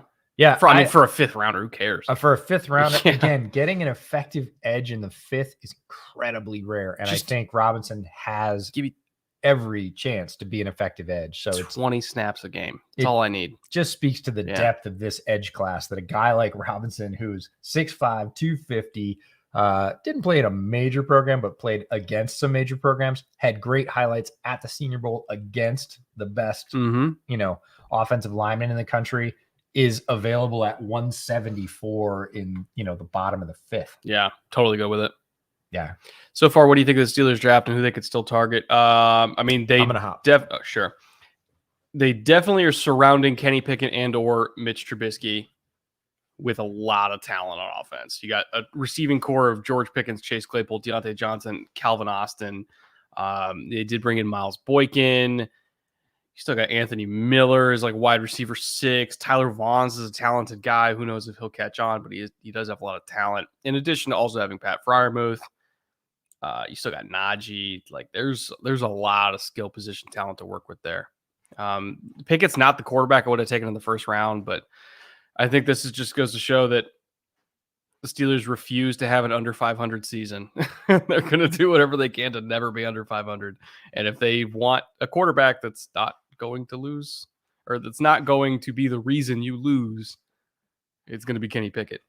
DeMarvin Leal is their only defensive pick so far. EJ and I have a little bit of disagreement in terms of position. You see him as a 5. I see him as drop weight and play him at linebacker. Right, which is 6 or farther out, really, if you're talking about the kind of linebacker you are. But I think it would be fascinating to see how they end up using him. I would imagine they're going to at least try him at 5 first, but he might have to put on a little weight to play 5 in their in their specific defense, because I seem to recall them wanting their guys a little bit bigger so they can do the gap and a half stuff. So we'll see what DeMarvin Leal does for them. But overall, very solid class. Jonathan Peck for $20. Thank you, Jonathan. I have a friend who's a Pats fan. What should I tell him about their draft so far? They've drafted a lot of players that nobody knows who they are, but we do because we watched all of them at Shrine Bowl, or at least most of them at Shrine Bowl. Pierre Strong's a great running back prospect. Cole Strange, great guard prospect. They got Jack Jones, who's a very high upside corner. They got Marcus Jones, who's a really good nickel / return man from Houston. Right down the middle of the fairway type draft. Again, they did not take any big names, but that's fine because they still got good players. Will all of them hit? Statistically, no. But I don't think, as weird as this sounds, even though they took players that nobody knows who the fuck they are in the vast majority of draft media, if you guys have followed Bootleg, you should know who they are by now because we talked about all of them. And they're very, very good football players. So I'm down for the Patriots draft. I don't think they've done a bad job at all. It's just fans that haven't followed the draft as closely as the other 1,200 people that are in the stream right now. They might not know who those names are. Dylan for $20. Thank you, Dylan. Man, I've loved tuning in this whole weekend while doing some overtime. Well, happy to hear it that you're getting paid to watch the draft stream. That's the best case scenario. What are the chances that the deep ball Packers take a 7th round flyer on Armani Rogers with one of their 4 7th round picks? Ooh, that would be phenomenal. We know they're hunting for tight end right now. We know they want tight end. I just got a question that would send a chill down your spine. A chill. Go ahead. Armani Rogers in the 7th to Green Bay. Wouldn't doubt it happens at all. Just to mess with us. No, They want that tight end. They want a vertical tight end, and he might be the most gifted one in this class. Yeah, there's him and the other guy, but I would not be at all surprised by that. Would I be bummed? Not for him. For Armani Rogers, the best case scenario. For us, bummer. That's yeah. the reckoning. I would hate that for me specifically, but it'd be great for Armani Rogers. And also he's a perfect fit for what they want. Like a tight end who also just is another receiver. Baron Winter for $5. Thank you, Baron. What's that swing tackle from Maryland? I can't think of his name. He's a freaking bowling ball. Could he start at guard? Swing tackle from Maryland. Did I watch him at the same time I watched Chig? I think I did. Name escapes me. I didn't do any full write-ups on him, but I think I know who you're talking about. Hold on. Tackle from Maryland. Who do I got here in my notes? No.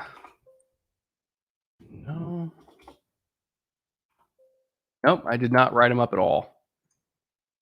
So the name escapes me. I'm sorry, Baron. I think I only went 35 deep at tackle in terms of writing up notes. And he was not one of the ones I got to, unfortunately. Doesn't mean he's a bad player. It just means I didn't get to look at him. But once we get to day 3, that's what tends to happen is we get down to the range where, there's 1,600 players in this draft.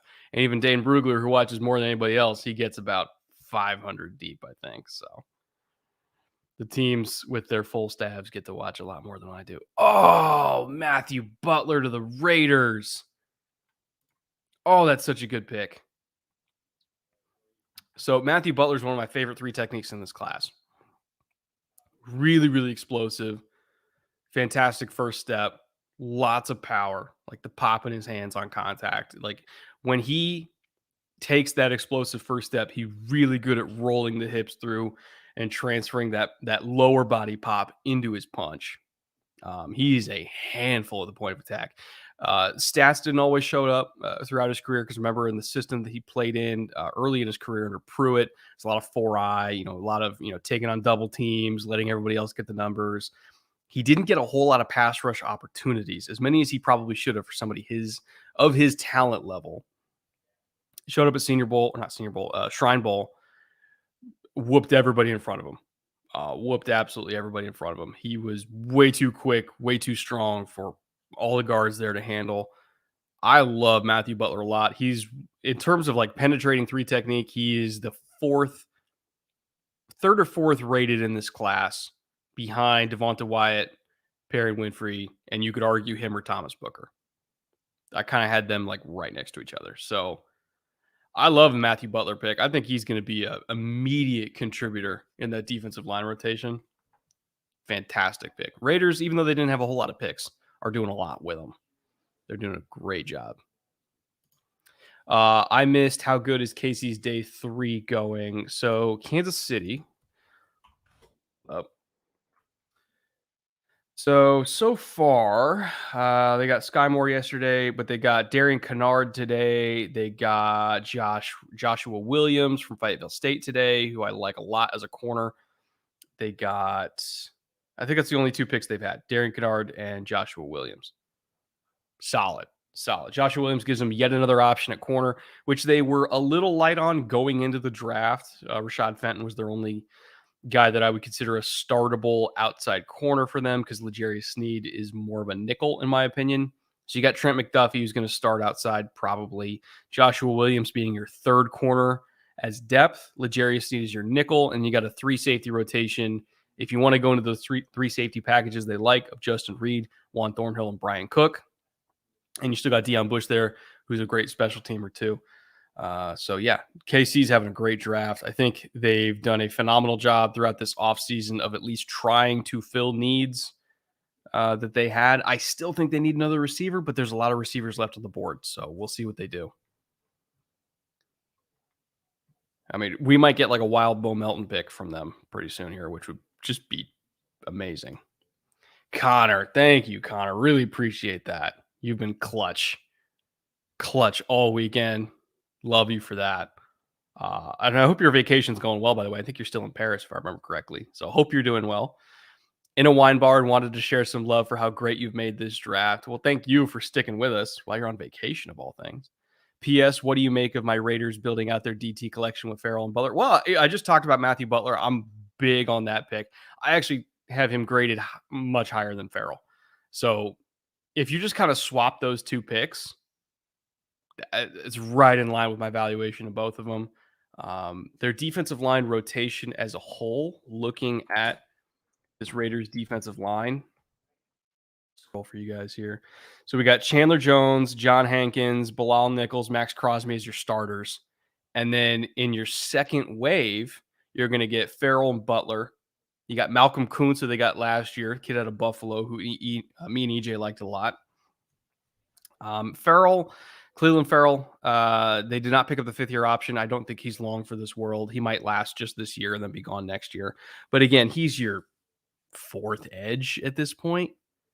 That's fine. You know, he's not going to be stealing a whole lot of snaps anyway from Crosby or Chandler Jones.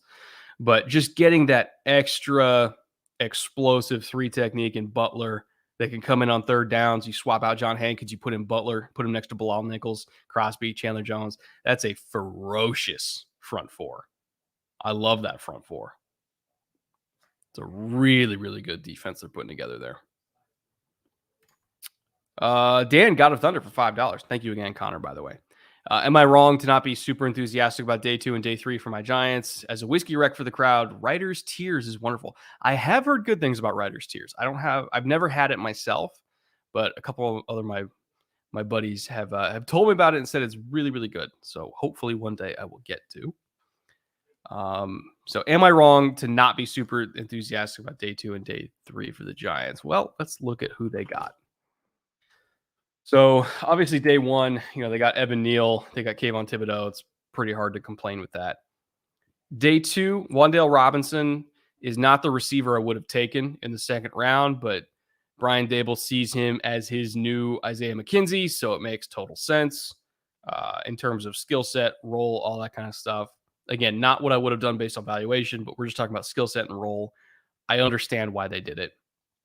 Joshua Zudu as a guard that I personally did not get to, but EJ loves him as a high upside guard prospect. Daniel Bellinger, I think, as your second tight end behind Ricky Seals-Jones.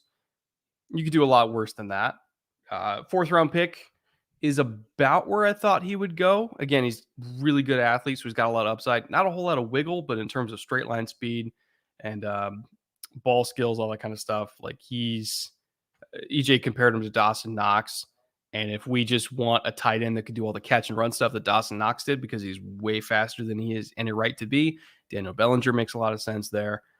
DJ Davidson going ahead of Thomas Booker and Matthew Butler, I'm kind of on. Not my favorite pick, to be honest. Doesn't mean he's a bad player. It's just I personally had other three techniques graded higher. Micah McFadden, the linebacker out of Indiana, great instincts, never misses a tackle. I know he tested really well. Personally, I don't think he played to those numbers. I think he's more of a quick trigger than a quick athlete, if that makes sense. Doesn't mean he's a bad player. In fact, I think he's a pretty good player. I personally just don't think I don't think the speed that showed up in the time showed up on tape. If we're talking about like sideline to sideline ability. Everything else, though, like if we're just talking about who's going to make every single tackle in between the numbers, Mike McFadden's going to get a shitload of tackles, which in the end is kind of what you pay linebackers to do. Dane Belton, I don't think I ever got to. And then Cordell Flott, I forgot about him. Flott also not the corner I would have taken there, but if they want him to be their third corner behind a Dory Jackson and James Bradbury, which he would be, if they want somebody who's just really, really physical, is not afraid to hit, like maybe if they want to play him at nickel, because these days, if you want to be a nickel, you have to be able to tackle, because nickels have to be involved in the run fit these days with all the RPO shit that happens. So there's been a lot of Giants picks. I've liked most of them. Some of them I'm kind of iffy on, but I've liked most of them, I would say. Or not even like most of them. I understand most of them. I'll go with that. So let's see. What picks have I missed here? So we got Damone Clark to Dallas. This is way earlier than I thought Damone might go, because I was worried about his neck. It's spinal fusion surgery. I thought there was a legit chance he goes undrafted. If we're just talking about tape grade, he's a much better player than a 5th round pick. But spinal fusion surgery does worry me for a linebacker. So they would have to get the sign off from their medical staff before they even did this pick. But again, tape grade or medical grade, two very different things. Medical grade, I thought there's a lot of teams that probably wouldn't even take him at all. Tape grade, he would have been long gone if he was fully healthy. I almost guarantee that. James Mitchell, tight end from Virginia Tech to Detroit, super high upside tight end, really fluid athlete, vertical threat, probably a better blocker than he's given credit for. EJ loves him, so I'll get EJ to talk about James Mitchell when he comes back. But he's a really, really high upside tight end. And for Detroit, they don't need tight end at all. Their tight end room is actually pretty good.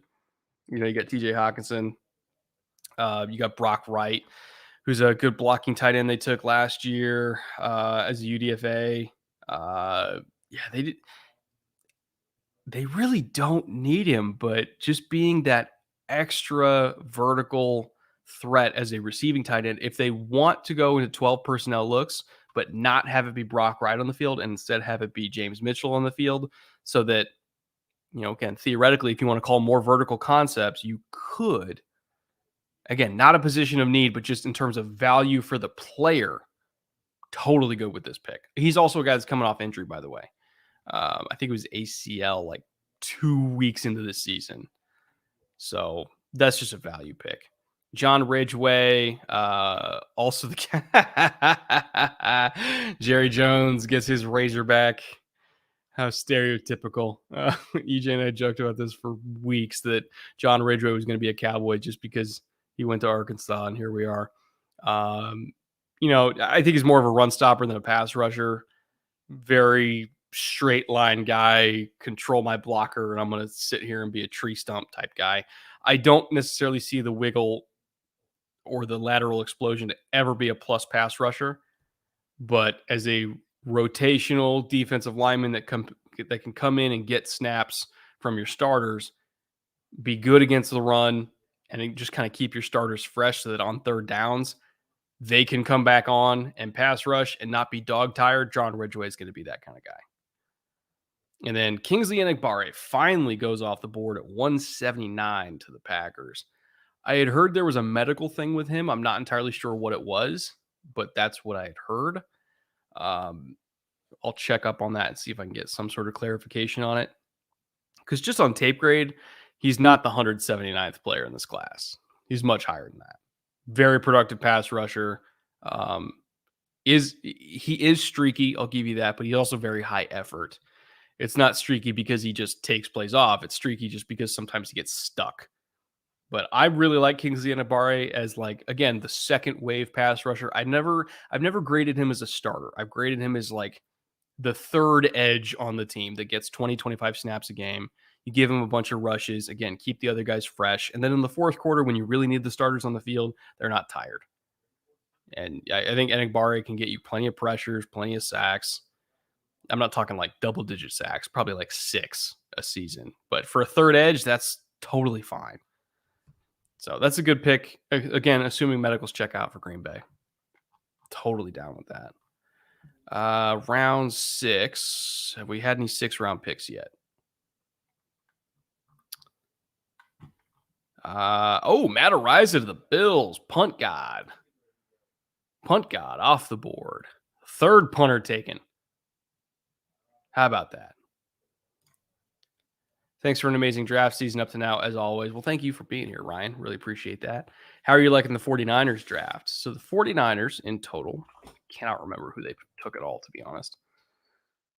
49ers took blah, blah, blah. So they took Drake Jackson at the end of round 2. Drake Jackson, very high upside pass rusher. If they get the most out of him and get him on track, I would say, not just on the field, but off the field. If they kind of keep him on track, he and Nick Bosa together is an elite edge rush duo. Ty Davis-Price, they took at running back again. Not the running back I expected for them. Doesn't mean he's a bad running back, but I definitely did not expect them to go with more of like that, between the tackles gap scheme hammer, which they did. Spencer Burford, love that pick at guard. I think he could play tackle, but they don't need him at tackle. They'll probably play him at guard. And then Danny Gray as your other deep threat receiver. Love that for the Niners. So again, high upside, Drake Jackson, decent complimentary piece for Ty Davis-Price. Not who I expected, but still complimentary piece if they want to do more gap scheme stuff. Spencer Burford, super high upside guard. Danny Gray, probably going to play Z for them, I would imagine. Did you see? I didn't see anything. I feel like Sergeant Schultz on Hogan's Heroes. I know nothing. We got John Ridgeway to the Cowboys because, of course. B. Oh, I'm pissed. James Mitchell to the Lions. I'm pissed. Told you guys. Oh, I'm pissed. Like him and Hawkinson, get out of here. Well, that's what I was talking is because they took Brock Wright, who's a really good blocker, but if they wanted to go in 12 personnel, but be able to throw down the field and block, like Hawkinson is a good blocker. Mitchell is a great blocker. Oh, I'm sad. I love Mitchell. I will be a fan of Mitchell's, even though he's playing in Honolulu blue. Bummer. Like I would have hated it more if he was playing in green and gold. But I don't love that. And again, Brad Holmes, come on. Like he started last year with a really smart draft. And I said, I love this for Lions fans. I kind of hate it. It was really nice to have a completely inept team in the division. It's so far away from that. And obviously his eye for talent and value kind of aligns with mine. Mitchell was my tight end 4. You were way higher on him than I 4. was. I had him as my tight end 4. Top of the second tier. He wasn't in my top 7. Oh, I love him. But you might be the highest on him that I've seen. Yeah, I love Mitchell, and I am unapologetically high on him. And I think Lions fans are going to come to see pretty quickly, like, oh, wow, he's a great receiver, extremely fluid. Was high school quarterback who played mostly a wildcat offense. So they gave him running back snaps at Virginia Tech because apparently his offensive coordinator got a hold of his high school tape and was like, wait, you can run the ball. And so they started handing it off to him. He has 5 carries and 4 touchdowns at Virginia Tech. So really athletic player out in space, has more wiggle. We talked about Cade Otton being a good receiver. Mitchell has more as a receiver, and he's a better blocker. Can drive block people in the run game. Just a great player. The reason you didn't hear about him is because 2 games into this year's season, he got a knee injury and he was out for the year. So, but he got it early. So he's, gonna be mostly healthy. Year. Yeah.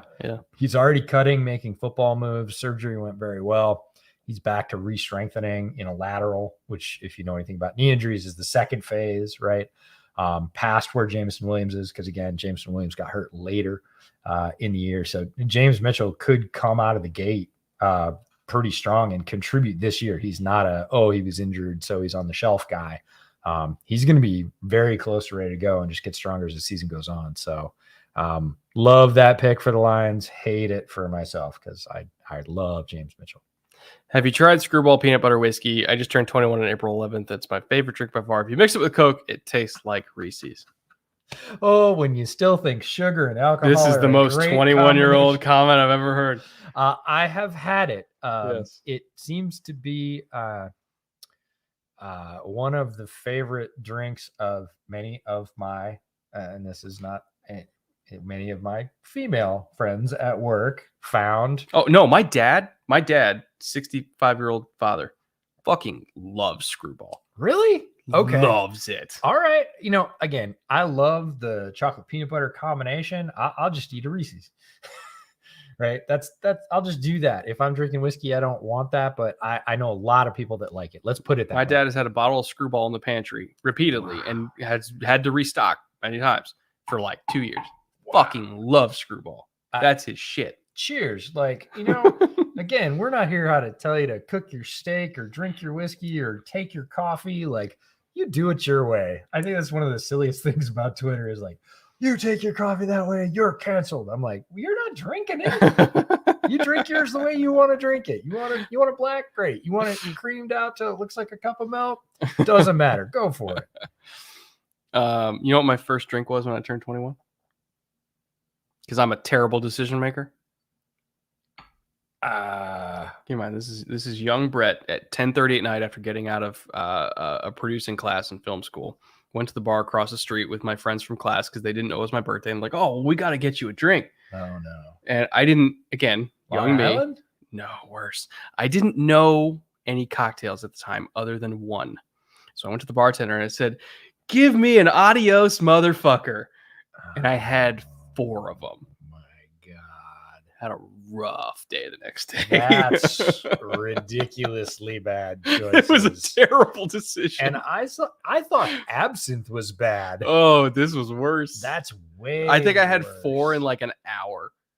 Oh. It was terrible. You know what? This is super random, but as I was flying in, so we're flying over LA and I'm about to land. And for some reason, this popped into my head. Oh my God. The cook is here. The cook is here. Our wings are going to get started. I am so excited. But as we were flying in, I look out and I see LA out the window. And for some reason, my brain pops to, have you ever heard of an LA freeway? I don't even want to know what that is. So you don't. An LA freeway is at the end of the night, the bartender takes the bar mats and pours them into the glass. Oh, that's a gorilla fart. Okay. Everybody has a different name for it. And I'm looking at the LA freeways and my brain goes, LA freeway. And I'm like, oh, speaking of terrible drinks. So there you go. Who do I miss? Bulgarian Beavers to the Giants. I love that pick. At this point? Okay. 6th round. Okay, I'll give it to you. Come on. Yeah. Oh, the one above it is even better. Kyron Johnson. That's who I would have rather had. Kyron Johnson, Kansas. They list him as a linebacker. They played him at middle linebacker. They played him at edge. He's 6', 230. But what does he run? It doesn't. He runs super fast. That's what I'm saying. He's a great athletic player. He's super athletic. More than that, he rolled Trevor Penning at the Senior Bowl. Multiple times. Yeah, as a 6', 230-pound, you can call him linebacker. He's just a weapon. Blitz him, run him off the edge, run him in the middle. He's special teams ace, which you need. Way. That's down why there they're in the taking draft. him. Of course. The Eagles needed linebacking help. He could eventually turn into some kind of hybrid Sam that just harasses the hell out of opponents. Love Kyron Johnson. And we lead off with the punt god going to Buffalo. 3rd punter off the board. They're rapidly catching up to the quarterback. My guy Stonehouse. Still expecting him to go somewhere here. Oh, Kevin Harris to the Patriots. Such a Patriots pick. This is the other South Carolina running back. They had 2. You're right. Yeah. He is so straightforward. Zaquandre was the other one. So. Oh, sorry. Interesting. No, Zaquandre White interesting was the other DM. one. Sorry. Yeah. No, Kevin Harris was the polar opposite of Zaquandre. He's super talented, but he is between the tackles, a little bit more nifty than Ty Davis Price, who we saw earlier from LSU, who is purely just sort of the hammer. Yeah. Kevin Harris has some shake, but again, he's not. Zaquandre White was their lightning. Kevin Harris thunder. Was more their thunder. Yeah. So Patriots enjoy backs like this. It's a good landing spot for him.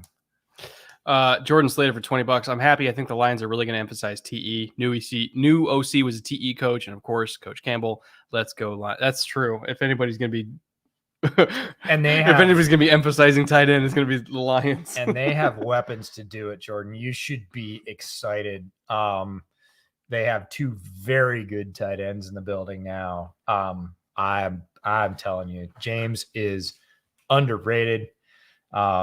He is extremely fun. Eric Galko talked about this earlier when he was on stream.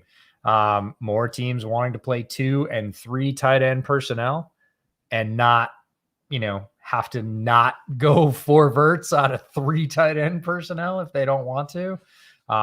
You need players to do that. You need the flexibility. You can't do that with every set of tight ends. I'm really happy we did that, by the way. And you notice we didn't need it until now. I was going to say it like an hour ago, and then I was like, no. So we killed the camera gremlin. We switched to our other backup camera, and hopefully it'll run till it gets hot, and then the other one will be cool. We got 2 cameras. We got 2 of the same cameras stacked one over the other. Literally stacked next to each other. That's our fix, because yesterday was such a camera gremlin day. We do apologize for that. It was a pain in the butt. But why is Bo Melton still on the board? Because people don't love him as much as we do. I don't know. But, Vidarian Lowe to the Vikings. Yeah. I like that. I mean, now especially. Yeah. This is another player that we got to interview to Senior Bowl. Offensive tackle from Illinois. Good guy. Yeah, great, solid. Hey, he's got an offensive lineman vibe. Like a hardcore offensive lineman vibe. He's smart, but he's like low key. He was kind of, I'll do anything to help the team. I moved around. I did this. I played here. Great run blocker. Yeah. Super 35.5-inch arms. Yeah. He's got to work on his pass sets. Like in the highlights, the thing that catches your eyes, man, he's got angles down. He knows how to move people. He can drop his butt. And then, who got run around on that highlight in the Big Ten? Oh, that was our guy, Vidarian. Bummer. I love my favorite story from him. We were interviewing him. Oh, yeah. So he's playing against Ohio State like 3 years ago, something like that. Because he played for a long time. Vidarian Lowe, I think he was a 5-year guy. Playing against Ohio State like 3 years ago. And, this was when it might have been 4 years ago. Yeah. Nick Bosa was in, and that was when Nick Bosa was dominating. He was going to be, a top 10 pick and all that. And Ohio State's just murdering Illinois. And so they get to the fourth quarter and they start putting in the backups. And Vidarian Lowe's like, oh, finally. Okay, we get to play the second stringers. I get to third string. Get to put some good tape on there. And third string at Ohio State that year was fucking Chase Young. The kid comes out in a half. She says, this kid comes out in a half shirt and blows by me. He's a 17-year-old with an 8-pack. Yeah. And my coach is like, dude, it's third string. He's like, did you see that guy? And he's like, who is that guy? He's like, dude, that's the guy. It's 5-star, like best player in the country. He said, I talked to my buddy at Ohio State after the game, and I was like, I was figuring I was going to get some decent tape and get your third string. He's not that guy, dude. That's Chase Young. He's better than all of them. He's like, oh, great. That's just like when early 2000s Miami, when a receiver go off the field, get a blow, and then you get this teenage Andre Johnson walk onto the field. Yeah. Oh, man. 100. So Bears have a pick here. Brandon Bean goes off my board again and picks Christian Benford, cornerback, Villanova. And by off my board, I mean, I don't know who that is.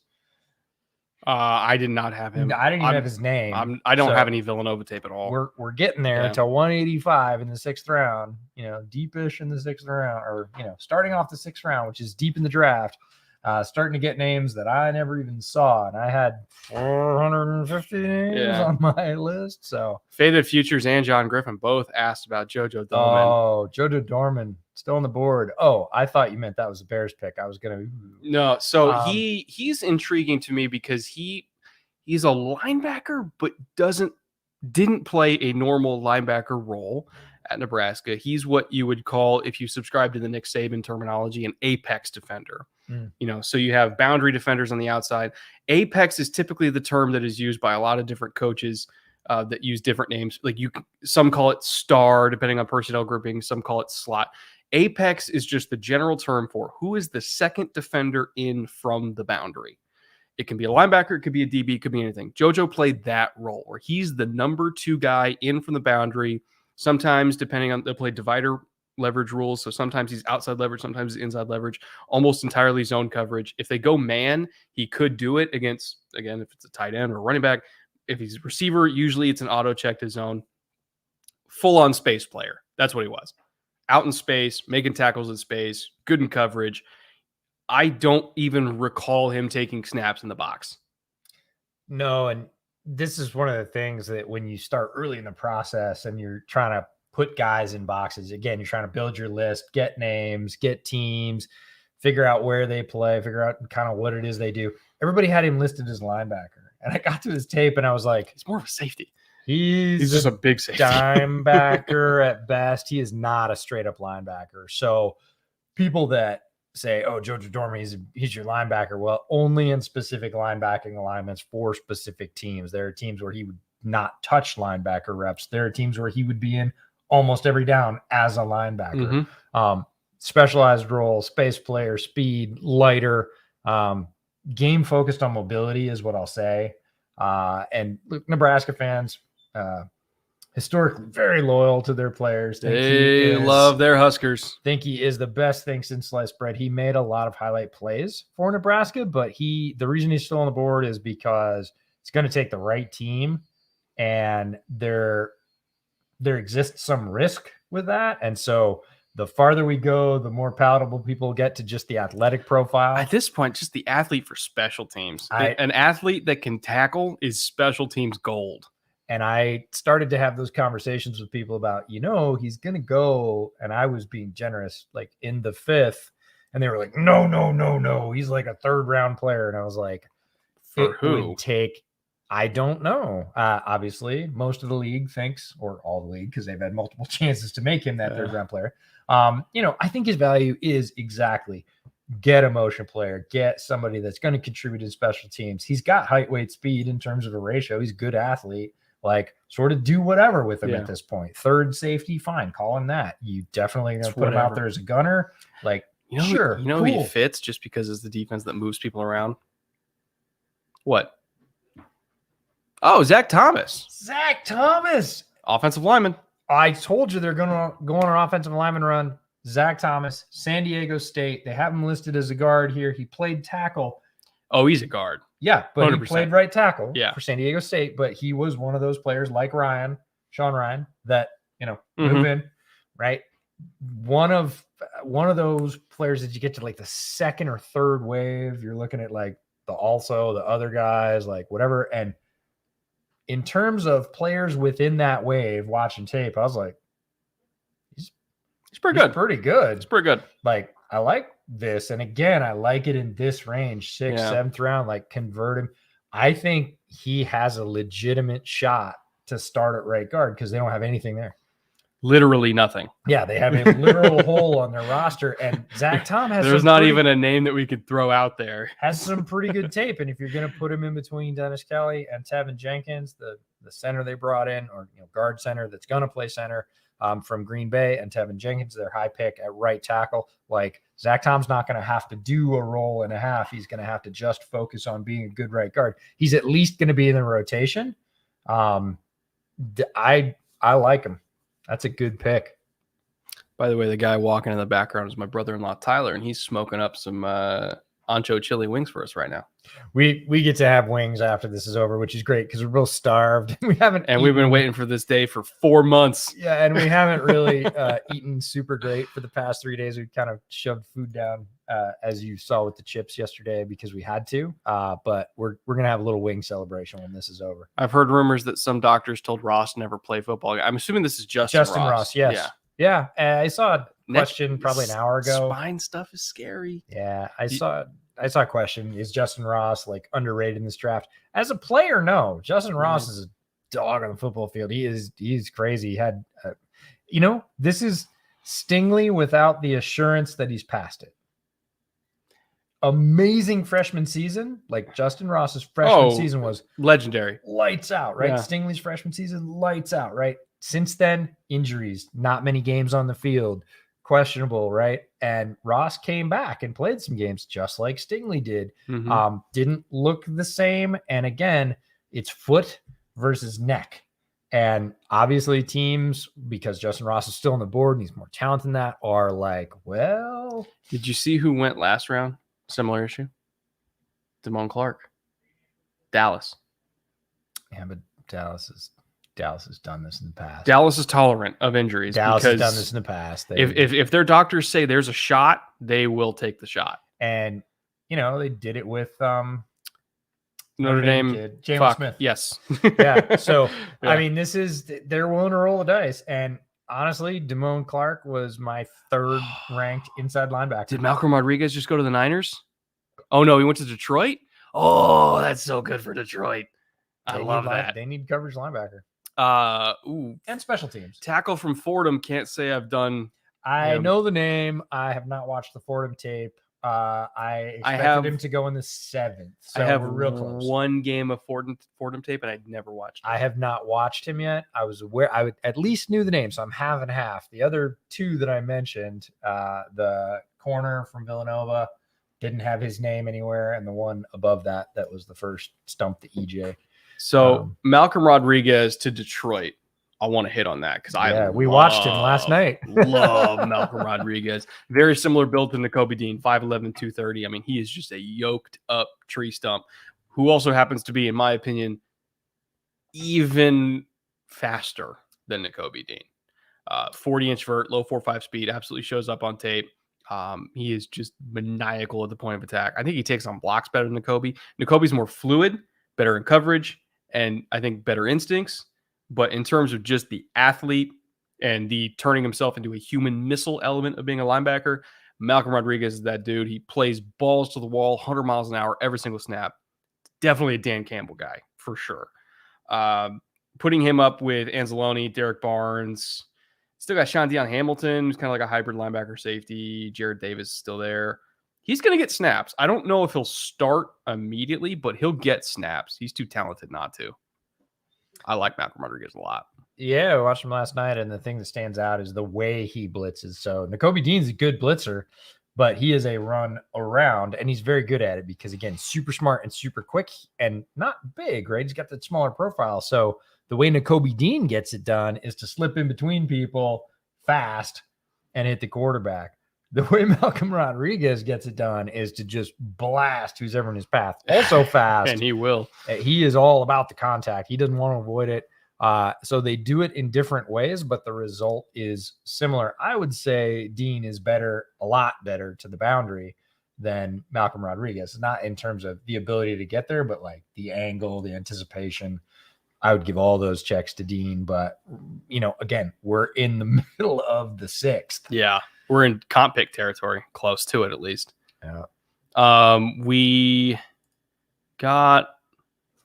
I'm going to look up linebackers. Are you confident in Cam McGrone? He seems to be the only reason we aren't taking a linebacker, which we badly need.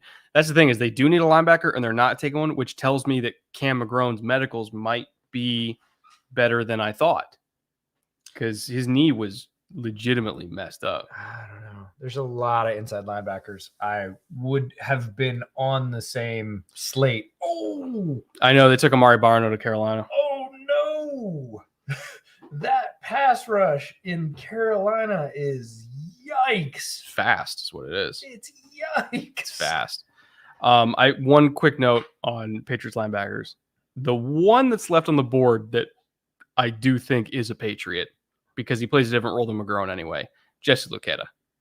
He is so perfect for that hybrid off-ball linebacker / edge rusher. That heir apparent to Dante Hightower. Yeah, Jesse Luketa is that dude. Right. To Dante Hightower in that hybrid rush role. The other two guys I would say are Patriots linebackers are Zacoby McClain. He is the run fit expert in this class, played for Auburn. Not much in pass coverage. Think like Denzel Perryman, right? He's that. Oh, man, watching his run fits are so fun because he is always right there and he loves to hit. The other one is Mike Rose. Oh, I was thinking Spectre, but Rose could fit too. Yeah. Mike Rose is so Patriots in terms of he has his limitations. Patriots know how to work around them and culture fit seems like, yeah. Also, one of the linebackers that I've heard his name, 3 times in 3 months by anybody? Mike Rose? Yeah, nobody talks about Mike Rose. Well, except for me. Well, You're the exception, but everybody else, like I never hear anybody talk about. No, he's productive. Mike Rose, you watch him in that defense now. He's at Iowa State, so he's behind Uwazurike. That's where I saw his tape, and I was like, he's making plays. Yeah. Like he's not Micah McFadden athletically, but like here's another, inside Midwestern linebacker that like, I don't know, this is in the right place a lot, right? Make some plays. Like again, you're going to get him 6th or 7th round. He was never like in the conversation for 5th round or above, but you're like, I'd take a chance on that late. Thoughts on Jamari Salyer as a UGA fan who's so steady against the best competition, playing out of position almost his whole career? I agree. He is not a tackle in the NFL. He's a guard. Yeah. But I mean, we just saw it with Zach Thomas. These tackles that convert to guard are going to go about now. We're just outside what I would call the sweet spot, but because this class is so big, because there's so many people, we're still in the sweet spot. Yeah. Typically it's like mid 3rd round to end of 5th is typically what we say. And then by the time you get to the 6th, you're like, okay. There's more this year than I've ever seen. Right. And we're in the 6th. And just because of the COVID bump, because of the larger number of players overall in this class, we still have guys that played on the national championship team in the SEC available for the taking. Please inform me who Nick Zakej is. I think it's Zakej. I do not know how to say his name. So he's an offensive tackle from Fordham. It looks Polish. Yeah, we were just talking about your struggles with Polish names. I think Zakej, but chat can correct me if I'm wrong. I did not see him at all because I only have one game of Fordham and I never watched it. So that's one of the few that we've had so far. We had like maybe 4 this draft that I have not got to. But the reason they picked him where they picked him, he's got an RAS of 9.5 or 9.85. There you go. So arms are short, 32 inches. He is 6'6", 316, benched 27 reps with arms short, but he's 6'6". 27 is 27. Yeah. So vertical 28.5. That's out of a guy that's 316 I was going to say that's a lot for his 10-yard split. Again, this guy's fast. 5.1 for the 40, 2.91 for the 20-yard split, and 1.67 for the 10-yard split. The Aaron Donald number. Yep. And, his shuttle and his 3-cone were good, but not great. So you're basically taking a big, tall athlete with short arms who is a, very good mover and saying, what can we do with this guy? Well, the Niners don't need a tackle. So just like Burford, that's guard. Homeboy stays home. Oh, they took Schaefer. Yeah. How about that? Justin Schaefer, guard for Georgia, stays home, plays for the Falcons. Run blocker. That's what Arthur Smith wants. Run blocker. Did you see the pick after that? Jalen Naylor. Oh man, Minnesota as your wide receiver, like 4X. Yeah. Likely 4. I don't mean position X. I mean X isn't a variable number deep. They really like Smith Marset, who I think is going to be on the field in 3 receiver sets because you can put Adam anywhere and you can put Justin anywhere. But Naylor is your 4 as a deep threat. You just put him on the field when somebody needs a blow and say, go run by some people. Yeah, they're honestly, they're doing right by Kirk. They are definitely doing right by Kirk. He's not going to suffer for lack of targets. Lack of targets, lack of protection, lack of anything. The Vikings are doing it. Oh God, you smell that right now? Don't even start. Jesus, that smells good. I don't want to do that. But they got Ed Ingram, who's a really good pass protecting guard. They restocked on defense. They gave him a deep threat. I'm liking this Vikings draft a lot. They got the corner that I begged them to get, Andrew Booth. The Brian Asamoah pick is like, again, the one pick where I'm kind of, but. Is Andrew Ogletree related to Alec Ogletree, by the way? I meant to ask you that like a month ago. And I told you I'm terrible with familial relations. I didn't even know that the McCollum brothers were brothers, and I knew they were both on the same team.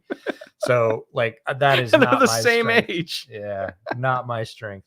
No, I was just looking at the Panthers, and we were gushing over the Brandon Smith pick from Penn State back in round 4. They now go get Amare Barno, who I really think is a strong side linebacker. I forgot they had Osborne too. You're right. And he's 4.36. Yeah. Right. And I said probably 2 weeks ago to you, my little fever dream is that he goes to Chicago late, and he's late on the board. This is Mari Barno, and plays Sam linebacker, which they need a Sam because the system they're importing from Indianapolis uses it. And he just rushes the hell out of the passer because Amari Barno, not last year, year before, led all of P5 with tackles for loss. I think he had 18. 16 to 18, somewhere around there. Yeah. 16 and a half, 18, something like that. In the 2020 season, like this guy, a lot of length and can fly at 235, something. 235, ran 4.36. Right. Which is absurd. And you got Brian Burns and now Brandon Smith and Barno, and you're just like, Hunt, go get him. I mean, you're 3rd and 7+ defensive set. Like why Barno, not? Smith, Yeah. Burns, and one person in the middle to hold up an offensive lineman in case there's a draw. I mean, yeah. Ooh, the other Oklahoma State linebacker just went to Dallas. Never watched him. Because I watched him at the same time as I watched Malcolm Rodriguez. I had a much lower grade on him, but the note that I put was will make team on special teams. Okay. So that's what they're taking him for, is special teams. Yeah. The Andrew Ogletree pick is really interesting at Youngstown State. Obviously a much smaller school, but had some buzz as a receiving threat tight end in this draft. Goes to the Colts. Mo Ali Cox, Jelani, and Andrew Ogletree. Like, zero need at all. It's just value. And again, you got tight ends who can run, which Ogletree can, are great special teams players. Like they got size and speed, and at this point, we're in middle of the 6th. Like that's what you're drafting right now. Yep. We did have a question of why did the Falcons take Schaefer over Salyer? It's possible they just liked him at guard more than Salyer. I mean, at this point, you're splitting hairs with grades, Yeah, and those two guys for me were really difficult to pull apart. Why? Well, for one, when I started out and I didn't know who was who, they were both JS, and they played on the same side of the line. They were projected to the same position in the pros for the same team. Like, I swapped those guys in my head all the time. When you get down to film, they're very, very similar. They have a lot of the same strengths. They don't stand out. It's not like, oh, that's the tall one and that's the fast one. Like they're even built the same. Yeah, they're built the same. They play the same. So when a team needs to differentiate those, they're going to sit down with them at all-star games. They're going to sit down with the combine. They're going to talk about mentality. They're going to talk about, fit. I've never seen a guard roll around on the ground more than shit. Yeah. So that's how they differentiate between the players. In terms of tape, there's very little differentiation between them as players. Yeah, it's just how do they interview, how they test, what's the medical. For sure. It's lots of stuff we don't get to see is the answer. Oh, Jordan Jett. They took the Air Force kid. He was on my sleeper for DE. Yeah, I like that a lot. Yeah, because he's a super high character guy, and he's got an athletic profile that you'd be surprised of coming out of the Air Force Academy. And the Saints are really good at drafting developmental, athletically gifted defensive linemen who don't necessarily have it all together coming out of college. Yeah. That is the definition of Jordan Jackson. So we are looking at, oh, no, that's the wrong. That's Dion. Hold on. Let me find it. I want to get his exact number so I don't misquote anything. Yeah, I've got his height and weight on my DE because he is 6'5", 290. I remember this spider chart now. His spider chart is a triangle. It is a church steeple. Yeah, that's funny. I'm trying to find the exact testing numbers that he had though, because I had those somewhere. I'll have to find it later. Yeah. Regardless, he's super fun. Yeah, and a lot of backfield plays. Doesn't make all the plays that he should, but he coulda.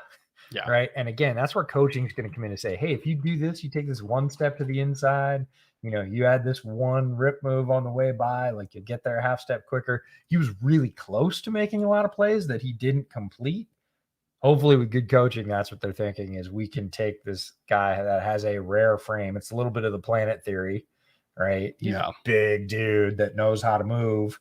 Very high character player. So again, at that size, 6'5", what again? He's listed at 290. 4.95 in the 40.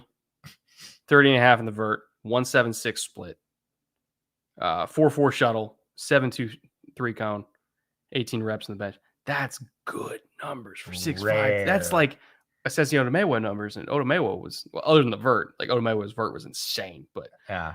like that's really good numbers for a 6th-round pick. And you do not see guys from the service academies get drafted all that often because a lot of times the government can say, No. hey, we invested a bunch in this guy. He owes us 3-4 years worth of service, which is completely fair. You don't get him right now. Sometimes they give them an exemption and they can go play in the NFL and then fill out their service commitment. So we'll see what happens, but it's a risk. At this point, Saints were completely comfortable taking the risk because the guy's rare and fits a profile that they have developed successfully in the past. Thoughts on the Raiders draft? Lots of value so far. Well, they got Dylan Parham at 90, which I thought was super value. He's one of my 4 favorite interior offensive linemen in this class. They took Zamir White at running back in the 4th, which is low-key interesting. You know why, though? Because he's another hammer, and they didn't pick up Josh Jacobs' 5th-year option. Well, right, but they also have a new coaching staff, which favors, Josh Jacobs, not necessarily just a hammer, has some more wiggle, has some receiving ability. Zam White is, his nickname is Zeus. Yeah. Like, he is coming at you. He's that 4.4 is real. Yeah, he is the classic, but it's 4.4 between the tackles, typically. He is going to get ahead of steam and put his head and pads down. When we say a running back runs behind his pads, that's Zam White. Like, so this is Josh McDaniels, the new coach of the Raiders, going, I need a guy that can run between these very athletic tackles we have and, put his head down, put his pads down and get yards. And that's Zam White in a nutshell. For me, I would have swapped Butler and Farrell just based on value. Yeah. But I love the Butler pick a lot. Butler's great. We have an interview with Matthew Butler. It is not out yet. When it is out, we will put it out as quickly as we can, probably this week on the Bootleg Football Clips channel. He's a fascinating guy to talk to. Coaches love, he was the leader in that Tennessee locker room. He was the guy that everybody looked to. Coaches love him. They love talking to him. Extremely smart, fantastic leader. Also happens to be really gifted athletically. Matthew Butler, I think, even though I love the Parham pick, Matthew Butler, I think, is my favorite pick the Raiders made. I'm going to lean towards Parham, but I love the Farrell pick. We talked about that with Galko when he was on, and I didn't really get to I didn't talk very much about Farrell at that point. Like, he is the stout 2-gapper. And I put up some tape of Neil Farrell doing what he does on tape, and people came at me and they're like, but the testing numbers. And I was like, he plays a position where the testing numbers really usually don't matter. Nose tackle tests don't really matter that much. Yeah, he is a stump. Oh, there goes Salyer to the Chargers. Well, they go within 6 picks of each other. Yeah, so that tells you how close it was. Yeah, Schaefer and Salyer, like, they go again. He goes to the Chargers. Chargers need the help. They're both good players. We didn't sort of say that. Yeah. But they both do their job. And again, the fact that you can get basically guards, I realize one of them played tackle in college, but basically guards from the SEC, from the national championship team that is known for running the ball, right? Zam White came from somewhere, ran behind somebody. Somebody's opened the holes. Yeah, you're getting those guys in the 6th for a team that really has needs like the Chargers for some more depth there. Come on, it's great value. Ravens on the clock. Just so Ravens manifesting Bo Melton here. It's got to be. Local pick to them. Y'all think Carson Strong goes to the Lions with one of their next 2 picks? Why not at this point? I actually think Carson Strong might go undrafted. If the knee is that, which we heard at Shrine Bowl, because everybody talks Shrine Bowl, but like it's not a good medical situation. It's not the knee. I don't know if I believe the interview thing though. The knee is fine. I've heard from multiple people that the knee has a good prognosis. Needs time, but I've heard that the prognosis on the knee, that's not what's holding teams up. So the question is, it's definitely not on field, right? You look at his production, he is hyper productive, throws the best overall deep ball in this class, might have the best arm in this class. There's been quarterbacks that have interviewed like complete dog shit before and gone in the top 50. Well, it might not be the interview thing either. They might say interview as a as a sort of blanket term for, and we talked to his high school coach, and we talked to his guidance counselor, and we talked to somebody else. We don't know anything about it, but from an on-field perspective, which is what we get to see and judge, there's no reason he's still on the board, knee or not. And we've heard knee medically, which would be the reason that he would typically get red flagged. I've heard multiple teams have green on the knee with time to heal. They're fine with it. That it is something else is going on. I don't know. Yeah, something else is going on. Oh, Ravens, Tyler Beatty. But I love Tyler Beatty. Love the player. They have like 5 running backs now. It's just like Cleveland. They have too many. Yeah, but I'm really interested in why they chose this one, because Tyler Beatty, I put out my assessment of Tyler Beatty, and it was the outside zone maestro.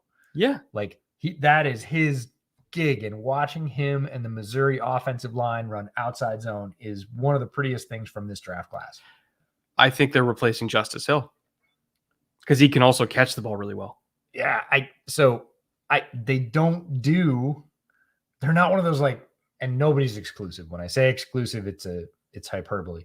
No one's exclusive to the run scheme. Everybody mixes in elements of everything, but the Ravens have way more like power gap stuff than a lot of teams. And you take a guy that is like the outside zone runner. I had said he was a perfect fit with Mike McDaniel in Miami. Like he is, and he Shanahan. He can do all the zone stuff, but I truly think he's the third down back because they want to keep JK healthy. Gus is the hammer. Beatty's the third down guy. Tyson Williams is number 4, just in case. Not even just in case. It's the Ravens. One of them's going to get hurt. Yeah. So Tyson Williams is your 4, but he's really not. He's better than a 4, but he is the 4. But in terms of role players, Gus is coming in the fourth quarter. JK is doing all the damage in the first half and getting him a 20-point lead in the first place because it's the Ravens. And then Beatty's going to be your third down guy. You got 4 deep at running back. I love the fit. Again, talking about building out a room, the running back room with different skill sets. And he is different than anybody they have. I love the pick for that. And Tyler Beatty, I love the player. Like, it's just interesting. There are teams that I thought that he was like fated to go to, the 49ers, Dolphins.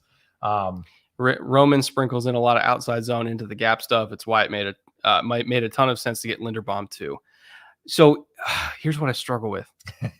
Linderbaum, great outside zone runner. Beatty, great outside zone blocker. Beatty's a great outside zone runner. It doesn't explain the Falele pick. Falele is not an outside zone guy. So I don't know what's... Yeah, that's the kind of thing is like... And again, when we say nobody's exclusive, yeah, Roman's got everything in his... I have his playbook. Yeah. I've seen it myself. He has everything in it. He has everything in it, but they have more. It's not that they don't have outside zone. They definitely do, and a good amount, as you mentioned. But they have more inside power gap stuff than almost any other team. There's like a handful of teams, 5 teams maybe, that I would say have as much or more than them. Nobody runs as much counter as they do. Right. So it's just really interesting. It's a great pick from an athletic perspective, from a player perspective. Like he's not just a good athlete. He's a good football player. He's a really good running back. And he builds out their room with a variety of strengths. It's just the same thing you're saying with the blocking. It's like, okay, what you're doing doesn't tell me that you're going to do one thing or the other. And maybe that's what they're going for, is just a complete sort of mix up. We can do anything with anybody. So fascinating in terms of, again, player match to scheme fit to team. I'm just intrigued to see what we see in week 1. Yeah. That's going to answer a lot of questions. The Jags grab Gregory Jr., who is from Wichita Baptist University, cornerback, good size, a wild athlete. We have one of these every year, right? It was Robert Rochelle from, Central Arkansas last year, the Senior Bowl. Northern Maine A&T. Yeah. There's always like big, athletic, kind of raw corner from a small university. That's him this year. Greg Peterson's staff looking at him and saying, we got some size. We got a ton of athletic ability. We can work with it. For now, he can play special teams real fast. Remember when we've always said that if you can play, the NFL will find you? There we go. There you go. Because that might be Division III. I don't know, but we have their tape. Somehow we do. We do. We have their tape. I don't even know why we do, but we do. That was kind of like when I was going for the depths of the tape. Yeah. I was like, what do we have? Again, I didn't watch it, but I saw it in the folder and I was like, I don't even do why. Yeah, and this is why.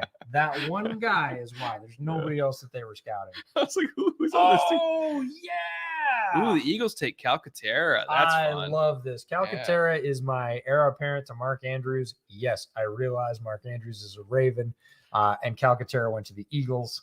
My apologies. Washita. Oh, Washita. Awesome. See? I said Thank you, cheetah. chat. Thank you, chat. Yeah. No, chat saves us. Well, A lot. chat saves us or roasts us over the coals. There's no Washita. Perfect. There you go. Washita Baptist University. I like saying Washita better. Yeah, it's That's nice. This way rolls off better. the tongue. Grant Calcaterra was the Mark Andrews heir apparent at OU for a couple years. Medically retired and then came back. Went to SMU when he came back. Is basically a big slot. Yes. That's his role. He is an excellent and extremely polished wide receiver. I said in his time before he was at SMU at Oklahoma, I said, man, looks just like Andrews, which is a guy that was at Oklahoma that I really liked. That was underrated, if you remember. Now, nobody remembers that now because in hindsight, it was, oh, Mark Andrews is always great. He's top 5. No, Mark Andrews was not highly regarded when he came out. There were widely varying opinions. Calcaterra is just like him, does not block, but always will be in the right place, will be past the sticks, will be on time, will make the catch. Not crazy athletically, right? And very close to his ceiling. He's smooth, though. That's the word I use for him is smooth. Smooth, posh, excellent receiver. I said pro because he's really experienced. He played a bunch of football at Oklahoma. He's played another year at SMU. He had a year off. He's an older player. And people say, well, you're not going to get anything more than him. You know, you're not going to get anything more out of him than he is right now. cares? And the answer is absolutely. Look at what he is right now. He is 6th round pick. polished and he will give you everything you need. Cade Mays is the Tom Brady pick at 199. I like Cade Mays a lot. Do you? Yeah, his Senior Bowl week was awesome. Okay. We disagree a bit on Cade Mays. I didn't go off a Senior Bowl week. I don't even know that I watched him in the Senior Bowl tape. His Tennessee tape has some big wins and some. I get it. Well, damn it, that it. guy. Like, watch his tape against Kingsley Enagbare from South Carolina. Yeah, but Kingsley did that to a lot of people. But he didn't get beat. He got flatly embarrassed, like flat foot, stand there, turn around, and watch a quarterback get killed, embarrassed multiple times. I know. But yeah, he's that's why not going to play tackle. He's going to play he's guard. He's guard. But I got a bad. Bruce? Not for me. Thank you. No, I got a bad taste in my mouth. Deschutes. Yeah. You My love- end of the world. You love Deschutes. No, Cade Mays, I just kind of, kind of came away with a bad taste in my mouth about Cade Mays. And again, he's not playing in space, and Kingsley was taking advantage of him in space. Going from Crown Royal Whiskey Cola to a Deschutes IPA is a transition I was not prepared for. He's very happy. It's still better than absinthe. That's true. So hard not to Cade be. Mays, it'll be really interesting, but interesting. I like the pick a lot. They Again, need he's help. a backup guard. They need you help. know? So I'm not against it from a positional value in terms of you're in the middle of the 6th, you need help on the offensive line, you need some backups, go do it. Boy, Calcaterra to the Eagles. I love that. That's just so good. Patriots on the clock at 200. We're due for a Rutgers player. I'm thinking Bo Melton. Shut up. I'm just 4 picks. Shut up for 4 picks. It's Rutgers. It's Rutgers. Bill can't. It's like a high inside fastball. Can't hit it. Can't lay off it. God damn it. It's gonna happen. That's so funny. They can't hit it, can't lay off the thing. That's the perfect description of the Patriots' relationship with Rutgers. I want Melton so badly, and I know Cleveland's not going to take him because they already they literally can't fit him on the roster. Yeah, they have so many receivers. Arizona could legitimately take him and use him, right? Because they have. I would love him in Arizona. They took receiver, but they don't have his size. Yeah, and they could use it. It's not that he's huge, but he's bigger than their Smurfs. Mm-hmm. So, but the Bears are sitting there and he's so close. And yes, the Patriots have a long history of working with Rutgers is the best way to say it. And they do need receiver. They've gotten some weapons for Mac. They need more, and Melton would make perfect sense. If he slips to the Bears and the Bears pass again, I'm going to lose my goddamn mind. Well, that's why I don't want it to happen, because they might. What did I tell you at the beginning of today about the Bears? What was my theory? All offensive line and then free agent receivers. Yep. UDFA and straight FA receivers. I said Ryan Poles and his staff. Again, he was in Kansas City last year. They stacked offensive line picks like crazy to protect Patrick Mahomes. Pick is in. For the absinthe, you need the decanter that drips into the sugar cube. Any liquor that needs a mechanical apparatus is great in my book.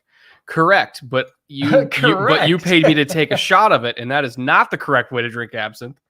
And I thought I almost died. It was rugged. You did turn the most interesting shade of white green.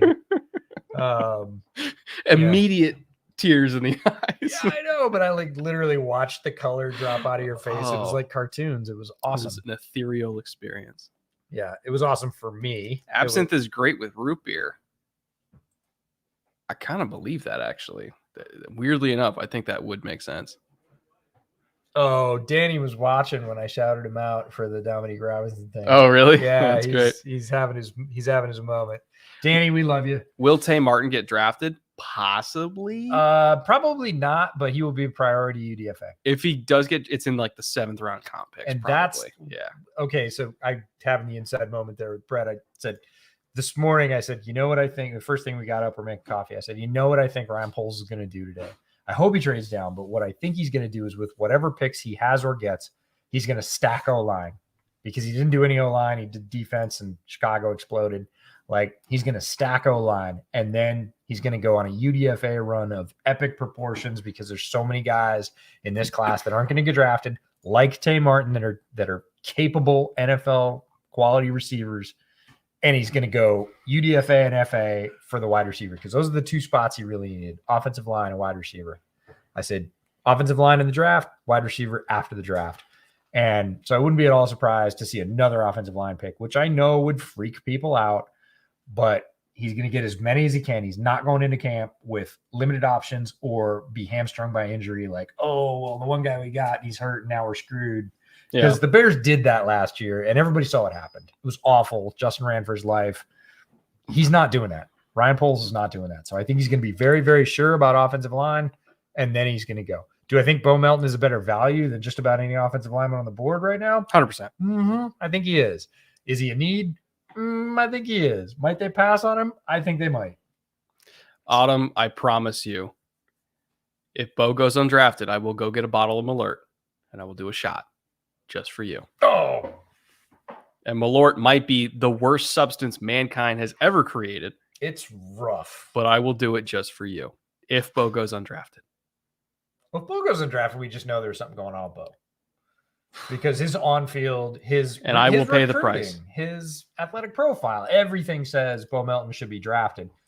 I thought one round earlier is where I would start looking for Bo Melton. I know you were much, much higher on him than I was. I like him, but I was like, I think, and again, a loaded receiver class, like 5th round, top of the 5th was when I'd be like, nope, gates are open, Bo Melton anytime. There you go.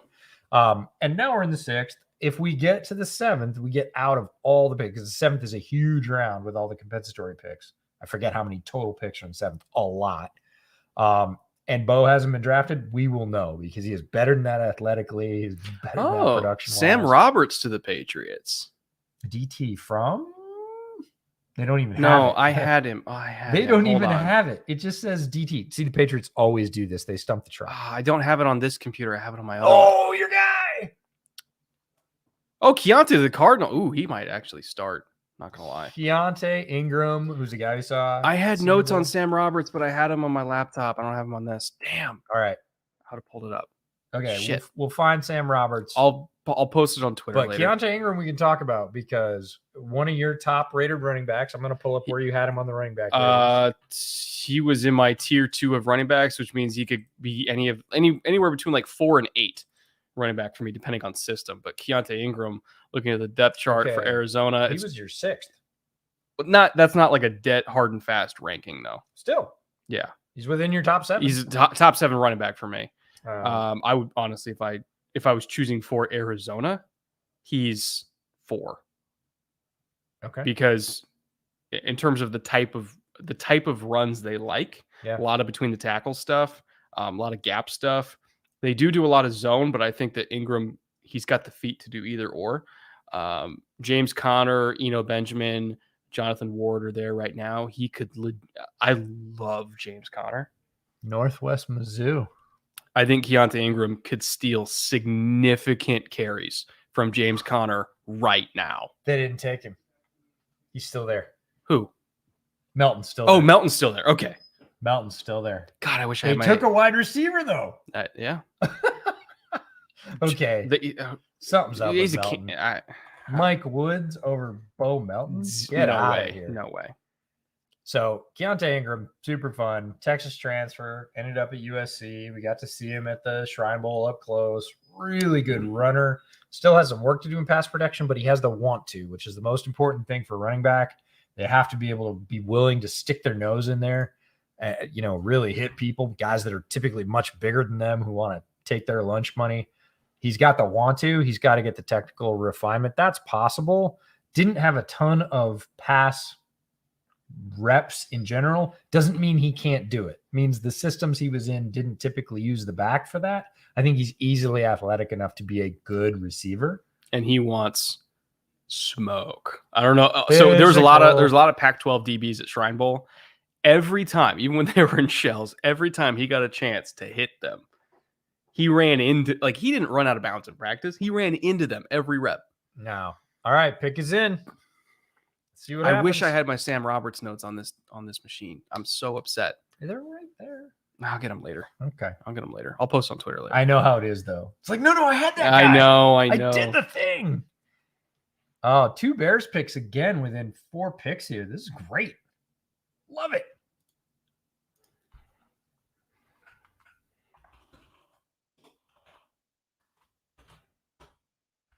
Love it.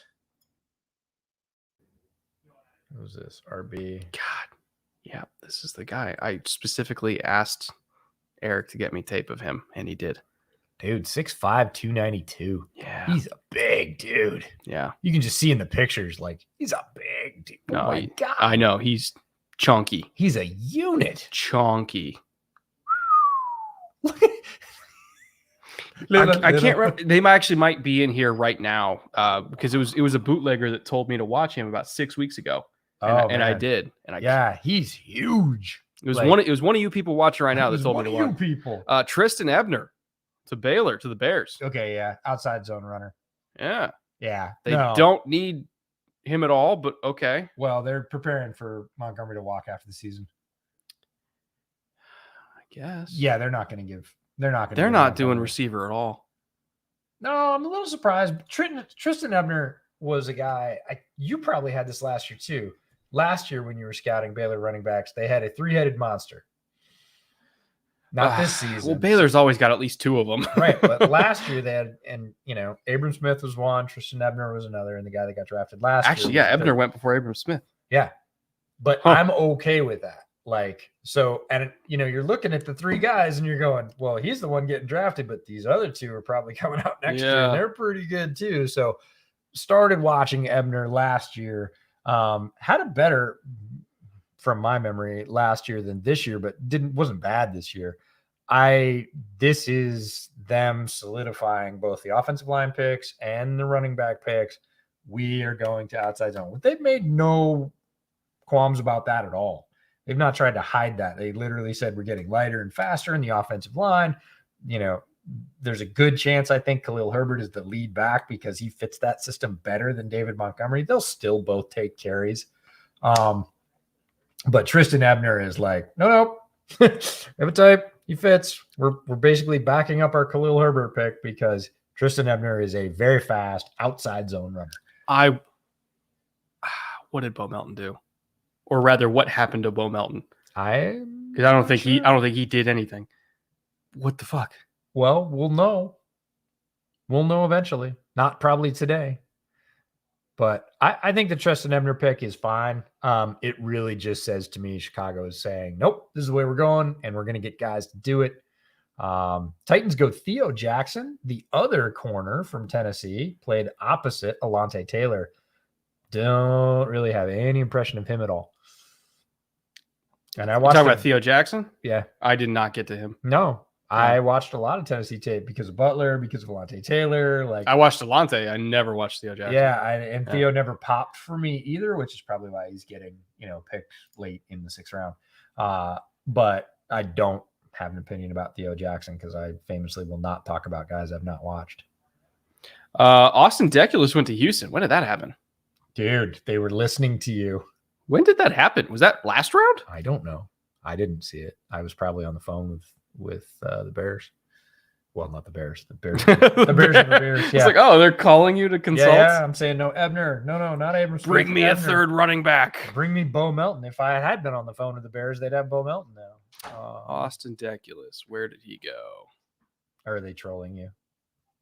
I don't think I saw Deculus go off the board unless I'm like way.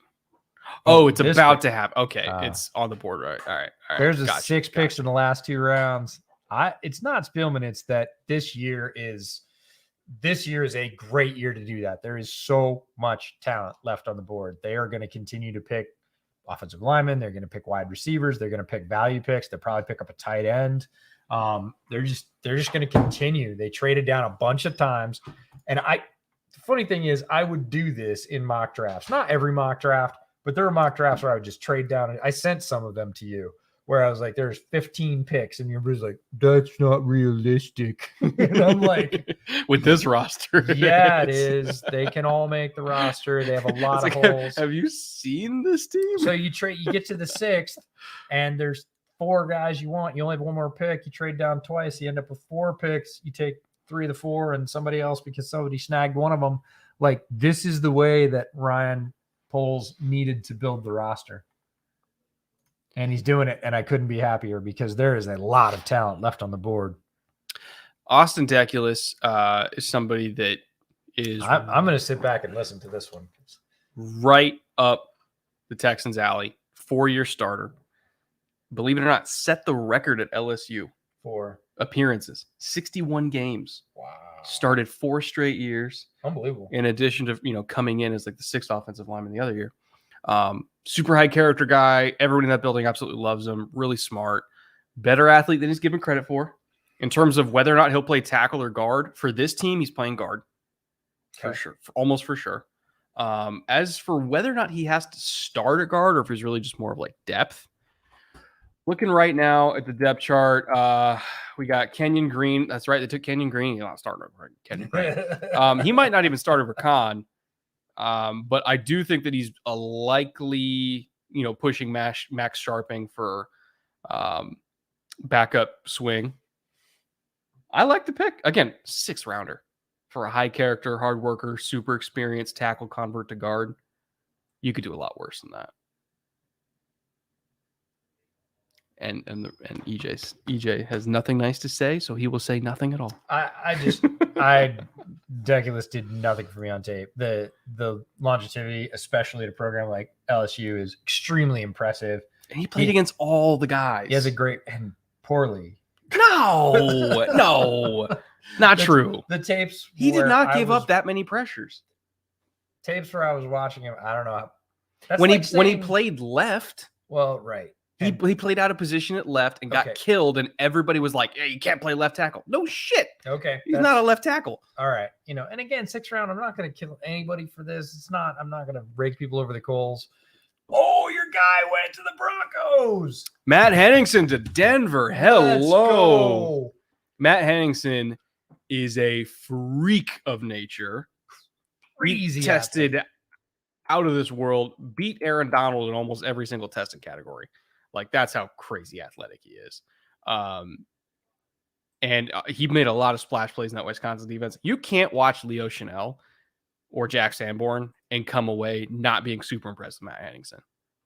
I love Matt Henningsen. I love this pick. Okay, speaking of people that might have committed a crime. Huh. Rasheed Walker is still on the board. Another tackle convert to guard, probably. Rasheed Walker? Yeah, I think he's guard. No. I think he's tackle. Look at his reps against Hutchinson and Ojabo. He's fine. Against Hutchinson and Ojabo, we're talking about 2 top 15 players in this draft if they're healthy. There were a lot of those reps he was kind of hanging on for dear life. Sure. No, he got beat, but who's not going to get beat against 2 guys that get picked in the top 15? Okay, I could see that, but as a guy that's developmental, if you're trying to sell me on Deculus, it's like, whoa, it's a 6 round. Like Rasheed Walker's off the board if everything's okay medically and off the field well before Austin Deculus because he can play tackle. Christopher Allen, we know about in terms of why he's not off the board. Wanya Thomas, a Senior Bowl guy or Shrine Bowl guy that we got to see up close that I was impressed with. I highlights of him from the Shrine Bowl, safety from Georgia Tech. Jesse Luketa still there from Penn State. That's the one that's kind of surprising me. I thought he would have been gone by now. Yeah, JoJo Dorman, who we talked about earlier, Chasen Hines from LSU, Mekhi Polk, Jacoby McLean, we've talked about, the linebacker from Auburn, Verone McKinley. Oh, my God, McKinley, one of my favorite free safeties in this class. Not yet chosen. I didn't even realize he was still on the board. That's why we're reading this list. It's about that time. Carson Strong, we've talked about. Isaiah Thomas, the other edge from Oklahoma, who low-key was pretty good. Not as flashy as the other players on that line, but showed up in some of the highlights. Smoke Monday, the safety from Auburn. All-name team. Yeah, all-name team, and definitely more of a box safety. Don't really want him in coverage, but a good player.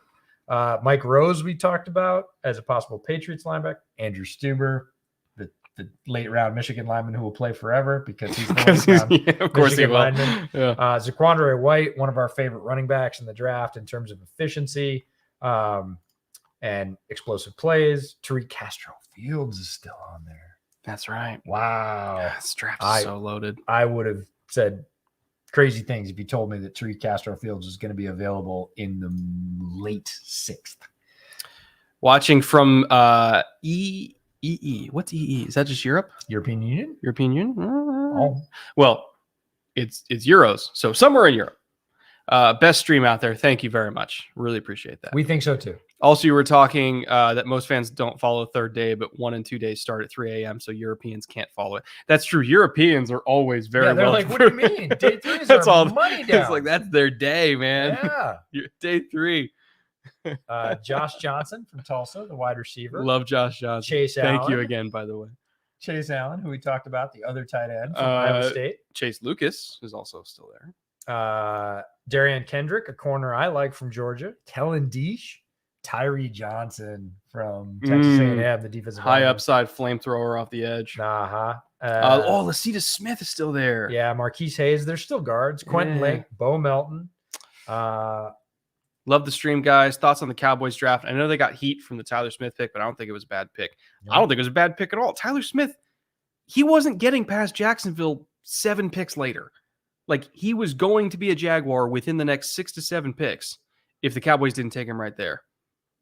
Like, there were other teams, like 3 other teams that I know of for sure that were going to take him right after that.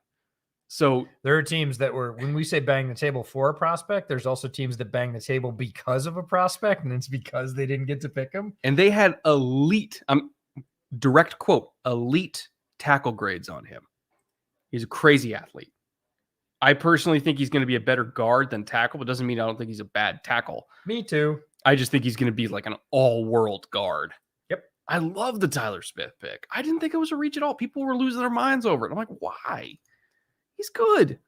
Come on, Chicago, your picks in. Who is it? In terms of total draft, Tyler Smith obviously mentioned that. Matt, well, let's go. Super high upside tackle you're getting just because you can. Jalen Tolbert is literally just another Michael Gallup. So totally cool with that. Jake Ferguson is literally another Dalton Schultz. They have a type. They're just drafting carbon copies of guys they already have. Sam Williams is a classic Dallas high upside pass rusher that has issues that need to be addressed off the field, or at least checked into off the field. That pick did not surprise me at all. Oh, okay. My first no thank you pick for the Bears. What is it? Doug Kramer. The center from Illinois. This is local scout winning out. And I understand that. I didn't watch him at all. And keep in mind, I watched 5 games of Adarian Lowe, and I didn't notice him once. That's right. Yeah. This is my first you could have done a lot better in other places. Doug Kramer could work out. Absolutely. It's not that at all. Centers typically don't have to be super flashy athletically or otherwise, but this is local scouts have a lot of sway in the final day. And this is, I'm saying, give me one of those 6-round picks. I'll give you Doug Kramer and he'll give you a backup to a backup at this point, right? Kelly and then Mustafa and then Kramer, unless they maybe want to move him to guard. I don't know. So far, your prediction of just rolling in a whole bunch of offensive line picks and doing free agent receivers is coming true. And I was just looking at the wide receiver remaining roles because we're starting to get down to the point where not all of them are going to get picked. We got Mekhi Polk, we got Kevin Austin Jr., who we talked about from Notre Dame. Estonia. That's Okay. the EE. Okay. Cool. Shout out to Estonia. What's up? Yeah, exactly. Oh, we're here. Everybody's here. 1,100 people are here. It's time. It's time. I don't want to get through the draft without doing it. So in chat, put where you're watching the stream from. And if you want to put your home country, home state, hometown instead, do that. But looking for where folks are. One of my favorite things to do for the entire draft, because we are literally followed in over 100 countries around the world, damn near half the world. So yeah, throw in your location. One of my favorites. We'll read out some of our big Portsmouth, surprises. UK, Morgantown. We got the West Virginiaites. There you go. Columbus. Titans fan in Boston. How about Mexico that? City. We had a pick from Mexico City earlier. From Cleveland, but live in Germany. Oh, man. Military? Could be. I'm gonna guess military. Okay, Pennsylvania. Shout out Be to more Ramstein. specific for the guy that was born in Pennsylvania. That was Bakersfield. Okay, Santa what's up? Clarita, not far. Panama City, Florida. Serbia. Hello. Calgary. Got some Canada in there. Honolulu. Nice. Luke Tenuta. And to the Connor Bills. Hayward. How about that? You missed Connor Hayward. Ooh, hybrid kind of fullback, tight end. Perfect for Steelers. Really good receiver. Hayward, right? Yeah, Casey's brother. Oh, Steelers. Yeah, I didn't even realize that. Yeah, there we go. How about that? You're catching up. That's Casey texting the front office. It's like, if you don't fucking draft my brother right now, my mom is going to kill me. And Thanksgiving's going to be really awkward. McDonald's like, shut him up. Take him. Oh, I love that, good though. player. We're That's just kidding. so cool for the family. We're giving Connor a hard time. Oh, we got Cutter. What's up? Shout out Cutter. Yep. Canada, Brazil, Israel, Yarmouth, NS. Nova Scotia. Oh, yeah. No, okay. We got Yeah. Canadians in the house. We got a bunch of Canadians now. San Diego, just down the road from where we are. NYC. Significantly down the road from where we are. We live out west, dude. People don't realize how far San Diego, Orange County, and LA are from one another. That's not that far. For here it is. Yeah, it's not that far. It's far in traffic. You're there. Seattle, nice. Okay, the person from San Diego that I missed, tell me if you were going to go up to 15 right now to get past Corona into Orange County, how long would it take you? Probably. We got Pakistan in the house? Pakistan in the What's house. up? Nepal. Wow. Okay, that might win. Yeah. Kathmandu, Nepal. New Zealand. Swanson. The Faroe Islands. You have internet on the Faroe Islands? Nice. That's Rochester. awesome. Garbage plates. We want garbage Oh, plates. man. St. Mary's, Yeah, Pennsylvania. you're an upstate New Madison. Yorker. You get it. Yeah. University of Illinois. Yeah, see, he gets it. Thibodeau, two- Louisiana. 2.5 hours to get here from San Diego. It's Yeah. like 30 miles. Traffic. Bloomington. So all the IU guys were watching talking from New about. York City, from Melbourne, Australia. That's awesome. Lithuania. Copenhagen. Oh, I'm jealous of you. Jupiter. I'm hoping that's Jupiter, Florida. But man, if you got Wi-Fi on Jupiter, you're doing good. Is there another Jupiter? Sacramento. Jupiter, the planet. Yeah, well, Bogota, Colombia. What up? Nice. El Paso, Texas.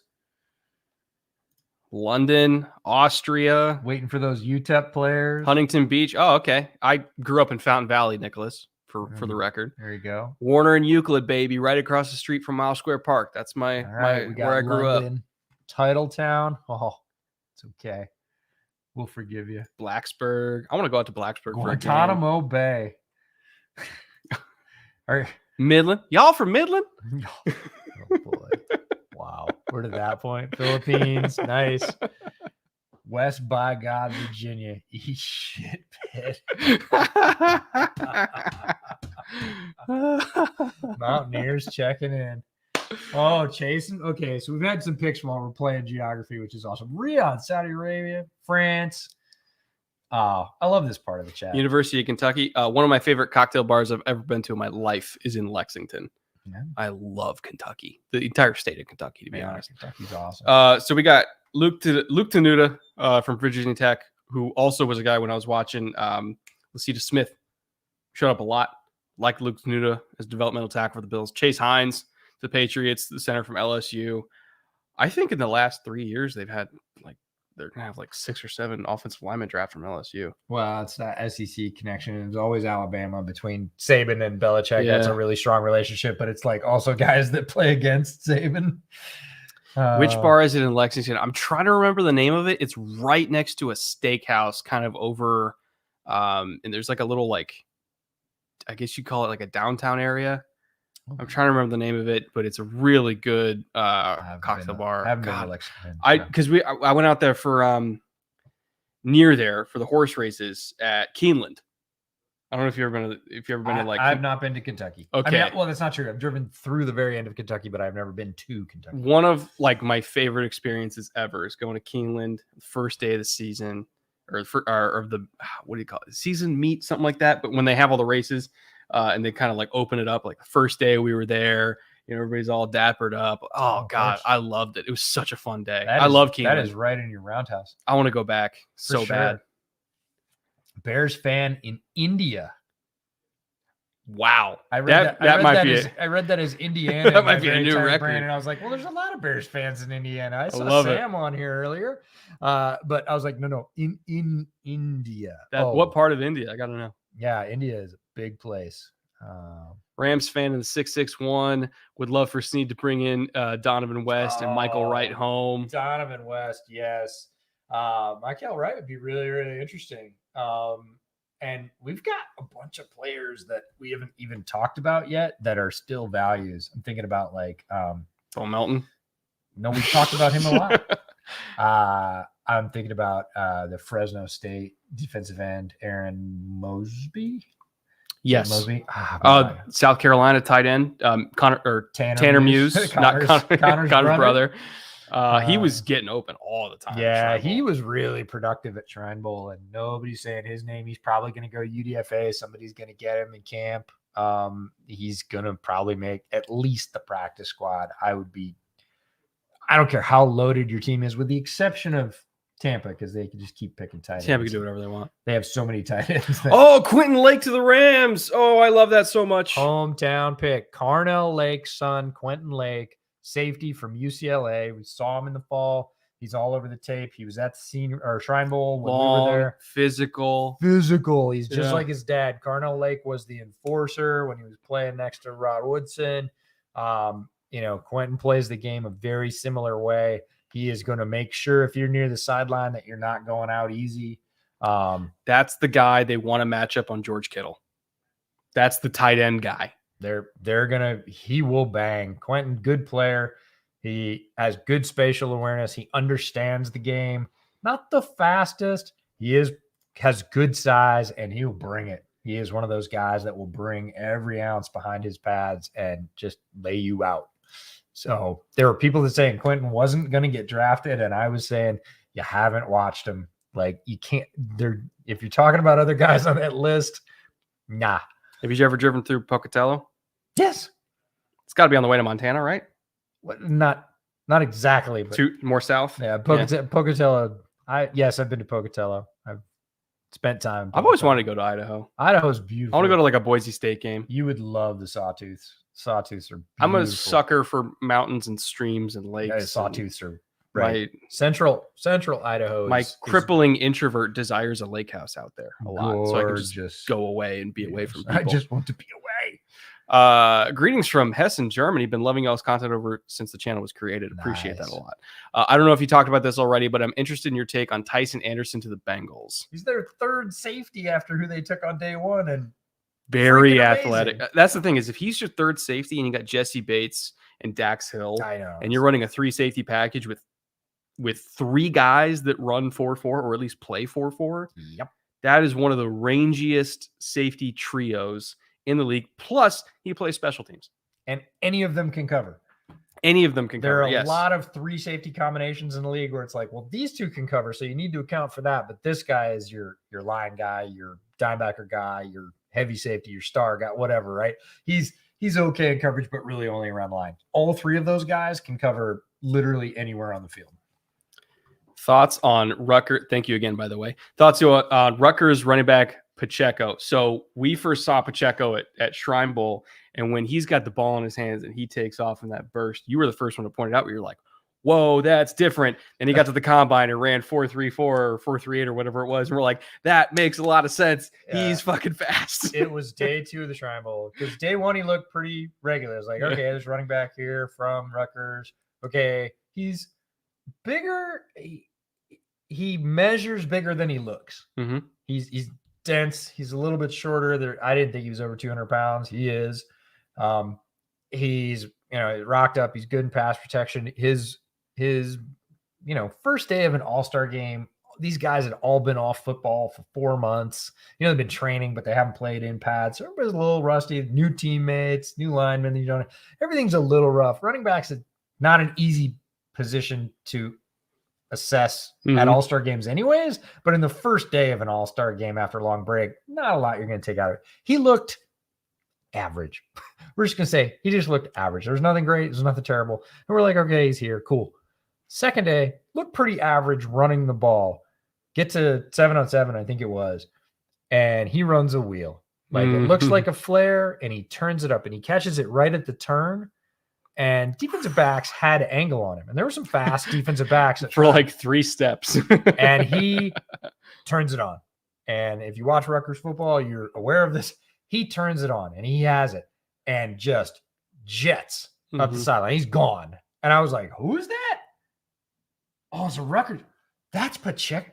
Like, that's something we haven't seen yet. That was gas. And I was with you and Arif Hassan and Trevor was there. And I was like, that's gas. Like, he's going to run fast. Like, he's going to test fast. And he did. And he got to the combine and tested fast. And we were not surprised because there were still people that missed that play on day 2. There's a lot of plays you miss. Like, it's not just one thing going on the field. There's different units working all over the field. Every unit's working out different places. And so you're looking different ways. And and I was asking people on day 3 and day 4, did you see Pacheco catch that wheel route and go up the sideline? And some of them were like, yeah.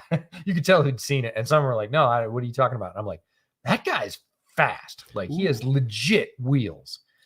Darian Kendrick. Yeah, Georgia. the corner I've just the mentioned. Rams. I like Darian Kendrick. I like Darian Kendrick too. His game is not without holes, but he is a guy you can work with. Very well coached. Yeah. Very well coached. And big, good size. Yeah. Plays the run. I'm sure the Rams like him because he plays the run. Of course. He comes from a system that Kirby Smart ran, which comes from the Belichick tree, which they run, or not Belichick tree, excuse me, the Saban tree. And the Rams run a lot of the same shit that Nick Saban runs. They call it different stuff, but it's the same concepts, same checks. And so he's already familiar with a lot of what they do there. I love that pick. Again, we're talking about late 6th rounder, special teams value. John Fitzpatrick, also from Georgia. No. Oh, didn't the Bears have 2 picks and they traded down? I think they traded. They traded down again? Or for next year or what? All right, chat, help us out here. We were talking about where everybody lives. Oh, no, wait. Did they trade? They took the center, and I swear they had another pick, or was a pick above that. They had 2 picks, and now they only have 1. What happened? All right, chat, help us out. Oh, no. They took Tresson. Yeah. Okay. Yeah. So Kramer was the second pick. All right.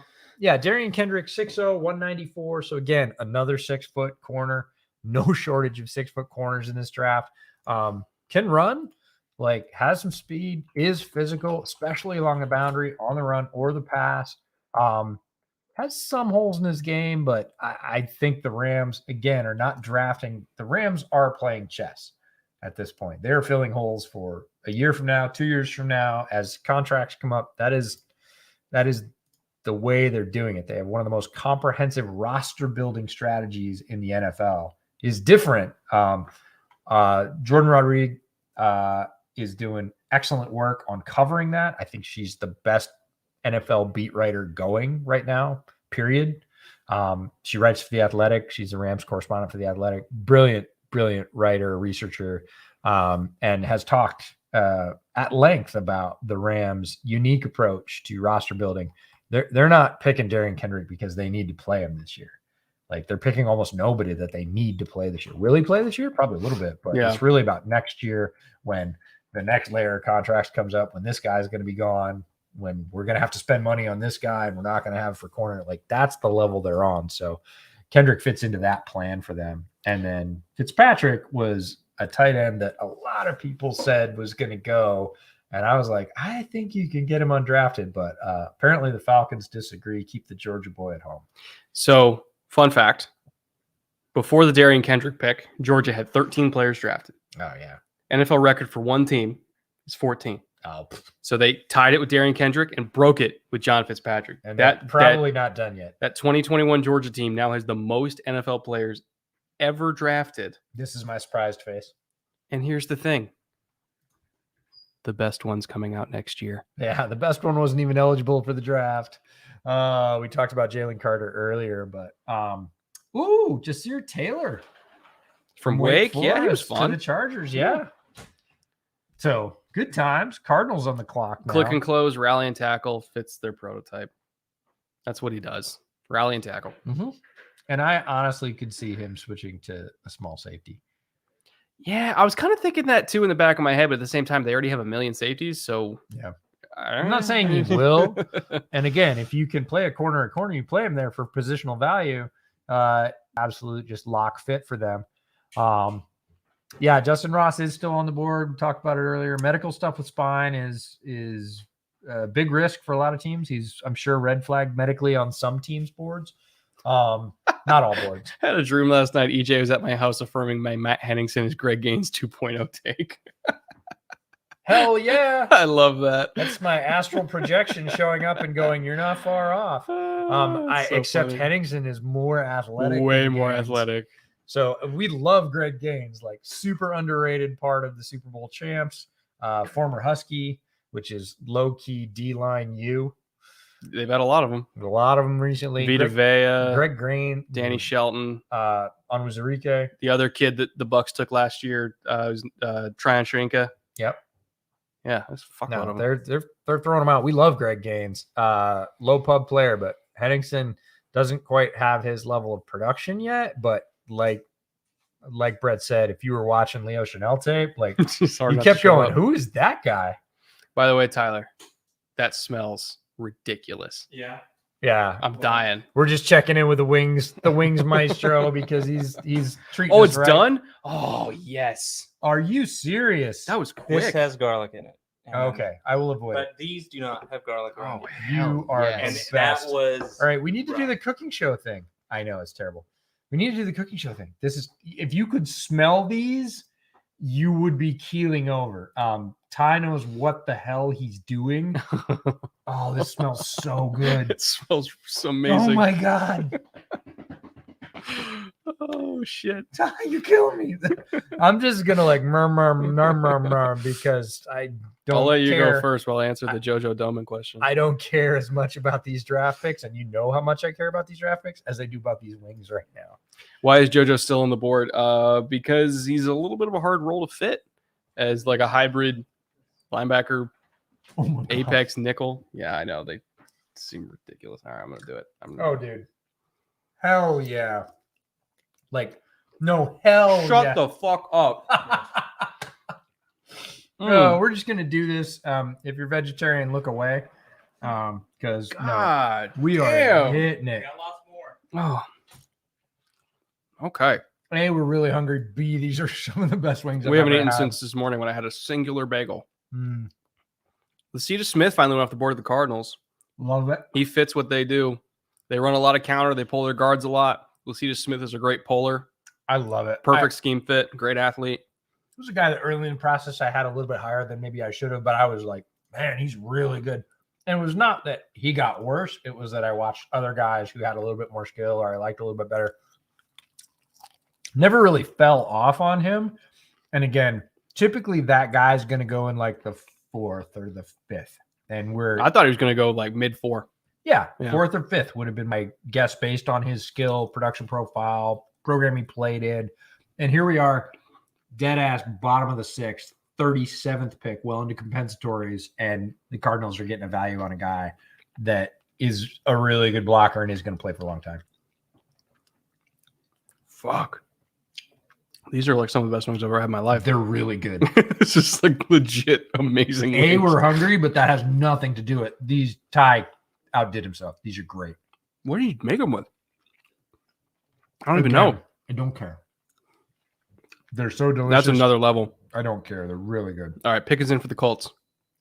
Tight end. Hold on. Let me come get them. People want the recipe. All right, we'll get the recipe. We'll share it. But my God, they're delicious. Yeah, come talk to the people.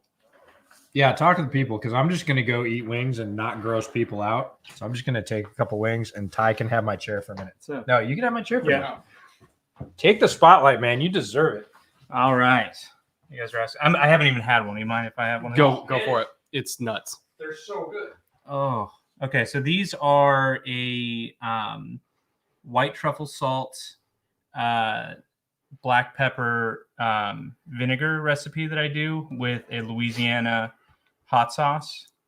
And it's just incredible. Holy shit, dude. This is stupid good. Yeah. They're ridiculous. I'm over here making criminal approaches to these wings. This might be your best ever, man. I'm not lying. I don't know, man. You're going to get the lemon pepper wet next. That's coming out. Oh, you're doing more? Mm-hmm. And then I married into the right family. I have the Parmesan garlic compound butter coming up. That's cooling in the fridge right now. Shut the fuck up. And then what else? I don't know. You know what I'm thinking? We're gonna do like a mukbang. You know what I'm thinking is that the UDFA reports can wait. Yeah. Jesus. Yeah. NFL draft mukbang. We're doing it next year. But on the smoker for about 45 minutes to an hour, depending on the size of the wings. These are party wings, so they're a little bit smaller. I usually clean my own wings and separate them because they come in larger. And then I toss them in the air fryer for about 15 to 20 minutes, depending on how crispy I want them. So definitely recommend doing it.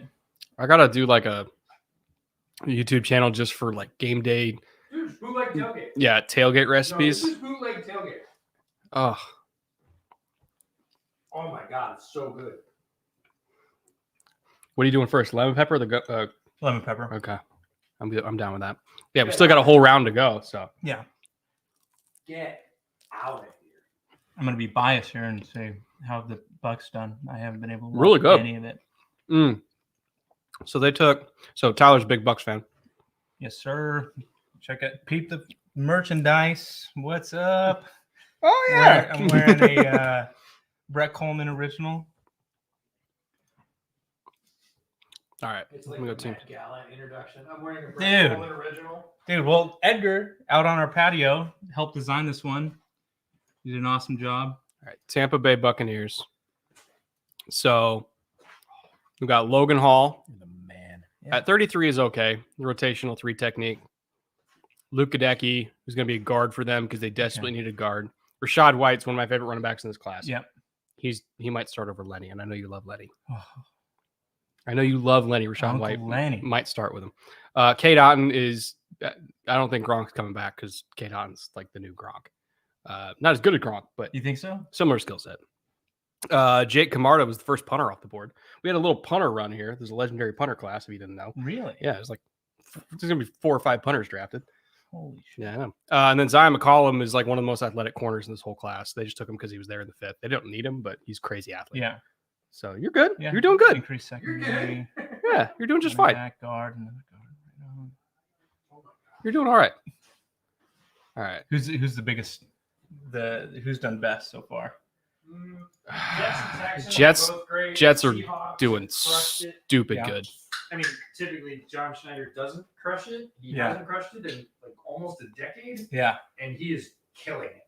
Like, I would say Jets and Texans are right at the top. Seahawks are great. There's a bunch of other teams that have done really, really well. But those teams are like excellent, great, amazing. Yep, you nailed it. Curtis Brooks to the Colts from Cincy. That's got to be the 7th Cincy player I drafted gotta now. go back. Go for it. More coming. More coming. Hell yeah. Thank you, Ty. Mm. Those are unfreaking real. Just keep eating. I'll keep talking because I woofed those over the sink as not to scare the folks at home. You got anything on Curtis Brooks?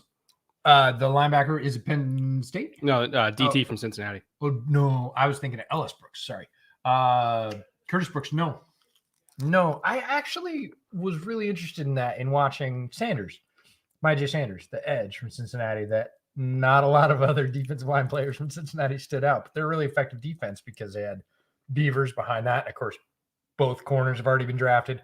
Brian Cook got drafted at safety, and then, the two things that I noticed about Cincinnati is, we're looking at the receiver. The tight end is great. He's not in this class, but he's great. He's going to come out next year, whatever. The quarterback, of course, the running back, and Jerome Ford.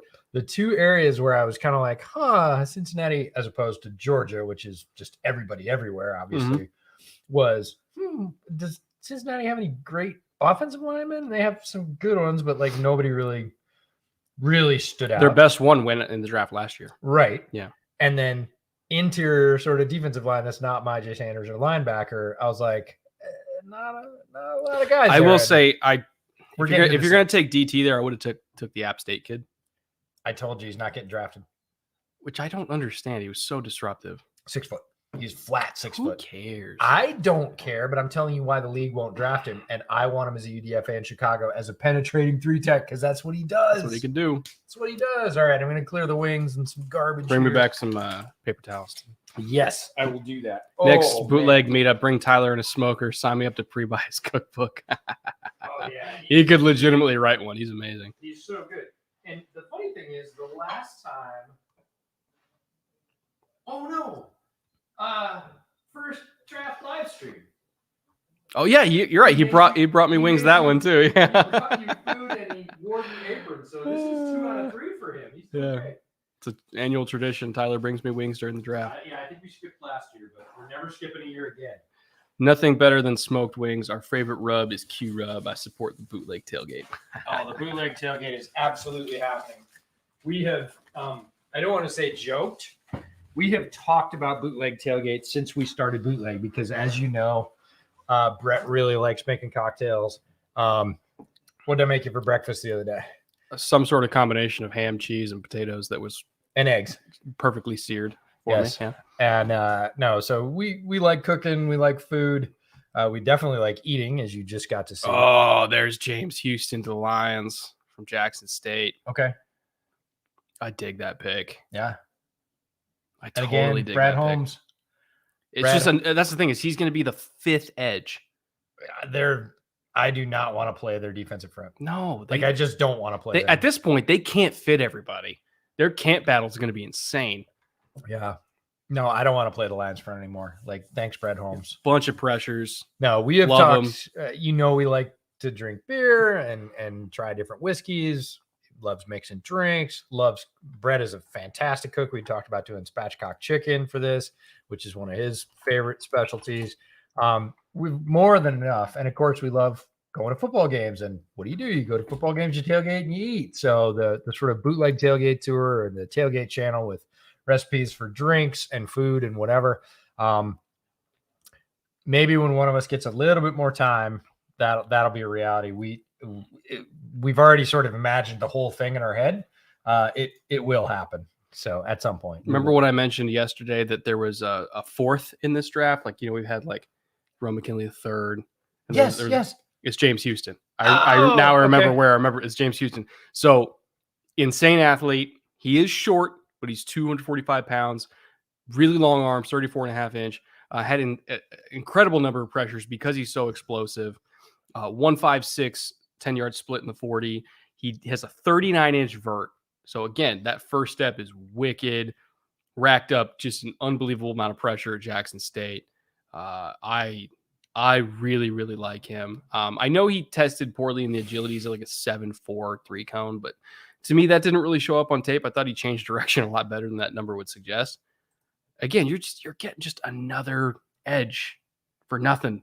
That can pressure the quarterback. They are 100% set on annihilating any amount of time for opposing quarterbacks to throw. Yeah. Because even we said this last year when they drafted, because again, they had 2 high draft picks and they spent them on, the best penetrating 3-tech in the draft and Almazurike. Mm-hmm. And we said, well, that tells us like they're going for a 1-gap off the ball upfield system, right? Those are the type of players you grab. They didn't grab hulking like Neil Farrell, like big 2-gap DT. This was about penetration, about pressure, about speed. And they have just continued, right? This year they went out to the edge and they penetration, pressure, and speed. And they just keep stacking guys they've signed in free agency. This is all about coming in waves, going fast, getting upfield. Like that is Aaron Glenn's ideal of how he's going to knock people around. Kieft, tight end for Minnesota. I did not watch him. Did you? To the Bucks? Another tight end for Tampa? Very briefly. Couldn't say much about him. Yes, he was on my list. No, didn't spend any functional time on him. However, Chance Campbell I want to talk about. I had a special teams grade on him personally. Yeah, Chance Campbell, great athlete, like at Mississippi. So Ole Miss, middle linebacker, was a Shrine Bowl guy, I believe. I think so. He was right? there. Yeah. But really going back to his tape and watching other Ole Miss defenders and quite frankly, offensive players against Chance Campbell, athletic dude. I think it's all special teams, just guys who can get down the field quickly and tackle. Yeah. I didn't think the instincts or the.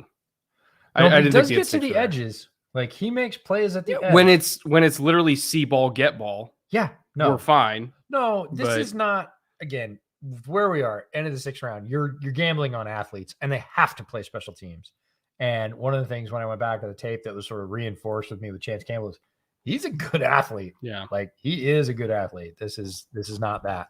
The rest of it, no, and not wild about a lot of things in his game as a linebacker, but as an athlete, special teams player, backup linebacker, like, okay, cool. Oh, Davis. I did not watch Cleo Davis personally. From UCF. Again, I'm going to trust the 49ers to develop athletic defensive linemen because they're really good at it, and they just haven't missed very much on that. Now, again, we just said this. Anybody you're taking at the end of the 6th round, there's something they need to do better, or they would have gone higher, or there's a medical flag or whatever else. Cleo Davis, give me a year in the 49ers system. I would not be at all surprised if he was a very productive part of their defensive line rotation. TJ for $10. Thank you, TJ. 7th round, only the reals here. I normally go to Dallas to watch the draft with my friends. Couldn't make it this year. Just want to say thank you for watching the draft with me. Keep up the amazing work. No, thank you for watching the draft with us. Yeah. Really. TJ has followed my work at Windy City since I started. Like he's one of the first people I remember in the comments when I was just writing articles long before podcasting, long before video. So happy you're still here. Take your OG badge proudly. Tariq Castro feels the 49ers, back-to-back 49ers picks at the end. Finally. Again, I wonder what's up with him because his talent and physical profile, it's got to be medical. There's no way. He was a guy that last year, but he was saying, oh, he's going to be the top of the corner class next year. I waited 12 months for him to come out. Yeah, preseason All-America lists. And here we are at the very last pick, compensatory 43rd pick of the 6th round. So last of the 6th, and he's still on the board. Like he gets taken off the board in the very last pick of the 6th round for a guy from, again, a major program that produces great athletes, that plays against high competition, had a lot of preseason accolades, and ends up end of the 6th. There's something going on with Tariq Castro Fields. He's a better player than that. Yeah. Athletes like this shouldn't normally go. Athletes at that kind of position, premium position shouldn't normally go that late. Yeah, Tree Castro Fields, Penn State, 6'1", Hell yes. 6'1", 197. So again, Big no corner. shortage. Big of corner that can corners. run. Oh my God. I'm gonna let those cool a little bit. So I don't Yeah, hurt those myself. are molten hot. Yeah, I can feel the heat on my face, and I'm a good foot and a half from them. So yeah, gonna give that a second before I burn my tongue off the planet. All right, pick is in for the Jags to start round 7. Oh, the Bears pick is 5th after the trade. I see we have all new trade numbers because I they didn't know. have all these picks when they started today. So again, shout out to Ryan Poles for listening and understanding. And no, I don't think he actually listens to me, but for listening to the people around him and saying, hey, we got to fill this roster somehow, trade down. Had conviction about the players he took up high. I would have traded down. Probably not from either of the twos based on we didn't think the players he got were going to be there. Based on what they got, it made sense. Right. Now, Would I have done it that way? probably not. Probably not. No, but at 71, like Velus Jones, I like him, but I would have traded down if somebody gave me they're playing Stump the Truck. somebody gave me the ability. The NFL Network crew is playing Stump the Truck right now to see if they have people will submit random players and see if they have VO packages for all. Keep in mind, my job at NFL Network for years was to cut these of players that you have never heard of in your life and will never ever see play in the NFL, and we used to have to cut those VOs for months. Monteric Brown, the corner from Arkansas. I like this pick. Jaguars pick up Monteric Brown. Good corner with size that played in the SEC and had some good tape. Wasn't maybe as consistent. His testing wasn't amazing, but again, corner in the SEC with size, 7th round. Take a shot. They're gonna go. Just see what you got there. Take a shot. Because even if the tape wasn't good, at some point, some GM is going to talk himself into saying, well, it wasn't good against Alabama. Well, no, but some of his tape was good. That was the thing. No, I'm saying it's like if they get beat, like you can easily rationalize in your head of like, okay, well, you got beat by Jameson Williams. Yeah, everybody gets beat by Jameson Yeah. Williams. No, I understand that 100%. But I was watching Ridgeway, I think. Hassan Ridgeway. John Ridgeway. Yeah. And Monteric Brown's on that tape. Yeah. Right? And you're like, man, he's not small. Like, Yeah. what's up? Like, and so you kind of watch him out of the corner of your eye for the rest of the tape, and you're like, yeah, I don't know. Like, it's not terrible. Got good size. Got experience in the SEC. Who would I submit to Stump the Truck? Ooh, that's a good one. I don't know. Some of the guys they had. They cut like 800 VOs. Yeah, they cut so many. They probably know more. They probably have more than I do. I know who I would do. Who? So I know that they had the edge rusher from. Oh, thank you. I know that they had the edge rusher from the D3 one. The one who had the crazy highlight tape because I saw Ben actually post it. Ooh, lemon pepper wet? No, not quite yet. I'll take it. So I know they had him, but the running back from Albany. Somebody running submitted back him from to Albany. Me. I didn't even know there was a running back from Albany. Yeah, I know. Somebody submitted it to me. Said, "Hey, have you watched a running back from Albany?" I said, "I haven't. Do you know if he has a pro day?" And it was actually like 2 days later, and they sent me his pro day numbers. And in between, I found his tape, and I was like, "Okay." But I don't know. I bet they might have that too. 800 is a lot. Yeah, 800 is. Really, they spent 3 months working on it. This is not fair. Like it's just wafting up my nose. I'm going for it, making me like super hungry. All right, Brown's pick is in another corner, maybe. Just kidding. It's like we have certain jokes, right? Tight ends to the Colts because they already have a ton of them. Like Browns do not need another corner, but Monteric Brown just went. Isaac Weaver, Old Dominion. That's a good one. Oh, ODU. Isn't there a guy? There's a kid from VMI, isn't there? In this class? We were watching Trey Ford. I know they have his tape. 100% they have Trey Ford tape. Like I would bet a house payment on it. Probably. No, Trey Ford guaranteed. NFL teams have talked to him. He's not that much of a sleeper. There was pro day. Isaiah Thomas, the other edge from Oklahoma. We talked about this. I legitimately didn't even know he was still on the board. Yeah. I thought he was gone. Yeah. No, had some legit good tape. Like when you're watching Benito and Perrion Winfrey and all that, like Isaiah Thomas would come up with pretty good pretty good reps. Like, hey, that guy can play a little bit, 6th, 7th round. Oh, Sam, what do you got? Watching with my daughter, Holly. Shout out to Holly. She's a cutie. Got Sesame Street on the big TV and you guys on the laptop. That's right. Keep us close, Sam. Keep us close.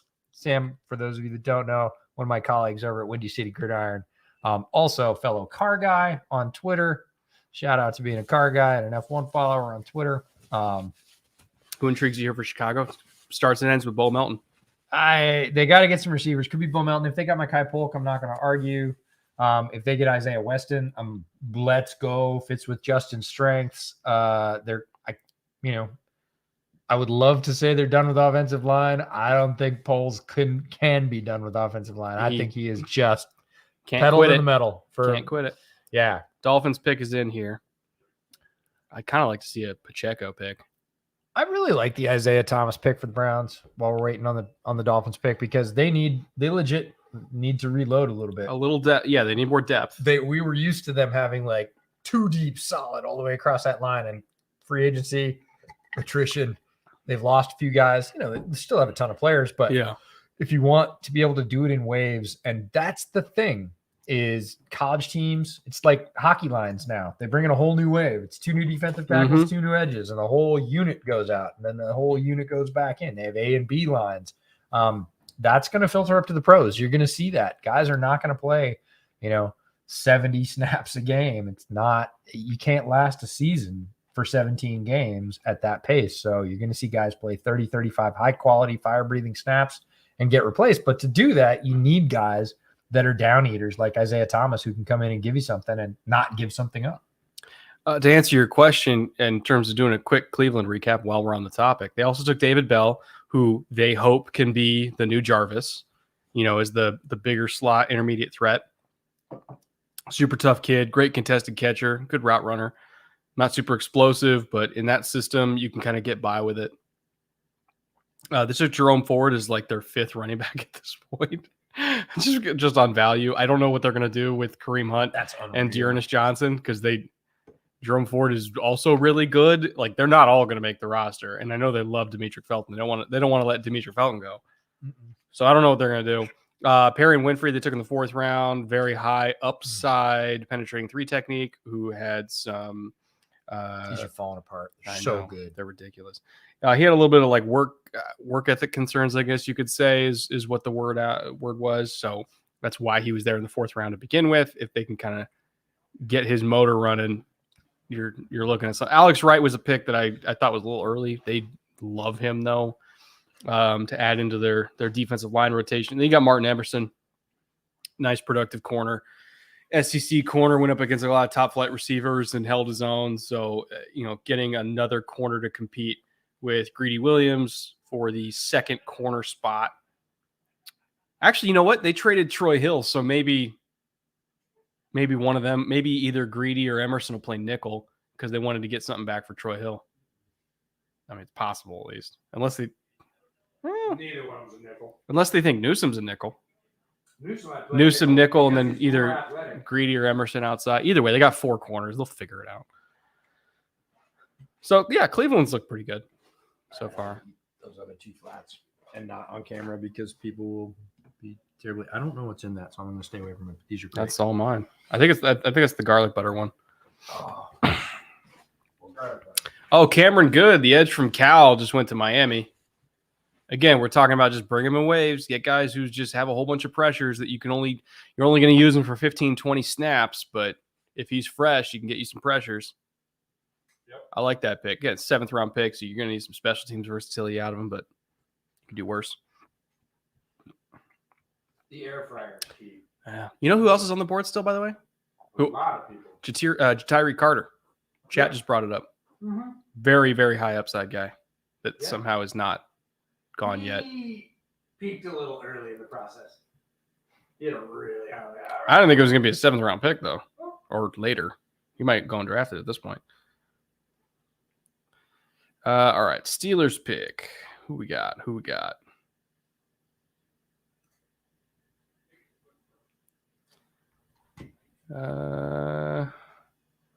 No, the Bears. I don't think the Bears took Carter. They're still on the clock. Pick hasn't even been submitted yet, right? Who's the Steelers pick?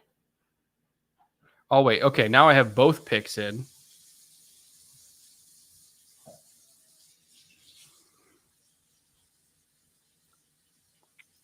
Steelers. Oh, is it Mark Robinson?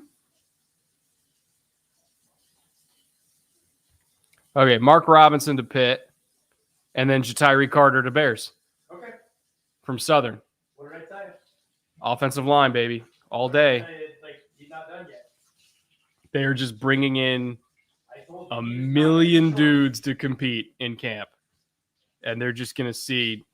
They're going to see who wins in camp, and they, as EJ predicted, I think before we even started the stream today, it's going to be all offensive line, and then they're going to address receiver and free agency either with the existing veteran free agents, or they're going to really attack the UDFA class of receivers where you're getting, maybe Bo Melton at this point. Yeah, if Bo Melton goes undrafted, which would be weird, and the Bears don't have him red flagged for some reason, it's going to be one of his top 3 most attractive offers in the entire league because he can run deep. Justin Fields is a very good deep ball thrower. There's great athleticism. There is every chance, every opportunity for him to work his way into the starting lineup. So Bo Melton is going to be very, yes, please. Very excited about going to Chicago if he can. If not, Isaiah Weston from Northern Iowa. Tanner. Somebody asked about Josh Tanner Johnson from Tulsa. Oh yes, thank you. What's the other ones, by the way? The ones that I have, I just put down were Alondra's goals, and that's a Buffalo range mix. Oh, nice. Okay. Yeah. And then You can do these are all Okay. tops. And then that was the last of the. Sweet. Those are so delicious. These are ridiculous. And then Lemon pepper wet down there. All right. And then I have Parmesan. We're just trying to keep all of We're just trying me. We're just trying to keep all of our wings straight here. All right, we got some picks in. Nick Muse, there it is. Tanner Muse's brother, tight end, South Carolina. I didn't think he would go undrafted because he looked so good. Not necessarily as an athlete. He was he looked a little stiff in testing. He's not an eye test guy. He is big, but the way he plays every day, made plays in the red zone, scoring plays, blocks, energetically Just for a tight gets end, open. just an all around kind of player. And then, just no buzz. And I thought, no, there were enough team scouts at the Shrine Bowl. He's not going undrafted. So good on the Vikings for picking him up. He got open more than almost every other tight end in Trumbull. Yeah, he kind of quietly was that guy that had a better week than almost anybody else. So good on the Vikings for picking him up, putting him in the room behind Irv. Ooh, interesting. Tariq Carpenter from Georgia Tech. Yep, linebacker to the Packers, Tariq Carpenter from Georgia Tech. This was originally Chicago's pick. Then it went to Houston. Then it went to Green Bay. Ends up being Tariq Carpenter, athletic linebacker, Georgia Tech. Again, anybody getting picked at this range has to have some special teams value. Nick Muse, too. I said tight ends earlier. Good special teams player, good height, weight, speed. Again, physical, doesn't mind blocking, so you assume that he can hit and tackle, too. Yeah. Picks coming off quickly. Tyree Carter, interesting pick. Guard from Southern. Again, that was a well-traveled pick. Went from the Giants to the Bengals to the Bears. And I just think Ryan Poles can't quit it. I think he's going to. I think the only way. Do they have any more picks? Yeah. The only way. So their next pick's at 254, 255. The only way they're taking a receiver is it because right now their scouts are getting on the phone with guys and trying to sell them. Yes, 100%. The only way they get a receiver right now is if somebody says no, and then they'll just draft them. Yeah, but I just don't think they're going to do it. I still think they're going to grab. They need a punter. Maybe. Well, yeah, but they got 2 back-to-back. Yeah, they need a punter. They could use some inside linebacker depth. They could use another center. Oh, there he goes. Oh, There's Bo Melton to the Seattle. Seahawks. They do this. They take wide receivers that we were really hot about.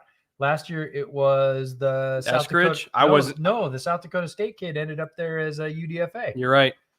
And so did what's his name from Florida State that we were ready to Tamorian Terry. Yeah, Tamorian Terry. Who may or may not be incarcerated. Mhm. I don't know what's going on. Again, the third caught up with Tamorian Terry, but no, the guy from the Jacks is still on their roster.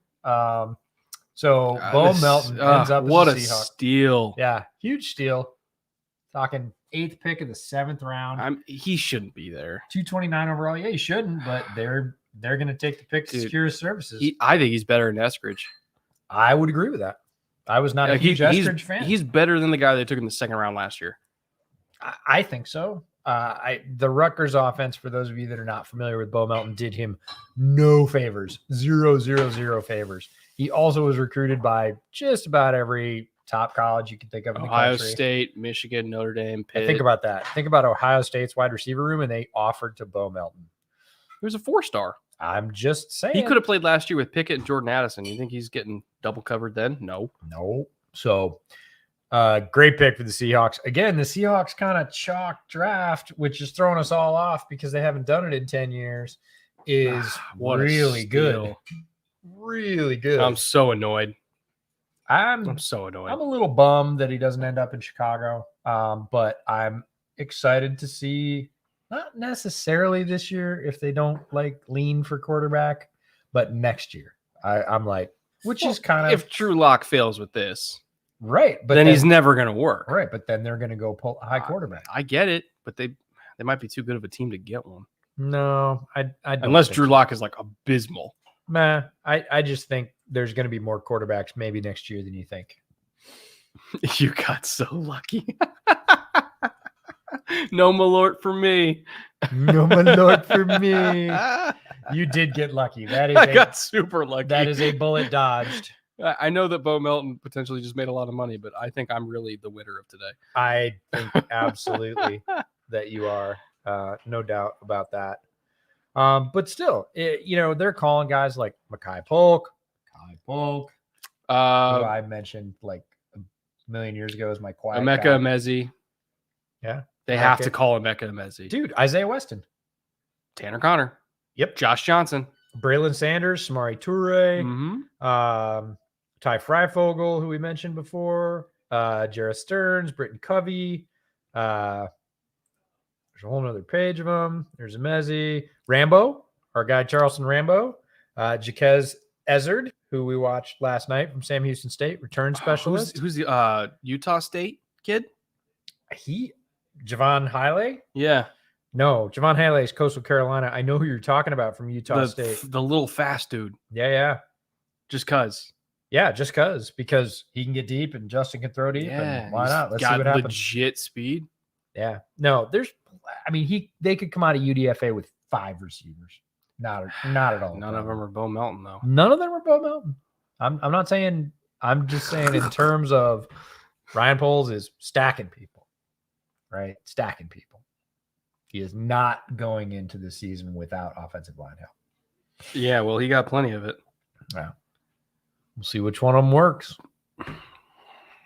I'm gonna be so mad if one of those, statistically, one of those offensive linemen is going to get cut, and Bo Melton's going to make the Seahawks. And I'm going to be so mad about it. Chris Paul just went to the Commanders. Give them some guard depth. I would have taken Chris Paul above Ja'Tyre Carter as a guard. That's close. I would have taken Chris Paul. Chris Paul ran a 4.89 at 325. Athletic upside, I could see that. Well, he's talking about lighter, faster. He wants zone, and Ja'Tyre Carter had a lot of buzz early in the process. Not a bad pick. This is not, I hate Ja'Tyre Carter. But Chris Paul was the other tackle at Tulsa on the other side from Tyler Smith. Both of them I thought would project to be better guards, but Chris Paul, man, can freaking move for a 323-pound guy. Yeah. So I would have taken him. I took him pretty often in the late rounds of mock drafts. He was one of my like him, think he'd be a good guard. He's available. I didn't have to spend a high pick on him. So no, it's not like a miss. It's just I would have taken him beforehand. see something here. Oh, Braylon just went. Sanders? No, Balin. Well, Balin Spector. Yeah. Fun linebacker to watch. Really underrated in this Clemson. class. Played with a cast for a lot of the season. Better athlete than he's given credit for. Great instincts. Tackles really, really well. Yeah. We interviewed him at Shrine Bowl. Solid player. You can talk about mulatto replacements. There's your mulatto replacement. Keep They're definitely full disclaimer. looking at it. I don't want them to get rid of Milano. And they just gave him a big contract. I'm not saying, when I say replacement, Milano insurance. If Matt goes down because Matt has a history of getting hurt, I'd be okay with Balin Spector getting snaps in that same role. Yeah, and they have options, right? So if Balin works out, great. If not, again, you're taking lottery picks, throwing darts, whatever you want to call it. Late rounds, the teams are loading up on guys they met with, went to all-star games, had good performances, played for big programs, have height, weight, speed combination, any and all of those things as they play together, is why these players are getting picked. The other reason is control. So teams, if they pick somebody right now, that's it. They get the player. Yeah. Whereas the UDFA is going to be a complete scramble. So undrafted free agent, like Brett said earlier, every team is on the phone right now with a whole bunch. Like each scout is on the phone with a different guy going, no. Hey man, if you don't get picked, we want you. Like come to Chicago, come to Detroit, come to Miami, wherever they are. And their agents are taking phone calls, trying to get offers, trying to get their client in a camp. And same thing, if a team gets the feeling like, hey, there's going to be a scrum and, we got a good chance with this guy. We got a good chance with this guy. Oh, I don't know. This guy's conflicted. Pick him. It's the power of we take away that choice, right? At this point, most players would rather go undrafted because they get full choice about their landing spot. And we talk about landing spot being so important. So if you're a quarterback and there's a team with 4 other quarterbacks and they pick you, you got an uphill road. You might, probably won't make the team. Right? So if there's 3 quarterbacks and one of them's bad, you got a decent shot at making your way to the practice squad. You're going to choose that. You would rather be able to choose your destination and kind of control your own destiny. So right now, folks that get picked, hey, I got drafted, there's some guarantee in that. Most players at this point are like, let me slip to undrafted so I can choose where I want to go. So I can play with the best quarterback from a wide receiver, all that. So that's the way that it's going down.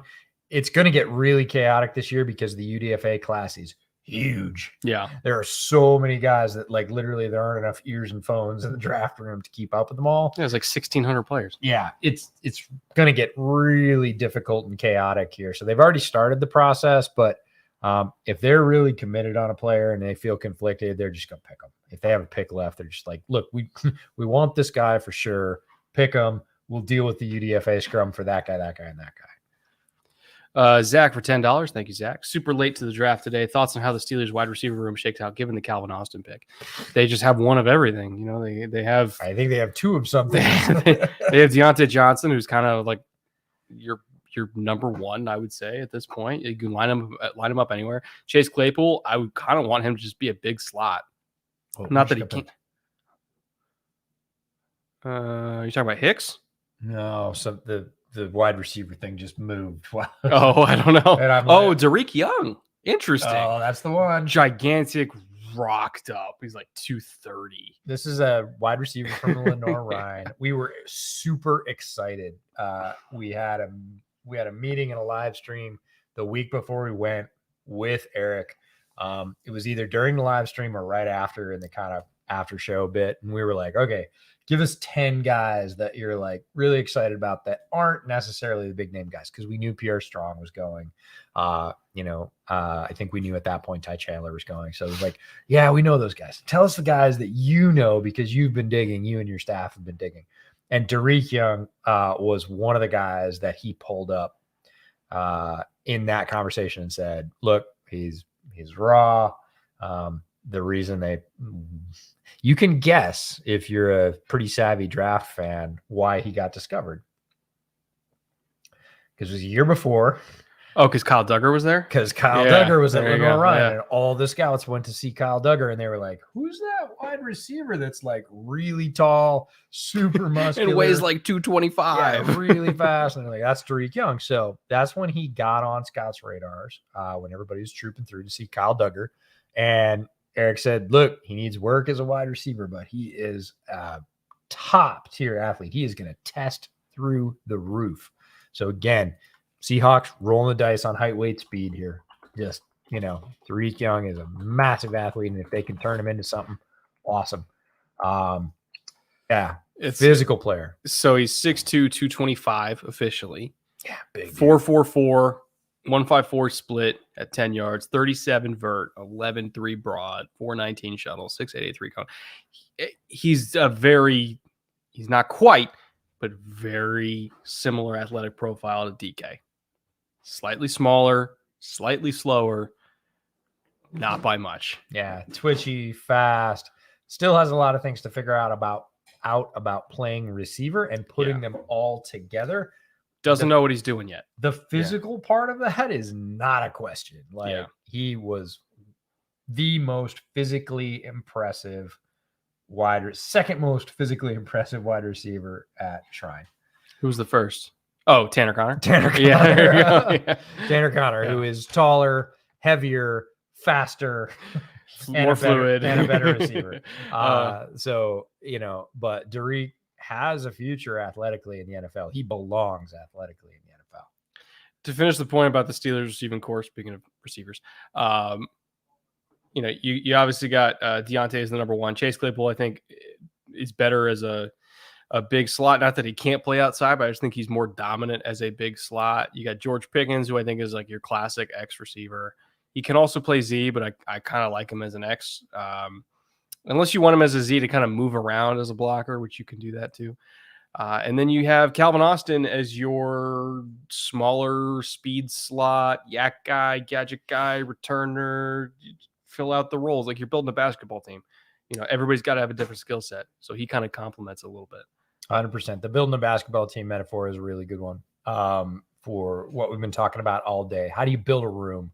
Whether it's defensive line, like the Lions, or they're just building waves at this point. Yeah. Wide receiver room for the Steelers. We talked about running back rooms around the league in terms of, hey, you got this guy, you got this guy. Now you got a third guy, you got a fourth guy, you got a special teams guy.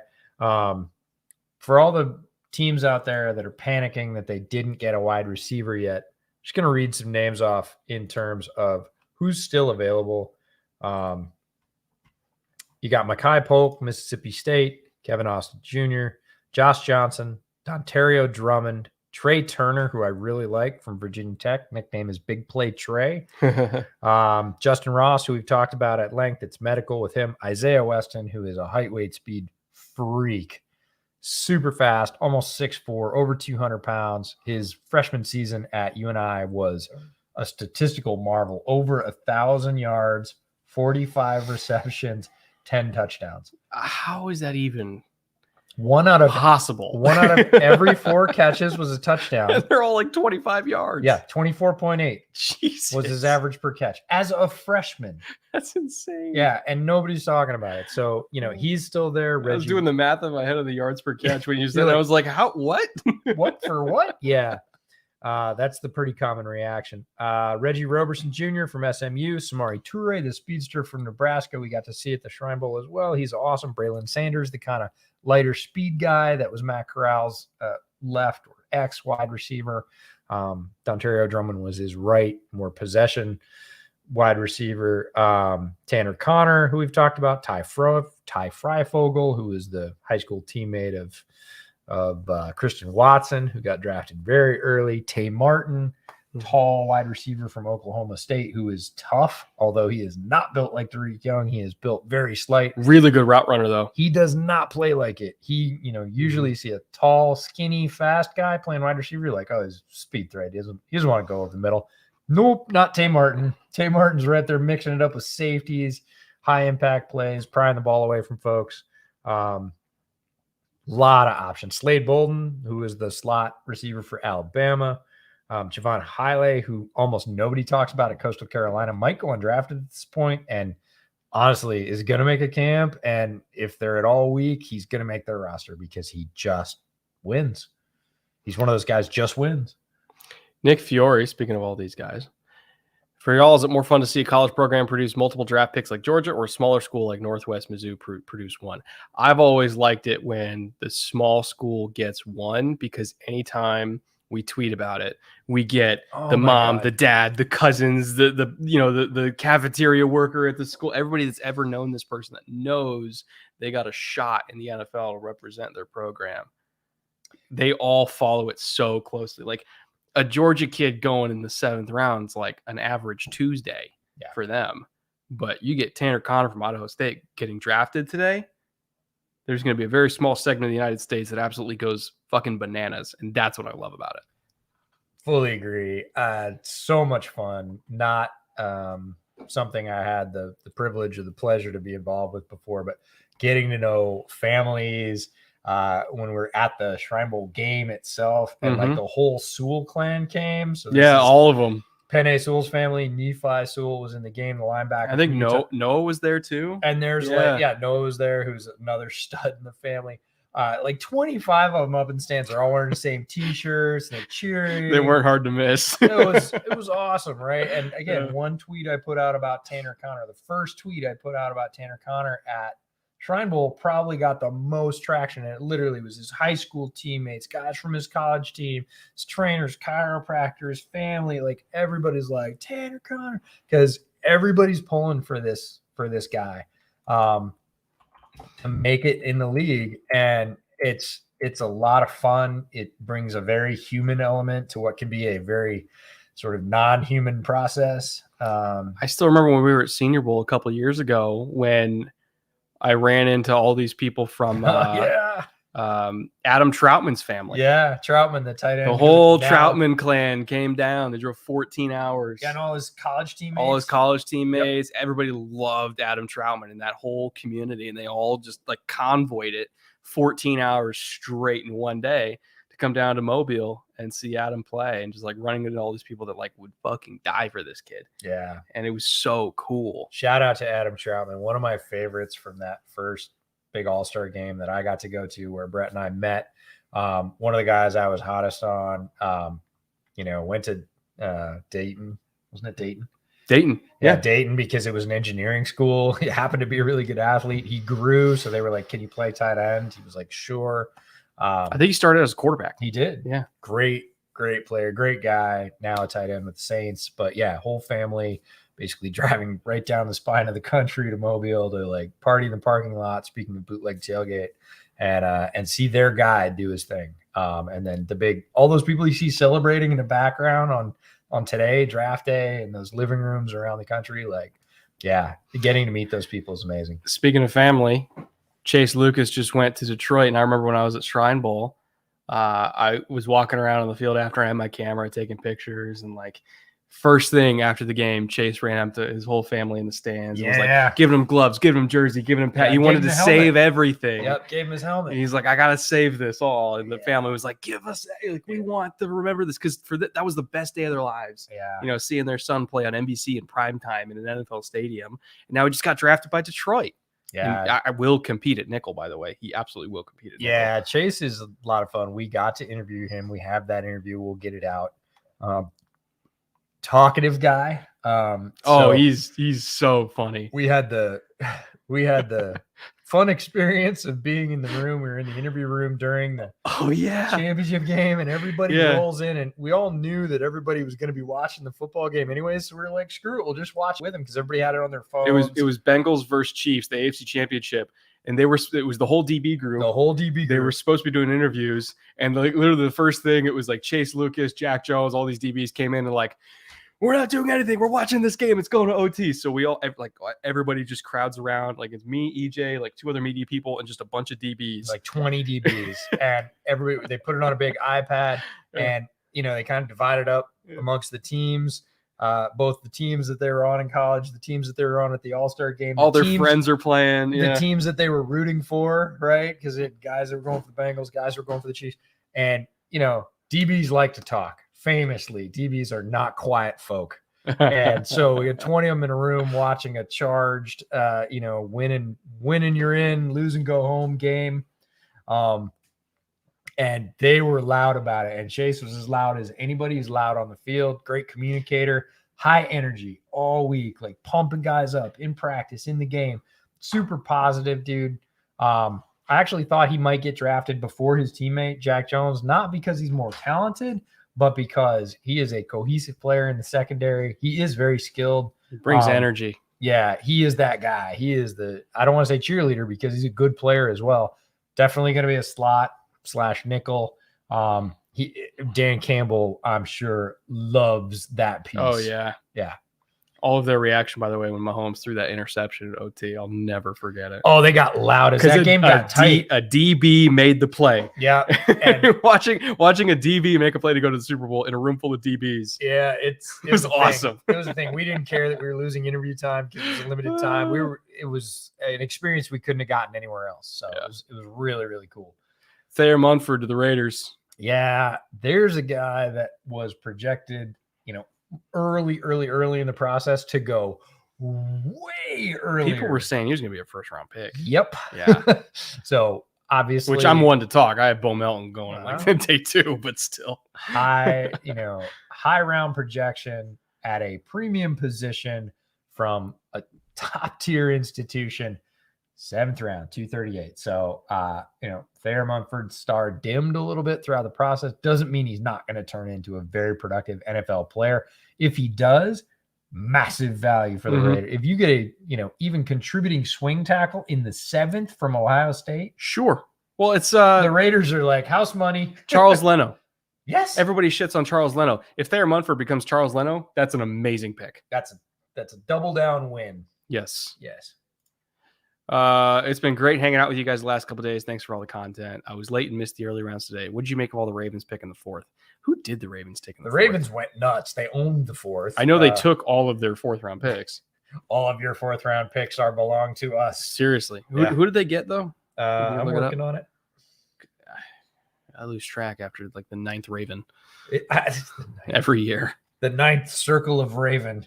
Why is Rasheed Walker falling? That is a good question. I wasn't the biggest Rasheed Walker guy, but I definitely thought I didn't think 7th round. No, he should have been gone 5 rounds ago. He should have been a 4th round guy. I don't know is the answer. I think he's a really good tackle. There's something because he's better than a lot of the tackles that have been picked since. Did you get tape on Calgary's own Dean Leonard? I might have it. I have to check my folder. I have like 2 terabytes of it. So, I mean, odds are maybe. If I had Villanova, I'd probably have him. From Mississippi? I don't think so. Oh, no. Ole Miss. Ole Miss defense. Yeah, I mean, we have tape of him. Did I watch him? Oh, do I have notes? No. Do I have the tape? Yeah, I have all the games. Okay, so 4th round pick for the Ravens. This is a lot because I'll just read all the names.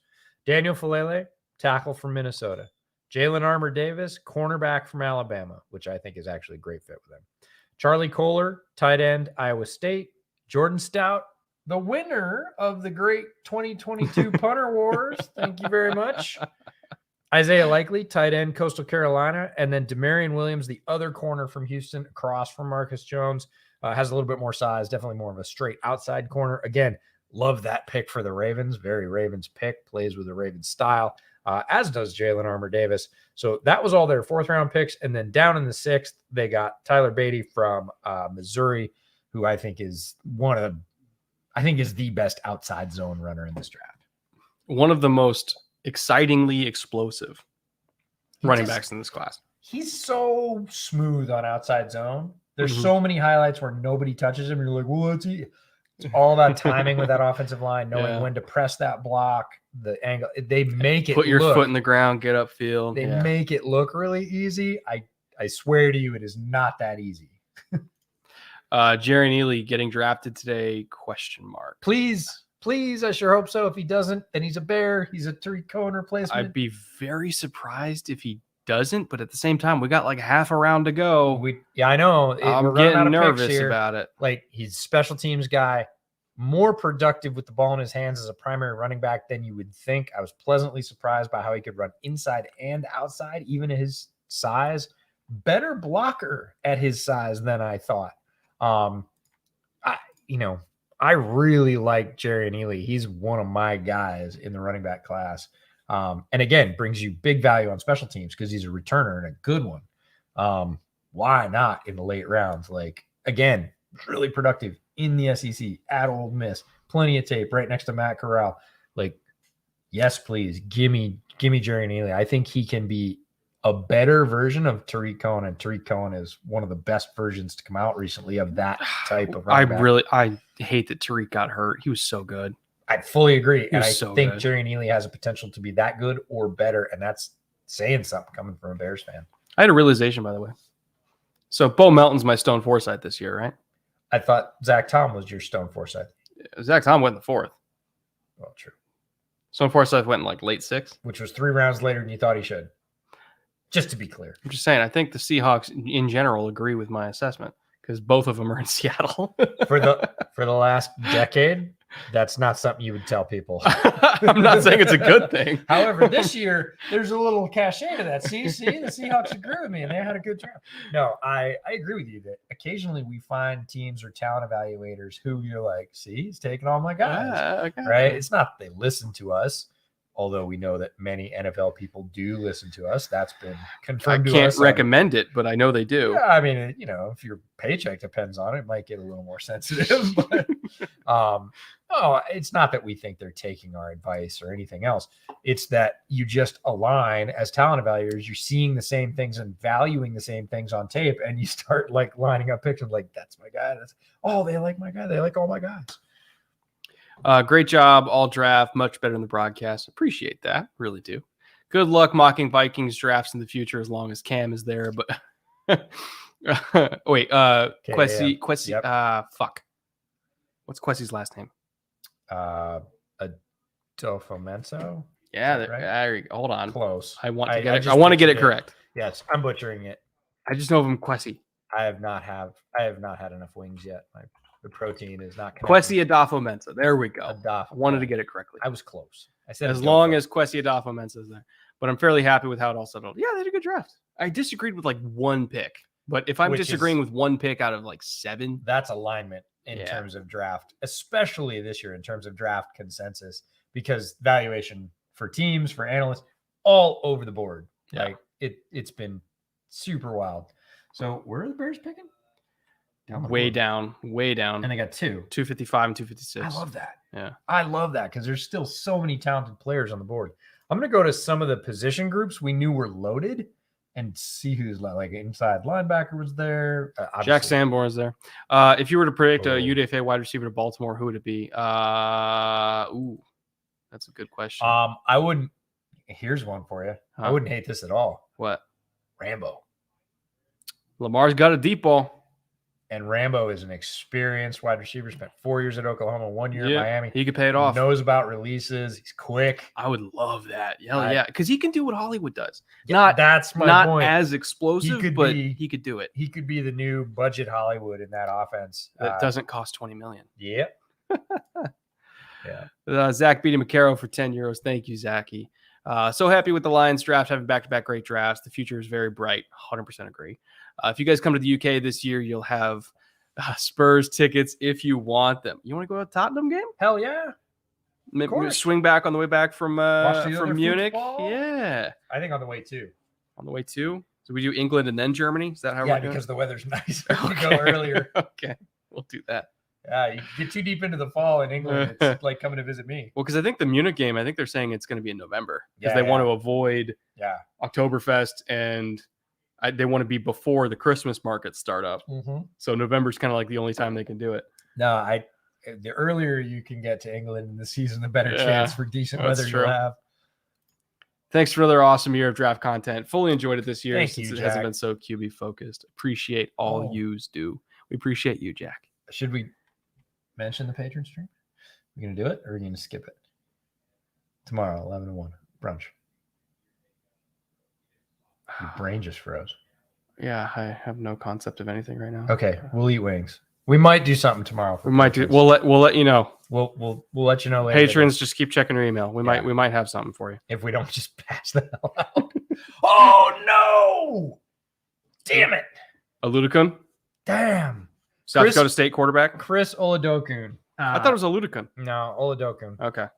So this is a guy that played in Florida for a couple of years, took a year off, transferred, ended up in South Dakota State, was the quarterback of the team that Pierre Strong was on, which is where I first saw him. It's about 6'1", just over 200 pounds, real silky mover in the pocket, throws a nice ball, doesn't have a huge arm, but is definitely athletic, little overaged. He made some escape when you're watching the Pierre Strong tape. He made some escapes where you're like, how did he even see that edge? 100%. Eyes in the back of the head type stuff. I have tweets out there about Oladokun. I was like, if the Bears want an athletic backup to Justin Fields, they could do a lot worse if this guy makes it to UDFA. And here we are, 20 some picks away from the end of the draft, and he's off the board. Not surprised. He had visits with a lot of teams, but I was really hoping they could snag him. He is not pushing Pickett and Mitch. He's pushing Mason Rudolph. Fully That's agree. what they didn't want him to go undrafted because they want him in that room battling for QB3 with Mason Rudolph. That's why they want him there. Low key, if you took all three of those guys 2 years from now, he could be the best of them. That's a firm maybe. 2 years. But that's a firm maybe. Maybe. It's a could be. I said could be, not will be.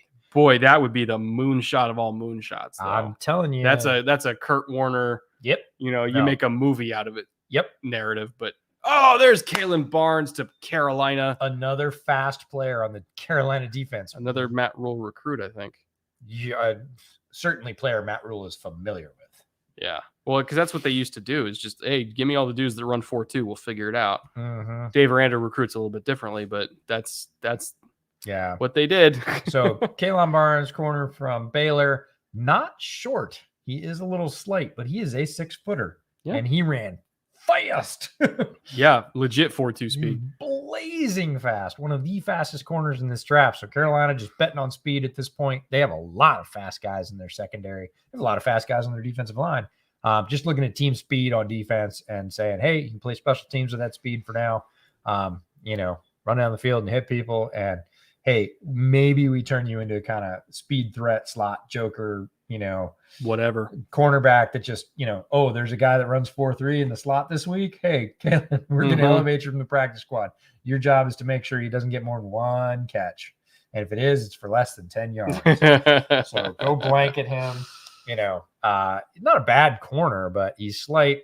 So he's not a whole lot of help in the running game. Although if you're going to play for Dave Aranda, you got to be tough. And he did play.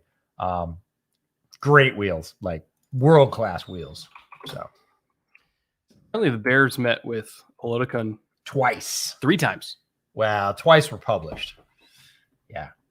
Man. And I put out they must be so mad. I put out the tweet before that was known. I didn't know it either. I just was going off tape like I always do. And then that came out and I was like, we were talking about, they see things the same way I do. Like, I like that guy on tape. They've met with him twice. Okay. Yeah, I'm bummed about that one. He was a guy I legit thought had a very strong chance because the Bears don't have a lot of quarterback behind Justin. They have Foles. None that can move. No, they got Foles, which they're going to need to be able to. And they signed the Northwestern kid who I don't have. I mean, he doesn't give you anything except spot on the roster. Whatever. So, Oladokun, thanks for all the draft coverage. You're very welcome. Thank you for being here with us. Any overall thoughts on the 49ers draft class? Love the Drake Jackson pick, but there were a lot of head scratchers otherwise. No, I mean, they got guard depth with Burford and who's the other one they took? Name escapes me. They got guard depth with Spencer Burford, who's like super high ceiling. I love that pick so much. Their class, Drake Jackson. Yes. Tyron Davis-Price. Danny Gray. Love that pick, especially in the 49ers offense. Spencer Burford. Samuel Womack, the corner from Toledo. Tyson Anderson's corner.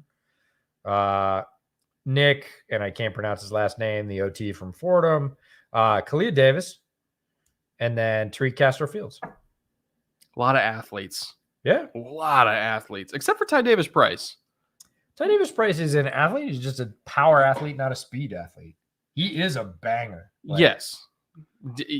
I'm sorry. I'm used to in that system. It's just give me the the fastest. The slasher, the. Oh no! Our buddies at KCSN are losing their freaking minds right now. Jalen Watson. Shout out to Matt. Matt at KCSN. Jalen Watson was one of his guys. He helped write the draft guide for KCSN this year. He wanted Jalen Watson. Good size corner, fits with Spags' defense hand and glove. He said, this is a guy that fits with the Chiefs. Jalen Watson ends up out of Wazoo in Kansas City. He is jumping for joy at the Kingdom Bar right now. He's not watching this. He too is on the air, I'll bet. But that is a tremendous fit. Love Jalen Watson late. That's going to look like a steal 2 years from now. Mark my words, Jalen Watson going to look really good for the Chiefs. I wouldn't qualify the Niners drafts as head scratchers. It's stuff I didn't expect, but I wouldn't qualify as head scratchers. They got guard depth. They got another running back because apparently they just don't like Trey Sermon for whatever reason. They got another receiver. Mostly because I do. They want to hurt you. They hate me. Yep. And then Drake Jackson, very high upside edge rusher. I don't hate that class at all. No. What the hell is wrong with Deach? Your guess is as good as mine. I don't know why he's still something is going on. If the Bears took him right now, I'd be like, fine, let's just go into the season with 8 tackles and see what happens. Yeah, I would love it. He's a little overaged, but with tackle, that doesn't matter as much. Like he's not that overaged. It's not like he's going to be 28 on opening day or something. And yeah, he's got experience. Texas A&M. He had a great all-star game circuit. He moves extremely well. He's got good size. He can anchor against power. Unlike Abraham Lucas, who struggled with it much more and got drafted much higher. Still want Justin Ross for the Chiefs. At this sure, Chiefs might be one of the teams that would take a flyer on him at this point. Justin Ross, at minimum, he's going to Jags as UDFA. Yeah, for sure, to reunite with Trevor. So I love the Jalen Watson pick out of the last. Well, I hate the Steelers got Chris Ladakun, but or Oladokun, but I love that Jalen Watson pick. That is one of my favorite picks out of the last 5-10 picks in terms of team fit, role, skill set. Like it's all just they're voting for chaos. They want Armani Rodgers to Pats.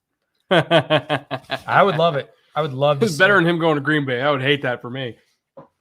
I really do think he'll probably go UDFA because he's never played tight end. And again, that's just maybe more risk.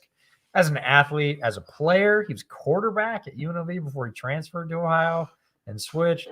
Like he's super smart. In a football sense, he's incredibly smart. He's a rare athlete at the position, has rare size at the position. Like, yeah, you roll the dice on height, weight, speed at this point. And football intelligence. I mean, he's quarterback. Yeah, he's a former quarterback. Been watching your stream for 3 nights straight, writing papers during the day. Cheers from Copenhagen. Oh, I'm jealous. I want to be in Copenhagen right now. And thanks for excellent content as always. Don't. There's wings in your backyard. That's true. Sleep is for the weak, I guess. Spoken like a true European. Yeah, we'll get all the sleep we need when we're dead. Hopefully that's a long time from now. There you go. 100%.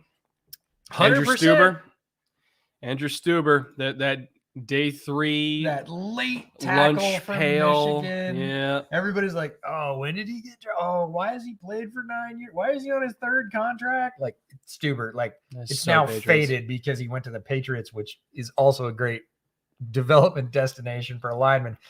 He is Stuber. The chance Stuber busts at this point is about 0. Yeah, he's a day 3 line pick for the Patriots from Michigan, from a Big Ten team. From Michigan, Those don't fail. You can't. It's like ironclad. If you could bet on anything, bet on that. Oh man.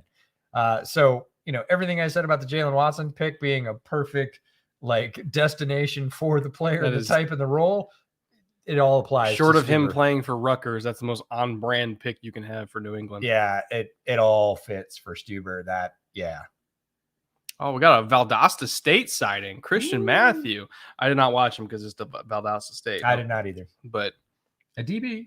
I don't know. Nice to always see Valdosta State on the board, though. Yeah, Dawson Deaton. One of the most, by the way, historically important schools in college football history. True. Dawson Deaton, center from Texas Tech. I actually like him. Mm-hmm. Good pick by the Browns. Great depth. They J.C. Treader, their starting center from last year, released, not resigned. So sort of refilling the coffer there with a player that is low-key, I think, better than most of draft Twitter's perception of him, if they even have one, for a 7th round. It's a great point, though. Alec Lindstrom is still available. And so is Brock Hoffman. Yeah, there's some good interior line depth left. So who knows? Maybe Poles is going to do both. He's going to get a wide receiver or two and then just keep filling. Only a few picks away. Yeah. So, again, lots of talent on the board. Dawson Deaton, Loki, like his tape from Texas Tech. I think he is a technician. His angles are good. Power is not great. But, again, Texas Tech, not a power run blocking team for the most part. Tons of pass blocking experience. This is the center that blocked for the quarterback that was throwing to Eric Ezukama, who went rounds ago now. Oh, look at that. Oh, there goes Skylar Thompson. Interesting destination, though. I think McDaniel sees, quite frankly, a little bit of himself in Skylar Thompson in terms of the brain. He is a smart kid. He's a smart kid that understands, and he is a gamer. Physically, I'm not. He will never start. It's not a starting thing, but come on. If you had to grab like stunt double Tua. Okay. I can see it, I guess. That's what it is. Gas station stunt double Tua. So Skylar Thompson, mobile, Okay. Kansas State quarterback. Not a great arm, but not a bad arm. A little sneaky that way athletically, but also a little sneaky in that I think he is a better game player than he is a practice player. Like when the lights came I on, was pissed at him in practice. he Because it was just, all right, 5 yard out, 5 yard out, yeah, 5 yard out. Push the ball down the fucking field. not Skylar. impressive, but he got into the third quarter of the game in Allegiant, the actual Shrine Bowl game in primetime on NBC. I put out a tweet that said, not gonna lie, Skylar Thompson's starting to spin it a little bit. Had some long completions over the middle, started to look comfortable, started to lead people, get guys to the line, started hitting those throws down the field. I was like, okay, so he can turn it on when, people are coming after him and the bright lights are on. Definitely a little bit of a gamer mentality where it didn't really show it in practice, but in the game, like, he looked like one of the best quarterbacks in the game. He didn't win the MVP, but had a little stretch there where he kind of heated up and it was like, oh, okay, he can do that. 7th round pick. Hey. We also have an interview with him, so maybe we'll get Jay on Cannon that one, just for all the Miami fans. What's the, if you don't have anything nice to say, don't say They anything. have 1 million followers, those Dolphins do. They do. So you're going to put out a video that's most likely to get retweeted by an account with 1 million They can't followers? buy my love. They're not paying you for it. They're not paying you for it. You mistake. Isn't Tua already guessed? Jesus Christ. I'm not saying I'm not saying it. Don't. I'm not saying it. We mentioned Tua's name many times last night. For a totally different reason. Not always. Paul K for $20. Thank you, Paul. Brett, Thank EJ, you. thank you guys for all the great content. Appreciate you guys putting so much work in. Looking forward to post-draft analysis and psyched for this season. We appreciate you, Paul. That is amazing. We're hoping to take this show on the road quite a bit more this coming season. Come out and meet all the good folks at games and practices and training camps and tailgates and hopefully other countries. We're gonna make it happen. Yeah. Well, we got to bring Tyler with us because we're both really good cooks. We're not this kind of. I can make wings, but not like that. Andre Anthony. Oh, the other LSU linebacker to the Bucks. Okay. At 240. It's That's special teams. Yeah, that's my first reaction to that is okay. Special teams. It's not good. It's not bad. It's okay. Still would have gone Jack Sanborn there, but all right. Whatever. Green Bay quickly puts their pick in. They had somebody they were waiting on.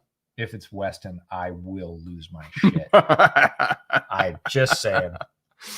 Oh God. Because he is the MVS replacement. Like, I know. It might be even worse for you. Worse?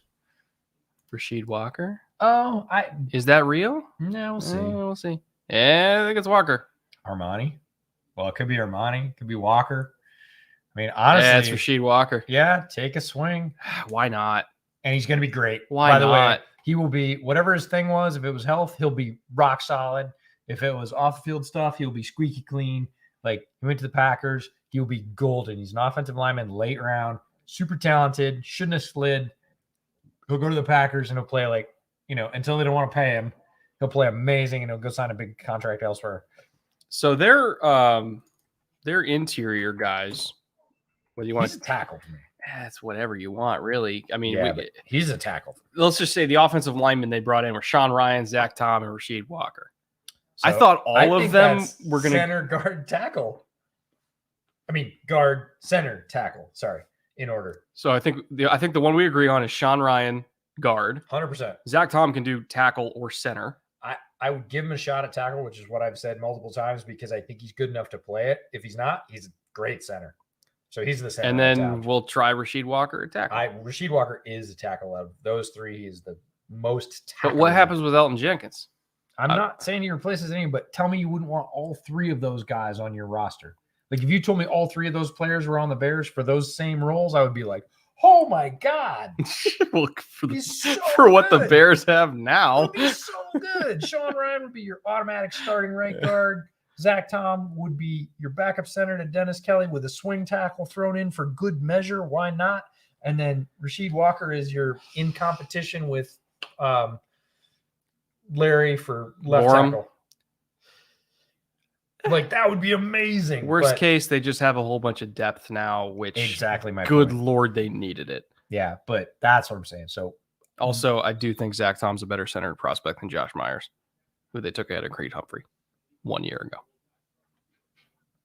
Just saying. Don't disagree. Last year's draft class was one of the smallest overall in terms of number. This year, one of the largest. So you're getting guys in the late rounds who are better than guys that got picked in the early rounds last year. And that's not weird at all. What could the Browns where did it go? What could the Browns realistically get for Baker now? A future asset. They're not getting anything. I don't even think they're going to get a player back. They could get a player for somebody that's picked a player that we've said, like, they don't need a wide receiver, and they picked another one. They could, I guess. They could. But I don't know. Strangely enough, Cleveland was one of those places with wide receivers that they can't trade with themselves. If Seattle's going to send anything, it's going to be a low future pick, because when they're in negotiations, Seattle's going to say, well, the quarterback class is fucking great next year. Why would we take Baker and have to pay him a whole bunch of money unless we're giving like a 6th round pick? Oh, you didn't tell me Kingsley went to the Packers. Oh, I think you were gone. Obviously. Damn it. There's from your video, there's your Rashawn Gary insurance. Yeah. Damn it. I really liked him. I still like him, but Packers always do this. They always pick several players who I really like. This year it would be Christian Watson. Everybody knows I liked Wyatt too, but up high, Christian Watson for sure. Then Zach Tom, Kingsley, and now Rasheed Walker. So they got 4 this year. That's about right. It's usually about half their class. And I'm like, why? Mm-hmm. So I guess that puts them in the category of we see things the same way, because they end up picking a lot of players I really like. So apparently Nakobe Dean had declined surgery on his shoulder. Maybe that is why he fell as hard as he did. 100% it is. I reached out to somebody, and it was a torn pec. Yeah, it was a torn pec, and he declined surgery because it happened when he was training, and he said he would miss camp if he got the surgery. You're going to miss camp anyways, because they're going to make him get it. That's kind of what I'm... Yep, 100%. Like, the Eagles aren't taking him unless they basically tell him ahead of time, get the surgery. Because they don't care if he misses training camp of his rookie year. They get 10 more years of him, So he'll get the surgery eventually, probably. Right now. I joked about it yesterday on the stream. I said they're going to pick him up and say, which doctor would you like us to take you? Raiders pick is in. Britton Brown to the Raiders in 7th round. I'm good with that. What the hell does declined surgery on his shoulder mean? Means they said go get a surgery, and he said no. Because he said I'll miss training camp, which I'm sorry, the team's not going to let you play with a torn pec anyway. Yeah, so whoever was giving him advice gave him bad advice. Agreed. It was bad advice. Eagles are going to make him get it no matter what. They'd be dumb not to. They're not just going to let him play on a torn pec. Well, that injury for that player. Yes. That's the kicker. Is you can't have that injury and play linebacker.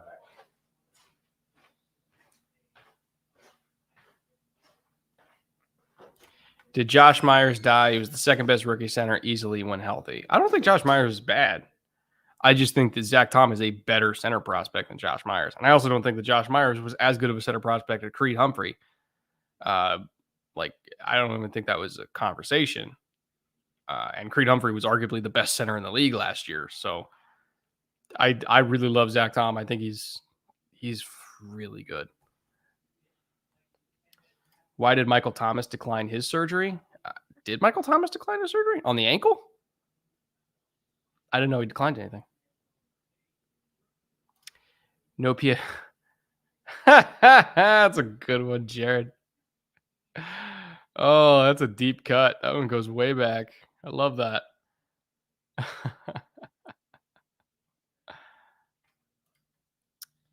He doesn't have a torn pec, LOL. Hold on. Let me go to my DMs.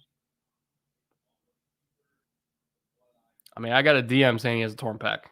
So, I don't know what to say about that. I mean, unless they're wrong. Maybe they're wrong. But that's what I was told specifically.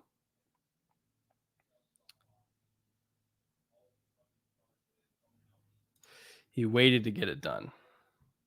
Maybe waited till after the draft. Maybe. I don't know. I don't know why he would wait, though.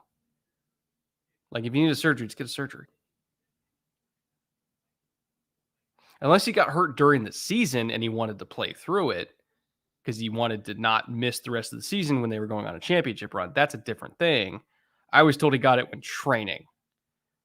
So, unless they mean training for last season, in which case he played all of last season on it, which is a totally different story. If they meant training before the 2021 season, that is a totally different thing than training for combine. Because if he got it while training for combine, he had no reason not to get it.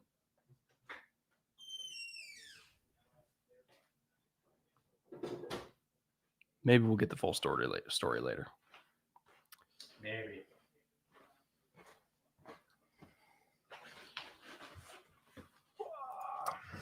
Eagles have said there's no surgery scheduled and he'll be at OTAs.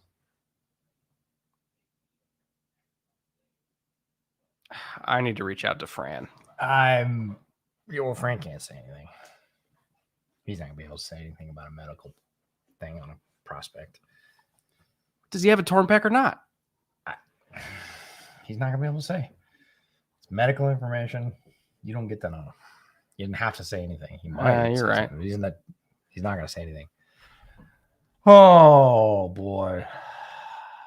If he gets hurt in any part of that collarbone. I know. I don't want him to get hurt again. If he gets hurt, there's going to be well-deserved, very intense scrutiny. Let's put it that way. Thoughts on what Dean Pease can do with Troy Anderson. Also come to Athens and see Jalen Carter. I'm pretty sure N'Kobe got hurt at Pro Day. No, he was hurt before Pro Day, which is why he didn't work out at Pro Day. But Kirby said it was a pec strain. And then later on draft day, it was said he had a torn pec. Isaiah Pacheco to the Chiefs. We were just telling Pacheco stories. That actually probably means the end of one of my other favorite running backs that got picked late. Or actually, he got picked late. Armin Thompson. Is he even on the roster anymore? I don't know. No, he's not. Okay. So, no, Pacheco's going to be great. No, it's Clyde Edwards-Helaire, Ronald Jones, Derek Gore, Ronald Jones. Brendan Knox. Yeah, forgot about that. Pacheco is going to be good in that system, and he is a great value. And then another Shrine Bowl guy, Eric, is rolling in it. Jeffrey Gunter, I think the edge from Coastal Carolina, goes to the Bengals, and Gunter was a guy that I really liked at the Shrine Bowl. Like, good size, good hands, some pop in the pass rushing drills, decent tape. Again, the idea that you're getting an edge with any kind of upside in the 7th round is silly, but it's true. Really like Jeffrey Gunter as a player. So good for the Bengals. I think Eric's right. I think he might get 40. He's just ticking them off over the last couple of rounds, like that guy and that guy and that guy. So good on him. He put together a great roster this year, better than even we knew at the time. And we enjoyed it a ton while we were there. So, and Britton Brown is the guy that Kyle Phillips talked about in his interview with us. Everybody was concentrating on the other running back, Zach Charbonnet, but he was like, Britton Brown's a really good football player, and he's right. The Raiders fans are going to love Britton Brown. He's real good. It's a great value for Las Vegas. Is it a money thing, like training on his own, so paying out of pocket versus having a team pay for it? No, the agent would pay for it. I was going to say he ain't paying for anything as a potential. The thing that you were in the bathroom, I mentioned, it was like, okay, so it said torn pec during training. Does that mean training during the season? You played the season on it, or does that mean training for the combine? Probably means training for the combine, would be my guess. I don't know. We might never know. If he's saying he wouldn't have been at training camp, or he would have been late to camp or rookie camp or whatever, it's training after the season. But he doesn't fall to the third for a pec strain. No, it was an injury. Yeah. All right, Russ Yeast, the safety from Kansas State. Familiar with the name? No idea. Didn't watch tape. I didn't watch. Didn't watch many teams play against Kansas State either because they didn't have defenders that I was really interested in. I did watch. I watched the Nevada game, but I didn't see Russ Yeast pop out in the Nevada game. I watched Romeo Dubs absolutely annihilate them, though. Yeah. I watched against Kansas because I was interested in like Kyron Johnson. And I was like, okay. So watched a couple teams play against Kansas, but not against Kansas State. I watched the Kansas State offense play against some defenses. 41 Shrine Bowl guys. And counting. Currently and counting. That's amazing. That is awesome. According to Owen, who was helping out on the scouting staff, Shrine Bowl. Shout out to Owen if you're watching. Thanks for being such a gracious host while we were there and giving us a good-natured round of crap now and again because that's an Owen specialty. But that's an amazing haul. That's really, really cool. Yeah, amazing. Information coming from the Eagles and Diener that his injury doesn't require surgery and he didn't decline surgery. Okay, that's a different story. The reason he fell was historic injuries to knees and shoulder. Oh, so it was just medical build. And when I say medical build, it's well, we used to get this with Alabama guys. I didn't even know he had any injury. I understand you're not gonna tell I know people. We'd never know that, but I literally had no idea. They probably got him combine checks and we're like, that doesn't look great. And again, if you're talking about a high impact position like linebacker, it adds up. And especially if you're thinking about investing a high round pick in a guy and you're thinking he's going to last 3 or 4 years, that's a thing. Not more than age, more than anything. That's like, it's not the years, it's the mileage. Crushed it again, guys. Thank you very much, Emmett. If Carter and Anderson were draft eligible, would they have been taken before Walker and Hutchinson? Yes. Not even. Yes and yes. Not even a question. Like that's yes and yes for both. Not even a question. They definitely would have. Yeah. Yeah. Jalen Carter was the best player on the Georgia defense, and he wasn't even eligible this year. Let's see. And Anderson should have won the Heisman, and that is not an ironic statement. He absolutely should have won the Heisman. Predict. Ooh, we could gun for irrelevant. Who has the last pick? 49ers. Oh. Let me get their depth chart up right now. If they need a punter, I'm going Ryan Stonehouse. Yeah, I don't think they'll take a punter.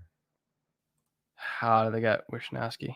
No, they're not going to take a punter. How's their running back depth? I know they have a million. Elijah Mitchell, Ty Davis Price, Jeff Wilson, JaMychal Hasty, Trace Sermon. Hasty was the Baylor kid, right? The other Baylor kid. That's what I meant. Yeah. Yeah, the other. Yeah. Tight end, maybe? Armani Rogers?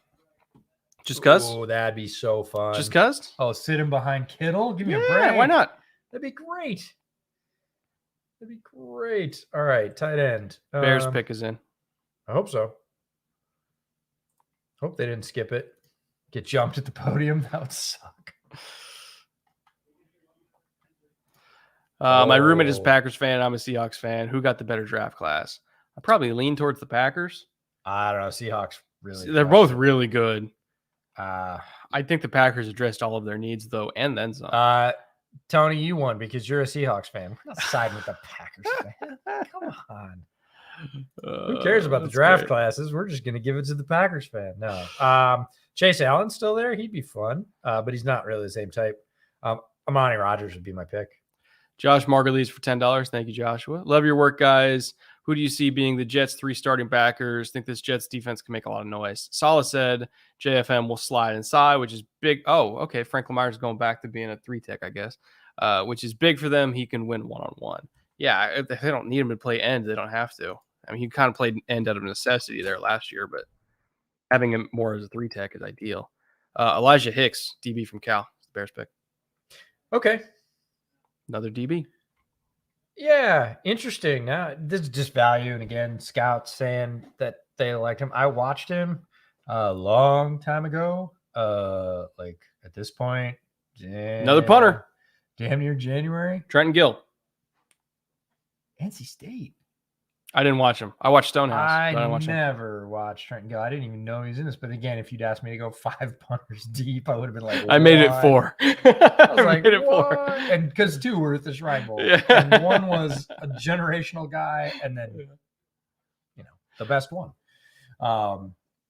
Interesting. So Elijah Hicks, I'm going to pull up his RAS. In terms of starting Jets backers, to answer your question, CJ Mosley, Quincy Williams for sure. And then at Sam, if they do roll three backers out there, which I don't expect them to do a whole lot of, I'm going to go Hamza Nasruddin. I'm going to go with him as starting sort of Sam Nickelbacker-ish hybrid safety linebacker. I'm going to go with him. I like him a lot. Really long. Really fast. Definitely fits Salah. Thoughts on Addison Props going to USC? I'm curious to see what the tampering charge leads to, because every school is tampering. Like, that's a thing. I'm wondering if Hicks was injured. He was. Okay.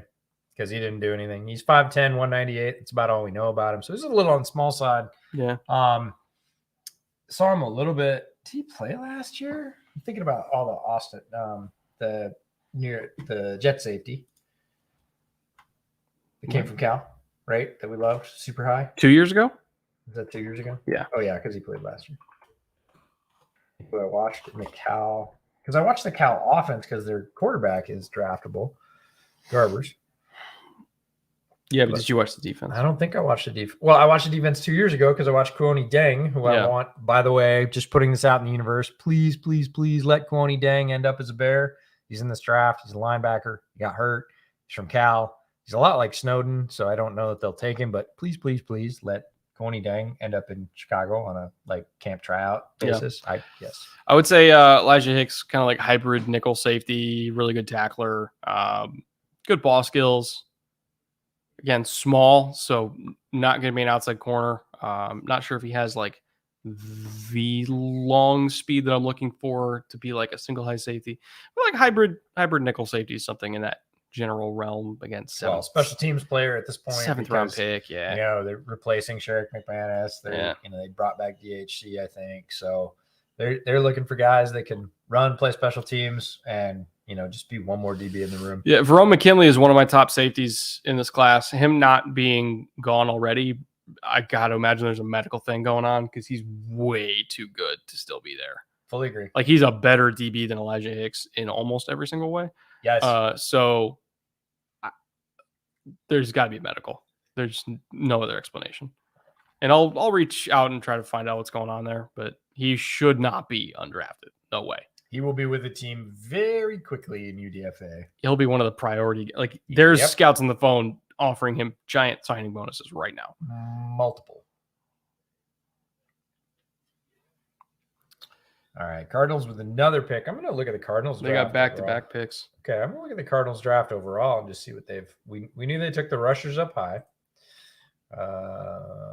Cardinals. Okay, Trey McBride. Then they went Cameron Thomas, Myjai Sanders. Then Keontae Ingram, Lacita Smith. Christian Matthew was their DB from Valdosta State. They got a pick in. Oh, Jesse Luketa to the Cardinals. Whoa, he's gonna sit behind Gardner. I hate that. In that, I hate how much I love it. He's gonna sit behind Gardner. I hate that because I really wanted it for the Bears and the Texans. Damn, he's such a good player. He is a good He's player. That such is a good player. tremendous player to get this late in a draft. He is athletically a specimen, but also a good football player. So I think he's an edge for them. yeah, They don't need him at off ball. He's gonna be an edge. No, he's gonna sit in behind Dennis Gardeck. He might play ahead of Dennis Gardeck Well, he's Dennis because they got Gardeck- the other edges. They got two. yeah, but Dennis Gardeck is one of those guys that shouldn't be productive and is. Jesse Luketa next to Cam Thomas. Sure. That's a duo I would have Like, run killed that as- for about a day ago. Yeah, run that as your second line. Mhm. We're talking about rotating lines. Like, yeah, bring in Gardeck to start and JJ, and then their understudies come in. You're not losing a lot. Yeah, I love that so much. it's a really good fit. It's a better fit with the Cardinals than it would be a lot of other places. Best possible chance to succeed because the team already has a role Yeah. for a player like that. And Luketa is a better athlete than the guy that occupies it. All right, who do they take now? A punter.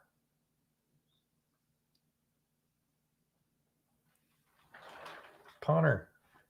Yeah, Hmm? we're going, but we'll be done in a minute. It's like 6 more picks. Yeah. Who's going to be Mr. Irrelevant? That's we have a bet going on that. Oh, yeah? Well, I want to get in. We're working on it because it's the 49ers. So we're trying to figure out. All right, come on in, Ty.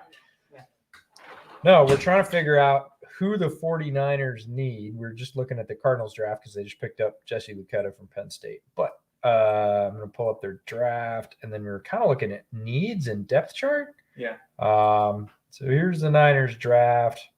We got Drake Jackson, an edge, running back, wide receiver, tackles, but they're listing him at guard. Guard, going to be tackled. Corner, another very athletic tackle that's probably going to be guard.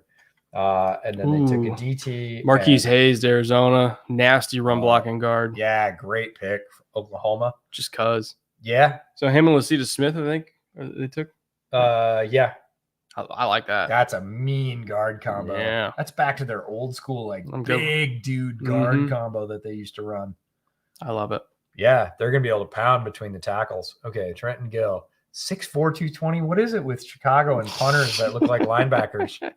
So, well, He was number last line of 99. defense, got to make a hit. He was number 99. Oh, no, they're going to show him making a tackle. I thought.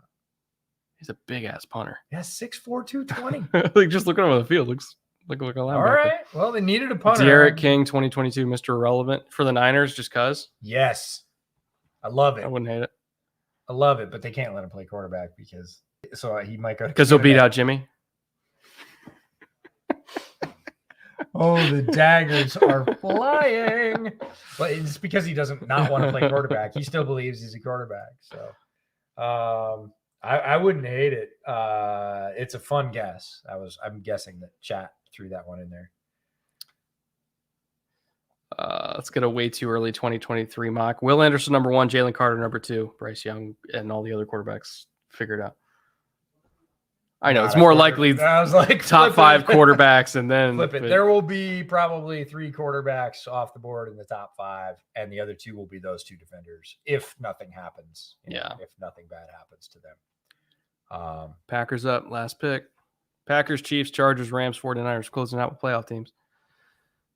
Oh, Samori Toure to the Packers. Just more receivers. Fuck. That's terrible. For you. Yes. Samori Toure is fast. Nebraska was full of burner receivers, and Samori Toure is no exception. He's got good size, not a small guy either, and he's real fast. There's your vertical threat for your MVS replacement. Did you Wow. watch any Max Borghi? I did. He's did. fun. Max He's really Borghi fun. is CMC light. I love him. I didn't want to make the comparison because it's like, oh, white receiving back. But No. goddamn, it's close. Here's why it's better than just, random size, random race characterization. He's from Colorado, and he trained with CMC. Oh, God. It's true. It's too perfect. Yeah. No, but he did the same shit in college. Like, Yeah, it's the he's same not thing. as good as CMC, but No. man, he's super fun. And he had, guess how many receptions he had? Just this year? No, when Leach was there, one season. Had to be over 50 as a running back. It's way over 50. Because they didn't run. They literally just used him as another receiver out of the backfield. They never ran. 2019. Okay. What is it? 86. As a running back. One season. Not a career. There are running backs in this draft that have like 35 career receptions over 4 years. And some of them went in like the top 50 picks. Yeah. Max Borghi in 2019 had 86 receptions for Washington State. Fucking hell. 90 catch receiver. Plus he's got running back skills. Nifty. Yeah. Good burst. Borghi's super fun. Love him. Did suffer a couple injuries. Also CMC like. Yeah. So that one's pretty locked in. UGA set the record for most players drafted in the NFL. Yeah, I think we're at 15 or 16 now. Kendrick was right about where they were tying passing record. So keep tossing now I him think in they there. legit have an argument for greatest college team of all time. Yes. I don't disagree. Like we can talk about their quarterback was Stetson Bennett, but I don't, dude. You look at that defense. I don't care. They were the 85 Bears of college football. Their defense was unbelievable. Their quarterback was all right. It's a fast receiver, on and the they outside. didn't even have their best receiver on the. Fully agree. Pickens wasn't even there. Fully agree. It's great. They had 3 running backs that are going to be drafted. Now, I would argue 2020 LSU, or no, 2019 LSU. I'm not even getting into that. 2021 Georgia. Because I'm going to lose. Early 2000s Miami. 90s Nebraska. I don't know. Pick whatever your favorite Alabama team is. Yeah, of the 15. 2017 eligible. Maybe. Yeah. Boy, Samari Toure. They're all up there, though. Samari Toure, 6'1", 191. Dead fast. Oh, True 4.3 speed. We got a Marshall corner who I did not watch. Nazee Johnson. Nope. Yeah, we're dipping into the Casey always picks, especially super late, like usually defenders, like linebackers, corners, guys that tackle safeties, for special teams. Yeah, from all over. Their scouts do turn over all the rocks for sure. Mm-hmm. And not surprised to see the Chiefs take somebody from Marshall. Now, Marshall's not that far down the college food chain. UCF. Oh, boy. See? You had to start it. That's your fault. 2011 Alabama was a really good squad. Yeah, that's your fault. Which is funny because that was the year after Julio. Yeah. And like he wasn't even there and they were still an amazing team. All right. Chargers this is the all California finish. Oh, yeah, you're right. We got LA, San Francisco. And then the team with the most fans, the Raiders, isn't even in it. Most California fans. Yeah. Yeah. And host of the draft. We should say host of the draft. 2013 FSU. 2013 FSU was really good. Yeah. Although I'm expecting a bottle to fly in from off screen from the Gator fan. Yeah. No words for me. No words. Oh, man. Is this Justin Ross, maybe? One of them could be Justin Ross. Again, this is just all about control. This is players they just want coming to their roster. Carson Strong backing up Justin Herbert. I think Carson Strong goes undrafted. Yeah, I believe it's starting it. to look like that. I believe it. There we go. We got 28 Florida or 2008 Florida in the chat. There we go. So there we go. All right. He's like, fuck you. We had Percy Harvin. Yes. We were good. It's like my people. Don't you dare talk shit about Tim Tebow. Oh, boy. Can I? Can I? Who's better, Borghi or Tyler Goodson? Different backs, but I think Borghi is more suited for the modern NFL. I don't know if he's, if you're factoring in everything in terms of durability and everything else. Not that Goodson's bad. Like Goodson, you look at a Tyler Linderbaum highlights. Yeah, it's Goodson. He's got some real pop. I wouldn't say he's overly creative, but he had some nifty runs down the field where he got loose from people at the second level. Yeah. So, somebody bring to camp to see what happens. again, the fact that he's still available, that they're both still available, and we're 3 picks away from the end of the draft, just speaks to the quality and the depth of this draft. Yeah. Oh, Xander Horvath. Let's go. Fullback sighting. Yeah, extremely rocked up and athletic fullback. Yeah, he is. There's yoked, and then there's Xander Horvath. Yeah. There's a different level. He never skips leg day or ab day or arm day or neck day or trap day. No, Xander Horvath is I'm glad he got drafted. It's a good story. He is a absolute everything from Purdue. A slab of marble of a human being. And I'm really so I don't think they carried a fullback last year. Chargers. I don't think they did. So maybe they want to go into more 2-back stuff, but the more vertical 2-back stuff that we see from San Francisco and from what Green Bay's wanted to do. Can't believe Cole Kelly didn't get taken. You can bet a decent last dollar that Cole Kelly is going to be in a camp. Cole Kelly's fun. He was on my list of Xander Horvath. Go Jack. Get excited about your fullbacks, Jack.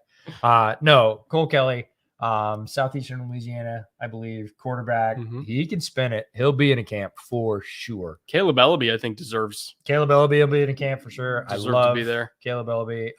Chris Oladokun was my guy. Who's the brown kid? EJ Perry. Yeah, he'll be in a camp for sure. Yeah, there's a lot of guys that'll be in a camp. Brock Purdy will probably be in a camp. Mm-hmm. But I did not predict Skylar Thompson getting drafted over Ellaby or EJ Perry, though. Like, out of all the Shrine Bowl quarterbacks, Skylar Thompson's not the one I thought was going to get drafted. Over Ellaby, I wouldn't have, but Oladokun was my guy, and the Steelers took care of that. So, yeah, that's when the dream died. That dream died. I had lots of dreams die today, but more were born, so we're good. There we go. Pick is in for the Rams. Second from the last. Odell says Debo to the Pats. No. Let me check Odell's Twitter. Is Odell breaking news now? Look at OBJ's Twitter right now. Breaking news, 19 prop. Wow, he actually did say it. What did he say? He literally said Debo's going to the Pats. For what? I don't know. Like Odell's going to give compensation next year's first? No, I mean, just out of your mind. Like, it's got to be a 1. Feels like it. But again, they're going to have to pay him $1 billion. I don't know. I only half believe it, but I mean, if you want Mac Jones to succeed, give him weapons. Kip, I see your question about Akil Glass. I would love it on a camp invite, which is different than UDFA. UDFA is a player you sign to a contract as a free agent. Camp invite is hey, come show us what you got. I think Akil Glass deserves that at the very least. And yeah, I would love to see it. Yeah. AJ Arcuri, Michigan State tackle to the Rams. They do love their day 3 Big Ten offensive linemen. Well, yeah, and they're good at picking them. Like the ones they do pick stick. When you watch Kenneth Walker highlights, that's the dude that sticks out. Springs a lot of the key blocks there.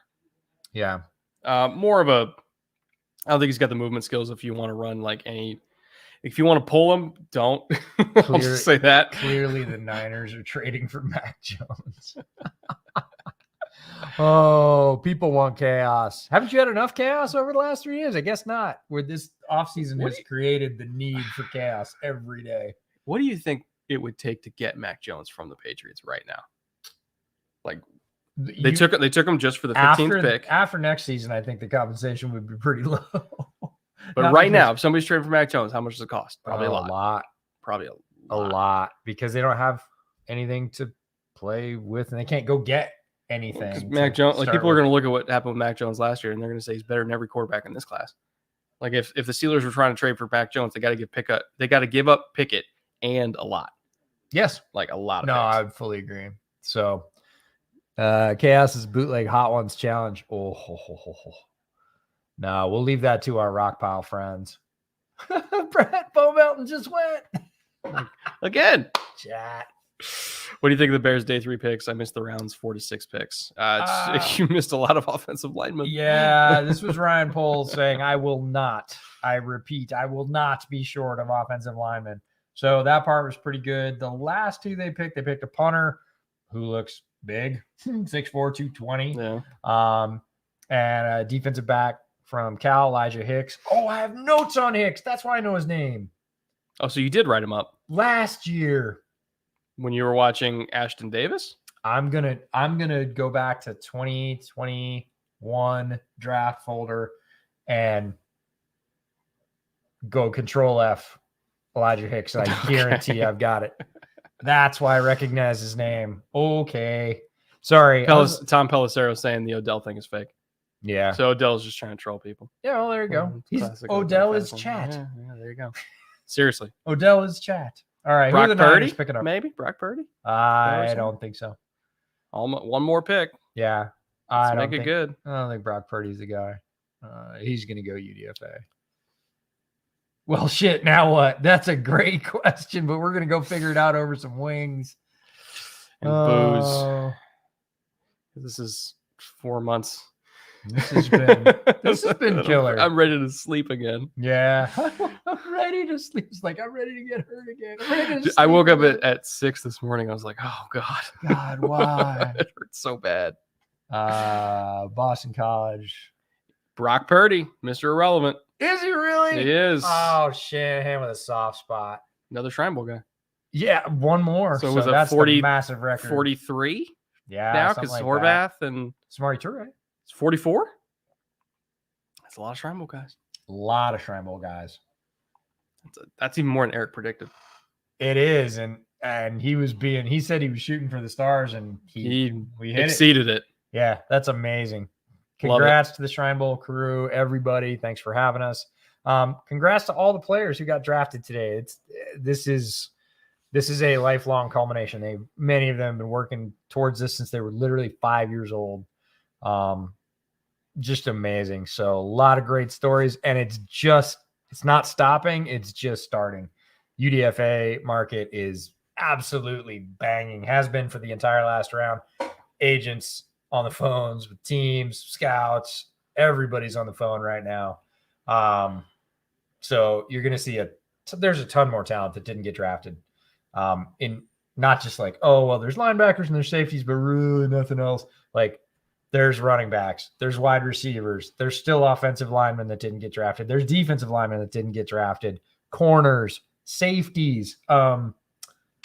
Marquise didn't go. Mm-hmm. You know, one of my 10 gems on defense who can absolutely play and will be in a camp, and I think will earn a spot. Marquise Bell from Florida A&M.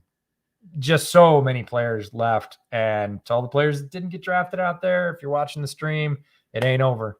You got a lot of chances left. Yeah. You got UDFA, you got camp invites. Keep grinding, stay in shape, get in there, make it happen because the dream is not dead yet. So a significant portion of the league is UDFAs. So significant. It's like a third of the league. Keep at it. Yeah. Show them they're wrong. But to everybody that joined us for the entire stream, for all 3 days, for all 3 years, for all the coverage leading up to this month, cannot say thank you enough to you, to DraftKings for sponsoring the stream, for Manscaped for pitching in for all the years we've been sponsored on Bootleg. Everybody that watches YouTube videos, everybody that's subscribed to Bootleg Football clips on YouTube, our patrons could not do this without you. So hope you enjoyed all the coverage. Thank you for all the thanks. Thank you for all the time you've spent with us. It's been hours and hours and hours now. Love y'all. And we've had a ton of fun. Hope you did too. I'm going to go pee for the first time in 8 hours. That's a skill he has. I do not possess. I learned it from the best. You did. From Red Zone. From Scott. Scott. He had one rule. It's 7-hour show. You're not peeing. All right. I held true to it. Scott, amazing. Not my skill, but thanks to everybody that watched. We will see you again real soon.